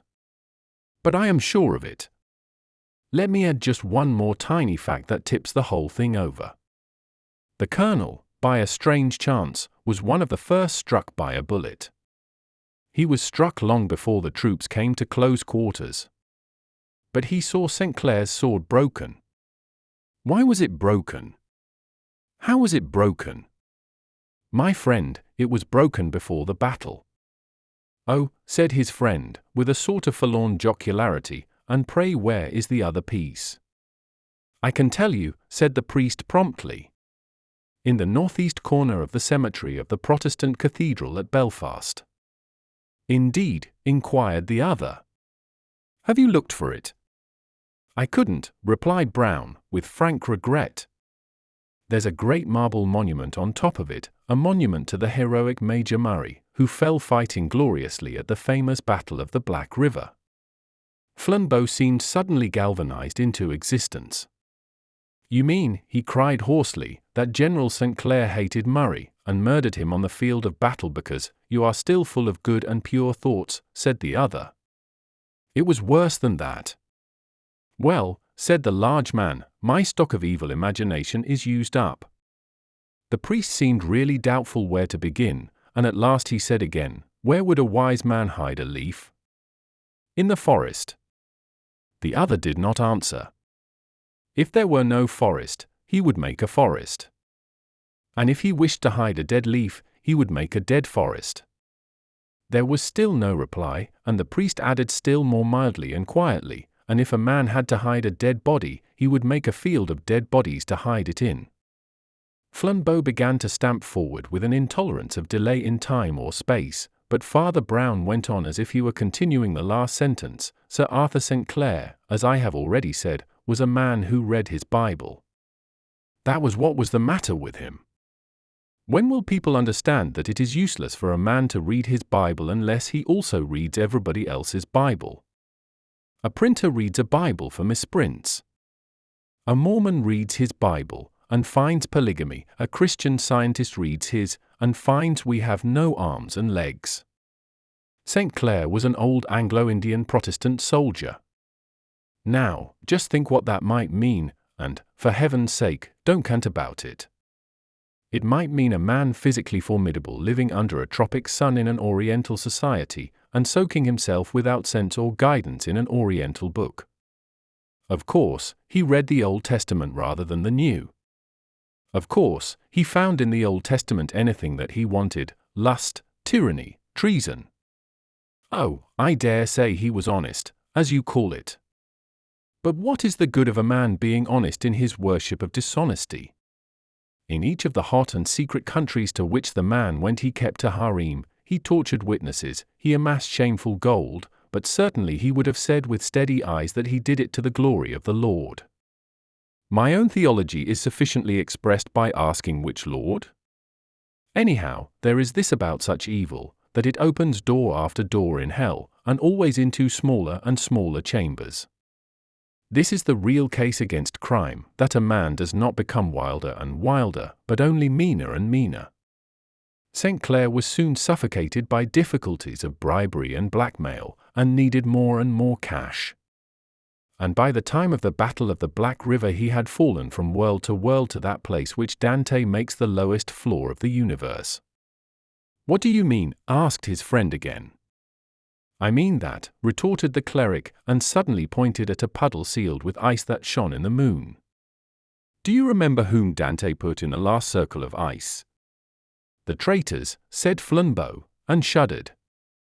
As he looked around at the inhuman landscape of trees, with taunting and almost obscene outlines, he could almost fancy he was Dante, and the priest with the rivulet of a voice was, indeed, a Virgil leading him through a land of eternal sins. The voice went on: "Olivier, as you know, was quixotic, and would not permit a secret service and spies. The thing, however, was done, like many other things, behind his back. It was managed by my old friend Espatho. He was the bright-clad fop, whose hook nose got him called the Vulture. Posing as a sort of philanthropist at the front, he felt his way through the English army, and at last got his fingers on its one corrupt man, please God, and that man at the top. St. Clair was in foul need of money, and mountains of it. The discredited family doctor was threatening those extraordinary exposures that afterwards began and were broken off, tales of monstrous and prehistoric things in Park Lane, things done by an English evangelist that smelt like human sacrifice and hordes of slaves. Money was wanted, too, for his daughter's dowry, for to him the fame of wealth was as sweet as wealth itself. He snapped the last thread, whispered the word to Brazil, and wealth poured in from the enemies of England. but another man had talked to Ispather the vulture as well as he. Somehow the dark, grim young major from Ulster had guessed the hideous truth, and when they walked slowly together down that road towards the bridge, Murray was telling the general that he must resign instantly, or be court-martialed and shot. The general temporized with him till they came to the fringe of tropic trees by the bridge, and there by the singing river and the sunlit palms, for I can see the picture, the general drew his sabre and plunged it through the body of the major. The wintry road curved over a ridge in cutting frost, with cruel black shapes of bush and thicket, but Flambeau fancied that he saw beyond it faintly the edge of an aureole that was not starlight and moonlight, but some fire such as is made by men. He watched it as the tale drew to its close. St. Clair was a hellhound, but he was a hound of breed. Never, I'll swear, was he so lucid and so strong as when poor Murray lay a cold lump at his feet. Never in all his triumphs, as Captain Keith said truly, was the great man so great as he was in this last world-despised defeat. He looked coolly at his weapon to wipe off the blood. He saw the point he had planted between his victim's shoulders had broken off in the body. He saw quite calmly, as through a club window-pane, all that must follow. He saw that men must find the unaccountable corpse, must extract the unaccountable sword point, must notice the unaccountable broken sword, or absence of sword. He had killed, but not silenced. But his imperious intellect rose against the facer. There was one way yet. He could make the corpse less unaccountable. He could create a hill of corpses to cover this one. In 20 minutes 800 English soldiers were marching down to their death. The warmer glow behind the black winter wood grew richer and brighter, and Flambeau strode on to reach it. Father Brown also quickened his stride, but he seemed merely absorbed in his tale. Such was the valor of that English 1,000, and such the genius of their commander, that if they had at once attacked the hill, even their mad march might have met some luck. But the evil mind that played with them like pawns had other aims and reasons. They must remain in the marshes by the bridge at least till British corpses should be a common sight there. Then for the last grand scene, the silver-haired soldier saint would give up his shattered sword to save further slaughter. Oh, it was well organized for an impromptu. But I cannot prove, I think that it was while they stuck there in the bloody mire that someone doubted, and someone guessed. He was mute a moment, and then said, "There is a voice from nowhere that tells me the man who guessed was the lover, the man to wed the old man's child." "But what about Olivier and the hanging?" asked Flambeau. Olivier, partly from chivalry, partly from policy, seldom encumbered his march with captives, explained the narrator. He released everybody in most cases. He released everybody in this case. "Everybody but the general," said the tall man. "Everybody," said the priest. Flambeau knit his black brows. "I don't grasp it all yet," he said. "There is another picture, Flambeau," said Brown in his more mystical undertone. "I can't prove it, but I can do more, I can see it. There is a camp breaking up on the bare, torrid hills at morning, and Brazilian uniforms massed in blocks and columns to march. There is the red shirt and long black beard of Olivier, which blows as he stands, his broad-brimmed hat in his hand. He is saying farewell to the great enemy he is setting free, the simple, snow-headed English veteran, who thanks him in the name of his men. The English remnant stand behind at attention, beside them are stores and vehicles for the retreat.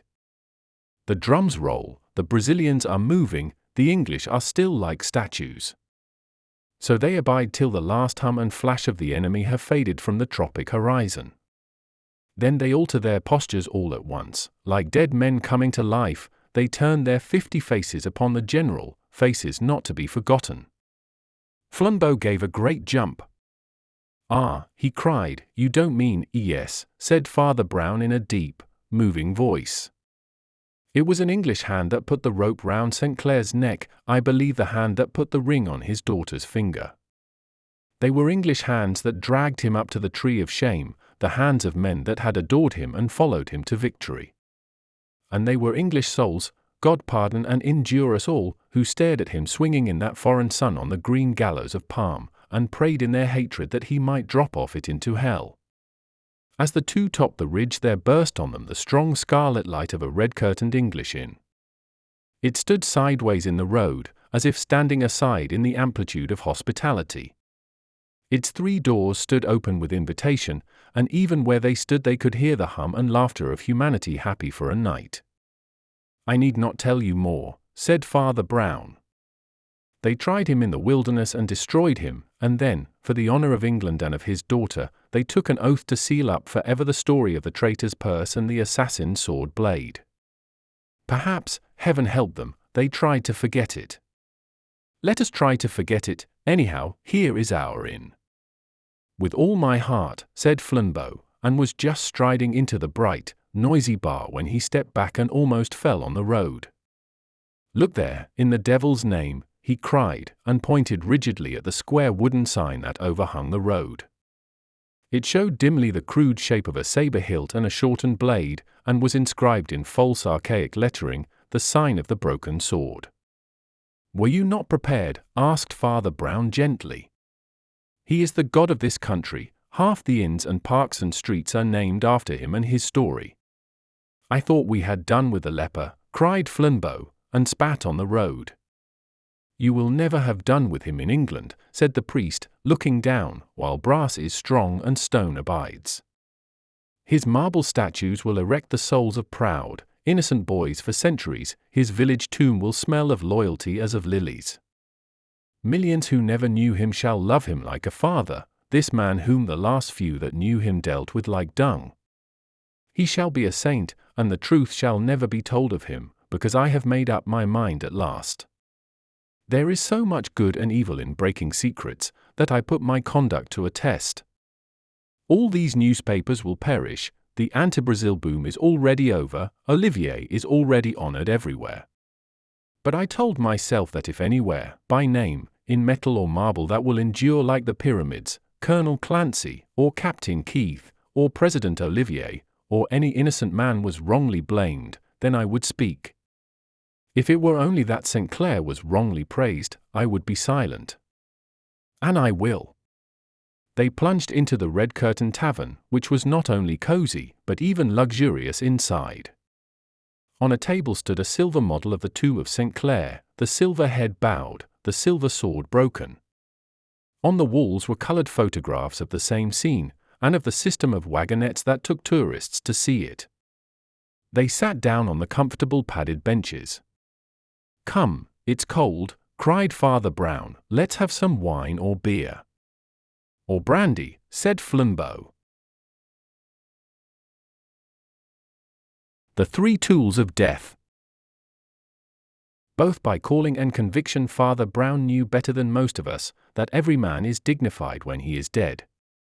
But even he felt a pang of incongruity when he was knocked up at daybreak and told that Sir Aaron Armstrong had been murdered. There was something absurd and unseemly about secret violence in connection with so entirely entertaining and popular a figure. For Sir Aaron Armstrong was entertaining to the point of being comic, and popular in such a manner as to be almost legendary. It was like hearing that Sonny Jim had hanged himself, or that Mr. Pickwick had died in Hanwell. For though Sir Aaron was a philanthropist, and thus dealt with the darker side of our society, he prided himself on dealing with it in the brightest possible style. His political and social speeches were cataracts of anecdotes and loud laughter, his bodily health was of a bursting sort, his ethics were all optimism, and he dealt with the drink problem, his favourite topic, with that immortal or even monotonous gaiety which is so often a mark of the prosperous total abstainer. The established story of his conversion was familiar on the more puritanic platforms and pulpits, how he had been, when only a boy, drawn away from Scotch theology to Scotch whiskey, and how he had risen out of both and become, as he modestly put it, what he was. Yet his wide white beard, cherubic face, and sparkling spectacles, at the numberless dinners and congresses where they appeared, made it hard to believe, somehow, that he had ever been anything so morbid as either a dram drinker or a Calvinist. He was, one felt, the most seriously merry of all the sons of men. He had lived on the rural skirt of Hampstead in a handsome house, high but not broad, a modern and prosaic tower. The narrowest of its narrow sides overhung the steep green bank of a railway, and was shaken by passing trains. Sir Aaron Armstrong, as he boisterously explained, had no nerves. But if the train had often given a shock to the house, that morning the tables were turned, and it was the house that gave a shock to the train. The engine slowed down and stopped just beyond that point where an angle of the house impinged upon the sharp slope of turf. The arrest of most mechanical things must be slow, but the living cause of this had been very rapid. A man clad completely in black, even, it was remembered, to the dreadful detail of black gloves, appeared on the ridge above the engine, and waved his black hands like some sable windmill. This in itself would hardly have stopped even a lingering train. But there came out of him a cry which was talked of afterwards as something utterly unnatural and new. It was one of those shouts that are horridly distinct even when we cannot hear what is shouted. The word in this case was murder. But the engine driver swears he would have pulled up just the same if he had heard only the dreadful and definite accent and not the word. The train once arrested, the most superficial stare could take in many features of the tragedy. The man in black on the green bank was Sir Aaron Armstrong's manservant Magnus. The baronet in his optimism had often laughed at the black gloves of this dismal attendant, but no one was likely to laugh at him just now. So soon as an inquirer or two had stepped off the line and across the smoky hedge, they saw, rolled down almost to the bottom of the bank, the body of an old man in a yellow dressing gown with a very vivid scarlet lining. A scrap of rope seemed caught about his leg, entangled presumably in a struggle. There was a smear or so of blood, though very little, but the body was bent or broken into a posture impossible to any living thing. It was Sir Aaron Armstrong. A few more bewildered moments brought out a big fair-bearded man, whom some travellers could salute as the dead man's secretary, Patrick Royce, once well known in Bohemian society and even famous in the Bohemian arts. In a manner more vague, but even more convincing, he echoed the agony of the servant. By the time the third figure of that household, Alice Armstrong, daughter of the dead man, had come already tottering and waving into the garden, the engine driver had put a stop to his stoppage. The whistle had blown and the train had panted on to get help from the next station. Father Brown had been thus rapidly summoned at the request of Patrick Royce, the big ex-Bohemian secretary. Royce was an Irishman by birth, and that casual kind of Catholic that never remembers his religion until he is really in a hole. But Royce's request might have been less promptly complied with if one of the official detectives had not been a friend and admirer of the unofficial Flambeau, and it was impossible to be a friend of Flambeau without hearing numberless stories about Father Brown. Hence, while the young detective, whose name was Merton, led the little priest across the fields to the railway, their talk was more confidential than could be expected between two total strangers. "As far as I can see," said Mr. Merton candidly, "there is no sense to be made of it at all. There is nobody one can suspect. Magnus is a solemn old fool, far too much of a fool to be an assassin. Royce has been the baronet's best friend for years, and his daughter undoubtedly adored him. Besides, it's all too absurd. Who would kill such a cheery old chap as Armstrong? Who could dip his hands in the gore of an after-dinner speaker? It would be like killing Father Christmas." "Yes, it was a cheery house," assented Father Brown. "It was a cheery house while he was alive. Do you think it will be cheery now he is dead?" Merton started a little and regarded his companion with an enlivened eye. "Now he is dead," he repeated. "Yes," continued the priest stolidly, "he was cheerful. But did he communicate his cheerfulness?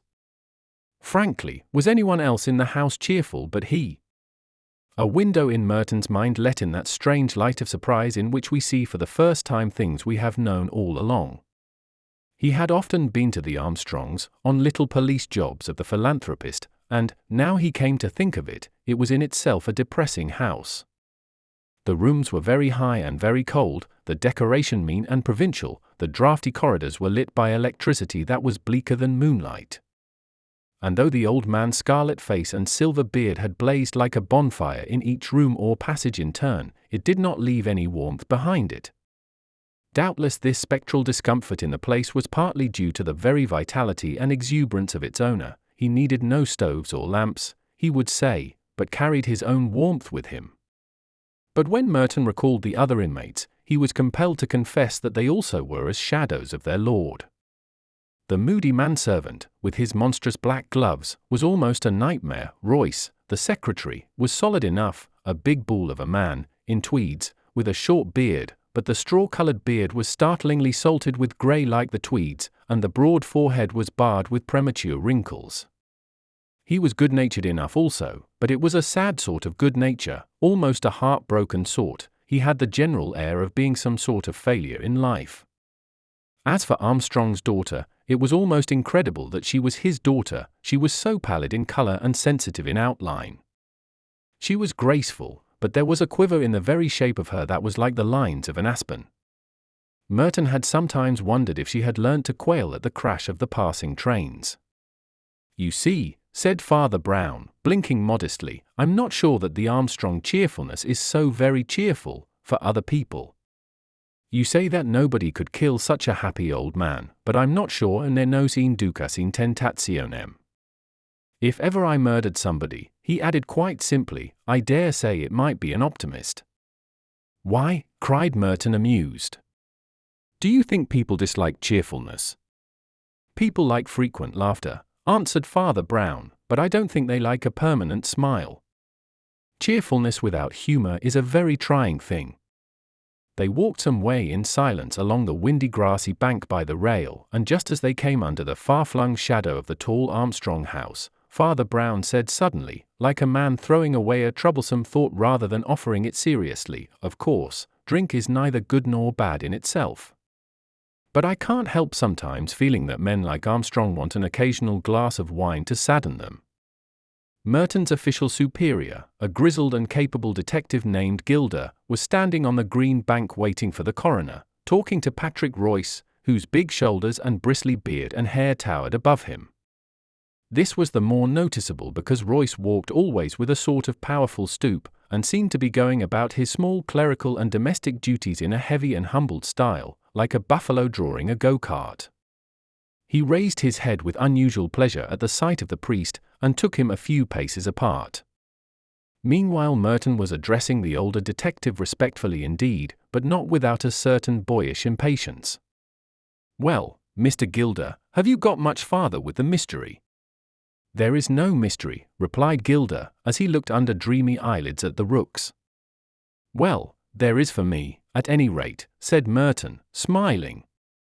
"It is simple enough, my boy," observed the senior investigator, stroking his grey, pointed beard. "3 minutes after you'd gone for Mr. Royce's parson the whole thing came out. You know that face-to-face servant in the black gloves who stopped the train? I should know him anywhere. Somehow he rather gave me the creeps." "Well," drawled Gilder, when the train had gone on again, "that man had gone too. Rather a cool criminal, don't you think, to escape by the very train that went off for the police?"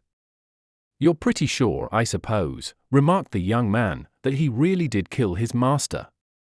"Yes, my son, I'm pretty sure," replied Gilder dryly, "for the trifling reason that he has gone off with £20,000 in papers that were in his master's desk. No, the only thing worth calling a difficulty is how he killed him. The skull seems broken as with some big weapon, but there's no weapon at all lying about, and the murderer would have found it awkward to carry it away, unless the weapon was too small to be noticed."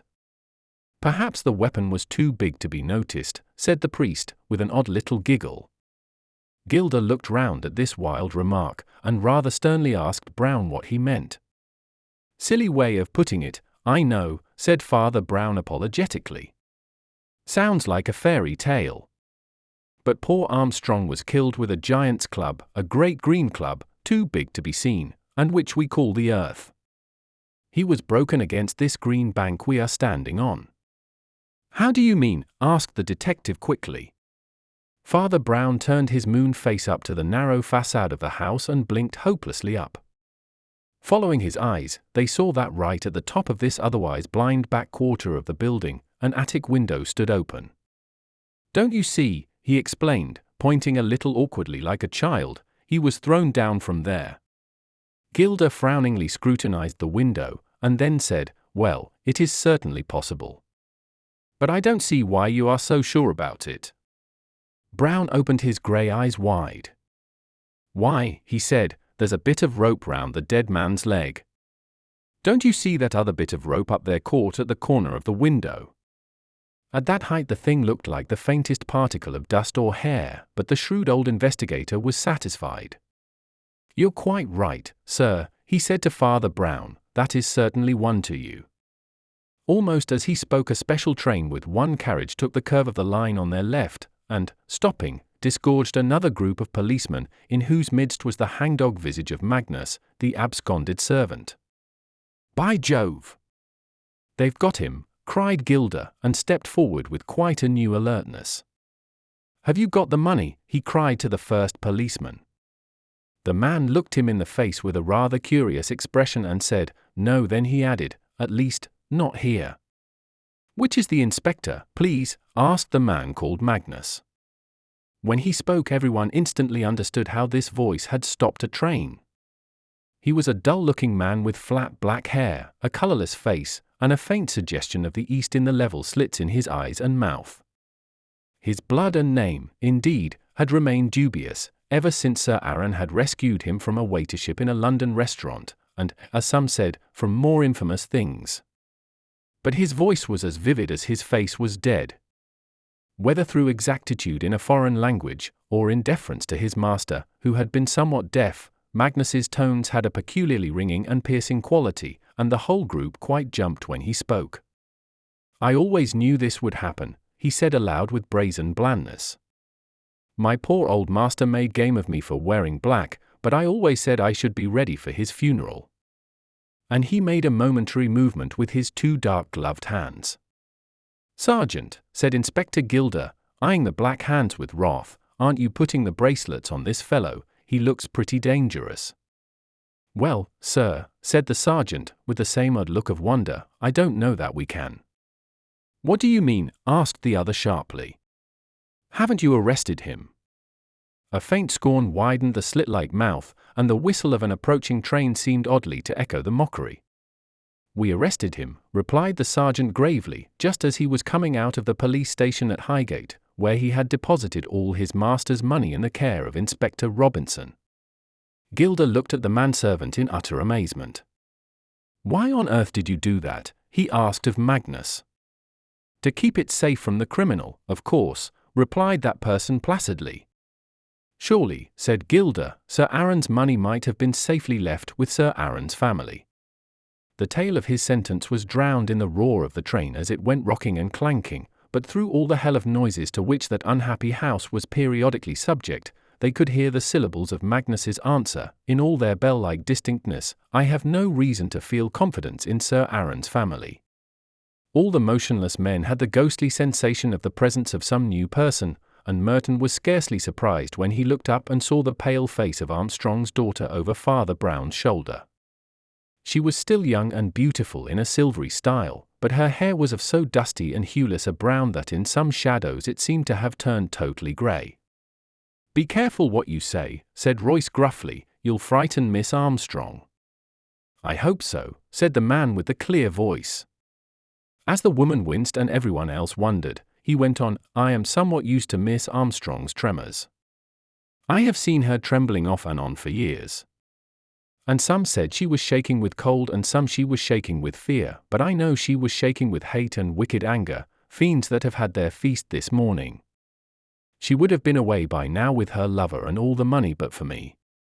Ever since my poor old master prevented her from marrying that tipsy blackguard." "Stop," said Gilder very sternly. "We have nothing to do with your family fancies or suspicions. Unless you have some practical evidence, your mere opinions, oh." "I'll give you practical evidence," cut in Magnus, in his hacking accent.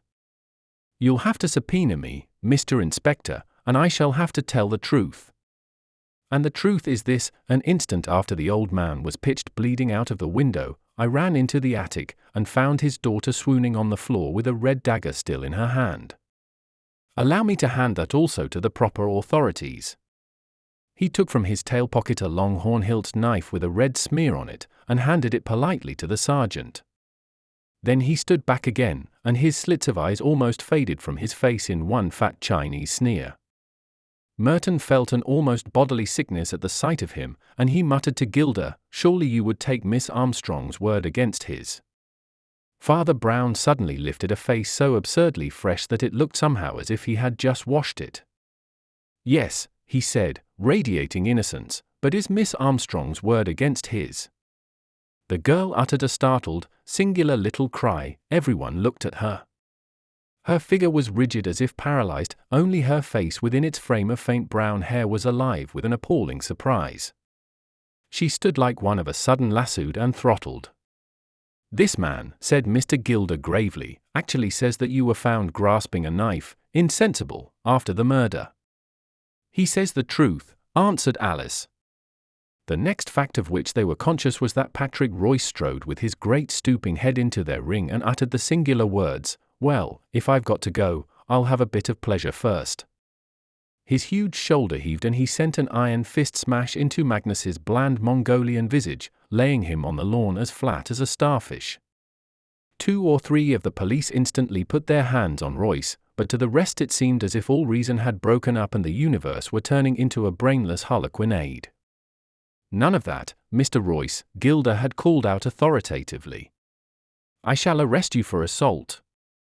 "No, you won't," answered the secretary in a voice like an iron gong. "You will arrest me for murder." Gilder threw an alarmed glance at the man knocked down, but since that outraged person was already sitting up and wiping a little blood off a substantially uninjured face, he only said shortly, "What do you mean?" "It is quite true, as this fellow says," explained Royce, "that Miss Armstrong fainted with a knife in her hand. But she had not snatched the knife to attack her father, but to defend him." "To defend him," repeated Gilder gravely. "Against whom?" "Against me," answered the secretary. Alice looked at him with a complex and baffling face, then she said in a low voice, "After it all, I am still glad you are brave." "Come upstairs," said Patrick Royce heavily, "and I will show you the whole cursed thing." The attic, which was the secretary's private place, and rather a small cell for so large a hermit, had indeed all the vestiges of a violent drama. Near the center of the floor lay a large revolver as if flung away, nearer to the left was rolled a whiskey bottle, open but not quite empty. The cloth of the little table lay dragged and trampled, and a length of cord, like that found on the corpse, was cast widely across the window sill. 2 vases were smashed on the mantelpiece and 1 on the carpet. "I was drunk," said Royce, and this simplicity in the prematurely battered man somehow had the pathos of the first sin of a baby. "You all know about me," he continued huskily. "Everybody knows how my story began, and it may as well end like that too. I was called a clever man once, and might have been a happy one. Armstrong saved the remains of a brain and body from the taverns, and was always kind to me in his own way, poor fellow. Only he wouldn't let me marry Alice here, and it will always be said that he was right enough. Well, you can form your own conclusions, and you won't want me to go into details. That is my whiskey bottle half emptied in the corner, that is my revolver quite emptied on the carpet. It was the rope from my box that was found on the corpse, and it was from my window the corpse was thrown. You need not set detectives to grub up my tragedy, it is a common enough weed in this world. I give myself to the gallows, and, by God, that is enough." At a sufficiently delicate sign, the police gathered round the large man to lead him away, but their unobtrusiveness was somewhat staggered by the remarkable appearance of Father Brown, who was on his hands and knees on the carpet in the doorway, as if engaged in some kind of undignified prayers. Being a person utterly insensible to the social figure he cut, he remained in this posture, but turned a bright round face up at the company, presenting the appearance of a quadruped with a very comic human head. "I say," he said good-naturedly, "this really won't do at all, you know. At the beginning you said we'd found no weapon. But now we're finding too many. There's the knife to stab, and the rope to strangle, and the pistol to shoot, and after all he broke his neck by falling out of a window. It won't do. It's not economical." And he shook his head at the ground as a horse does grazing. Inspector Gilder had opened his mouth with serious intentions, but before he could speak the grotesque figure on the floor had gone on quite volubly. And now 3 quite impossible things. First, these holes in the carpet, where the 6 bullets have gone in. Why on earth should anybody fire at the carpet? A drunken man lets fly at his enemy's head, the thing that's grinning at him. He doesn't pick a quarrel with his feet, or lay siege to his slippers. And then there's the rope, and having done with the carpet, the speaker lifted his hands and put them in his pocket, but continued unaffectedly on his knees. In what conceivable intoxication would anybody try to put a rope round a man's neck and finally put it round his leg? Royce, anyhow, was not so drunk as that, or he would be sleeping like a log by now. And, plainest of all, the whiskey bottle. You suggest a dipsomaniac fought for the whiskey bottle, and then having won, rolled it away in a corner, spilling one half and leaving the other. That is the very last thing a dipsomaniac would do. He scrambled awkwardly to his feet, and said to the self-accused murderer in tones of limpid penitence, "I'm awfully sorry, my dear sir, but your tale is really rubbish." "Sir," said Alice Armstrong in a low tone to the priest, "can I speak to you alone for a moment?" This request forced the communicative cleric out of the gangway, and before he could speak in the next room, the girl was talking with strange incisiveness. "You are a clever man," she said, "and you are trying to save Patrick, I know. But it's no use. The core of all this is black, and the more things you find out, the more there will be against the miserable man I love." "Why?" asked Brown, looking at her steadily. "Because," she answered equally steadily, "I saw him commit the crime myself."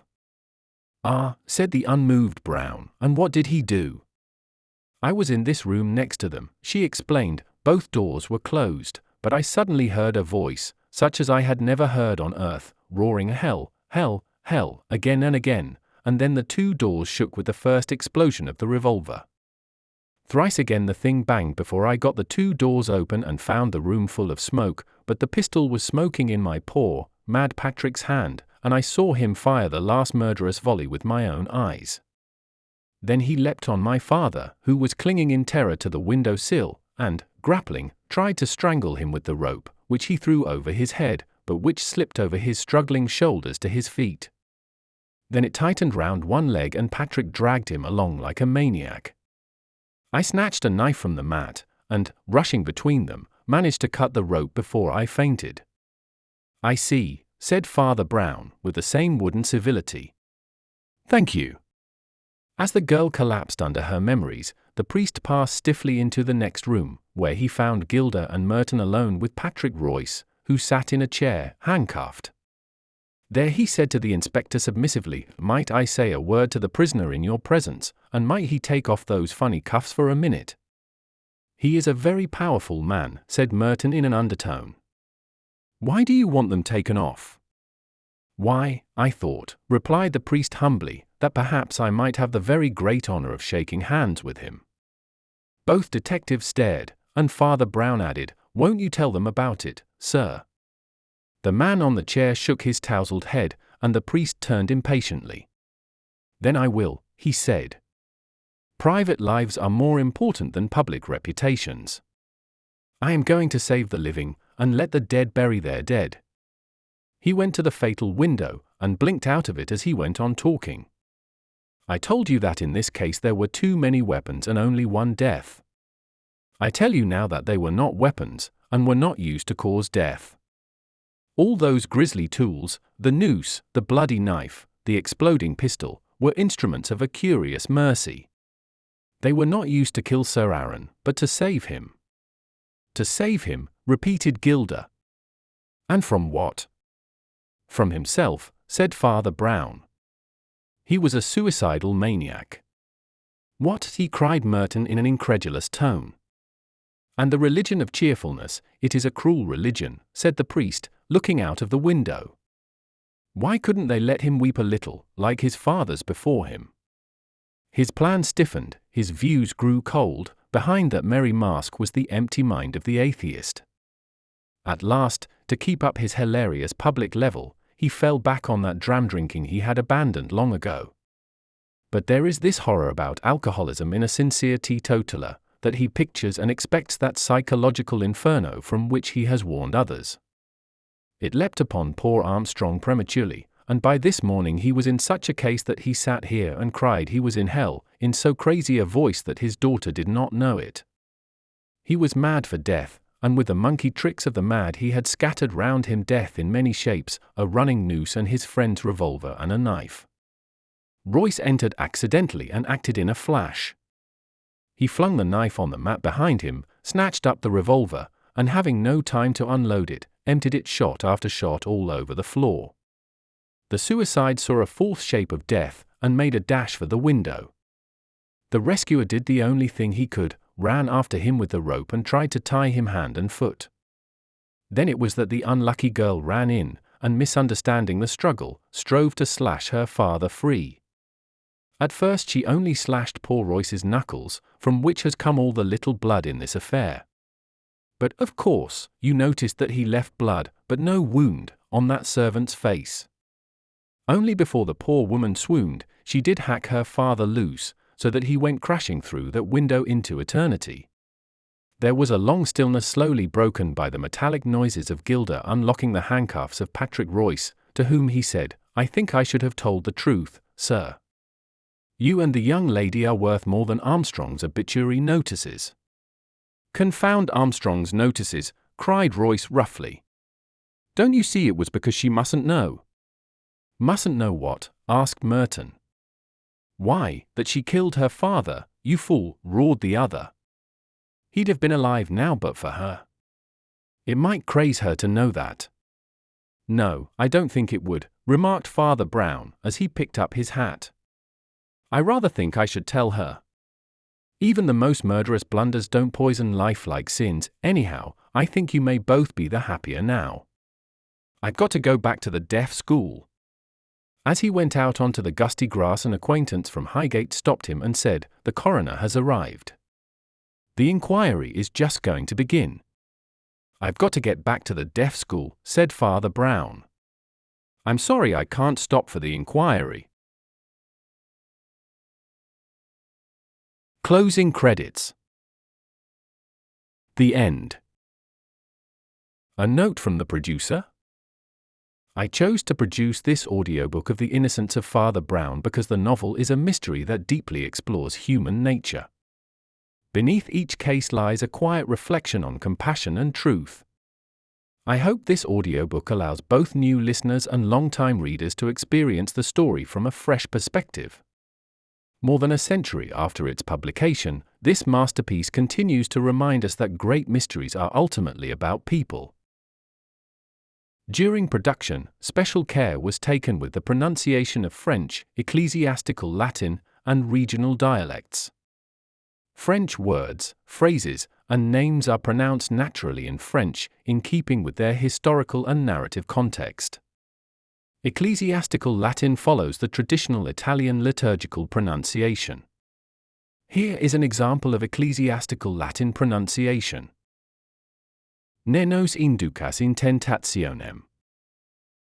Regional dialect spellings are preserved where appropriate and pronounced in accordance with their historical or regional context, as intended by the author. This concludes the audiobook of The Innocence of Father Brown, written by G.K. Chesterton and narrated by Wilfred. The original text of this work is in the public domain. This audio production is copyrighted in 2026 by Tranquil Study, including linguistic engineering, sound engineering, and the digital master. All rights reserved. Thank you for listening. We look forward to sharing the next classic audiobook with you. Cheerio!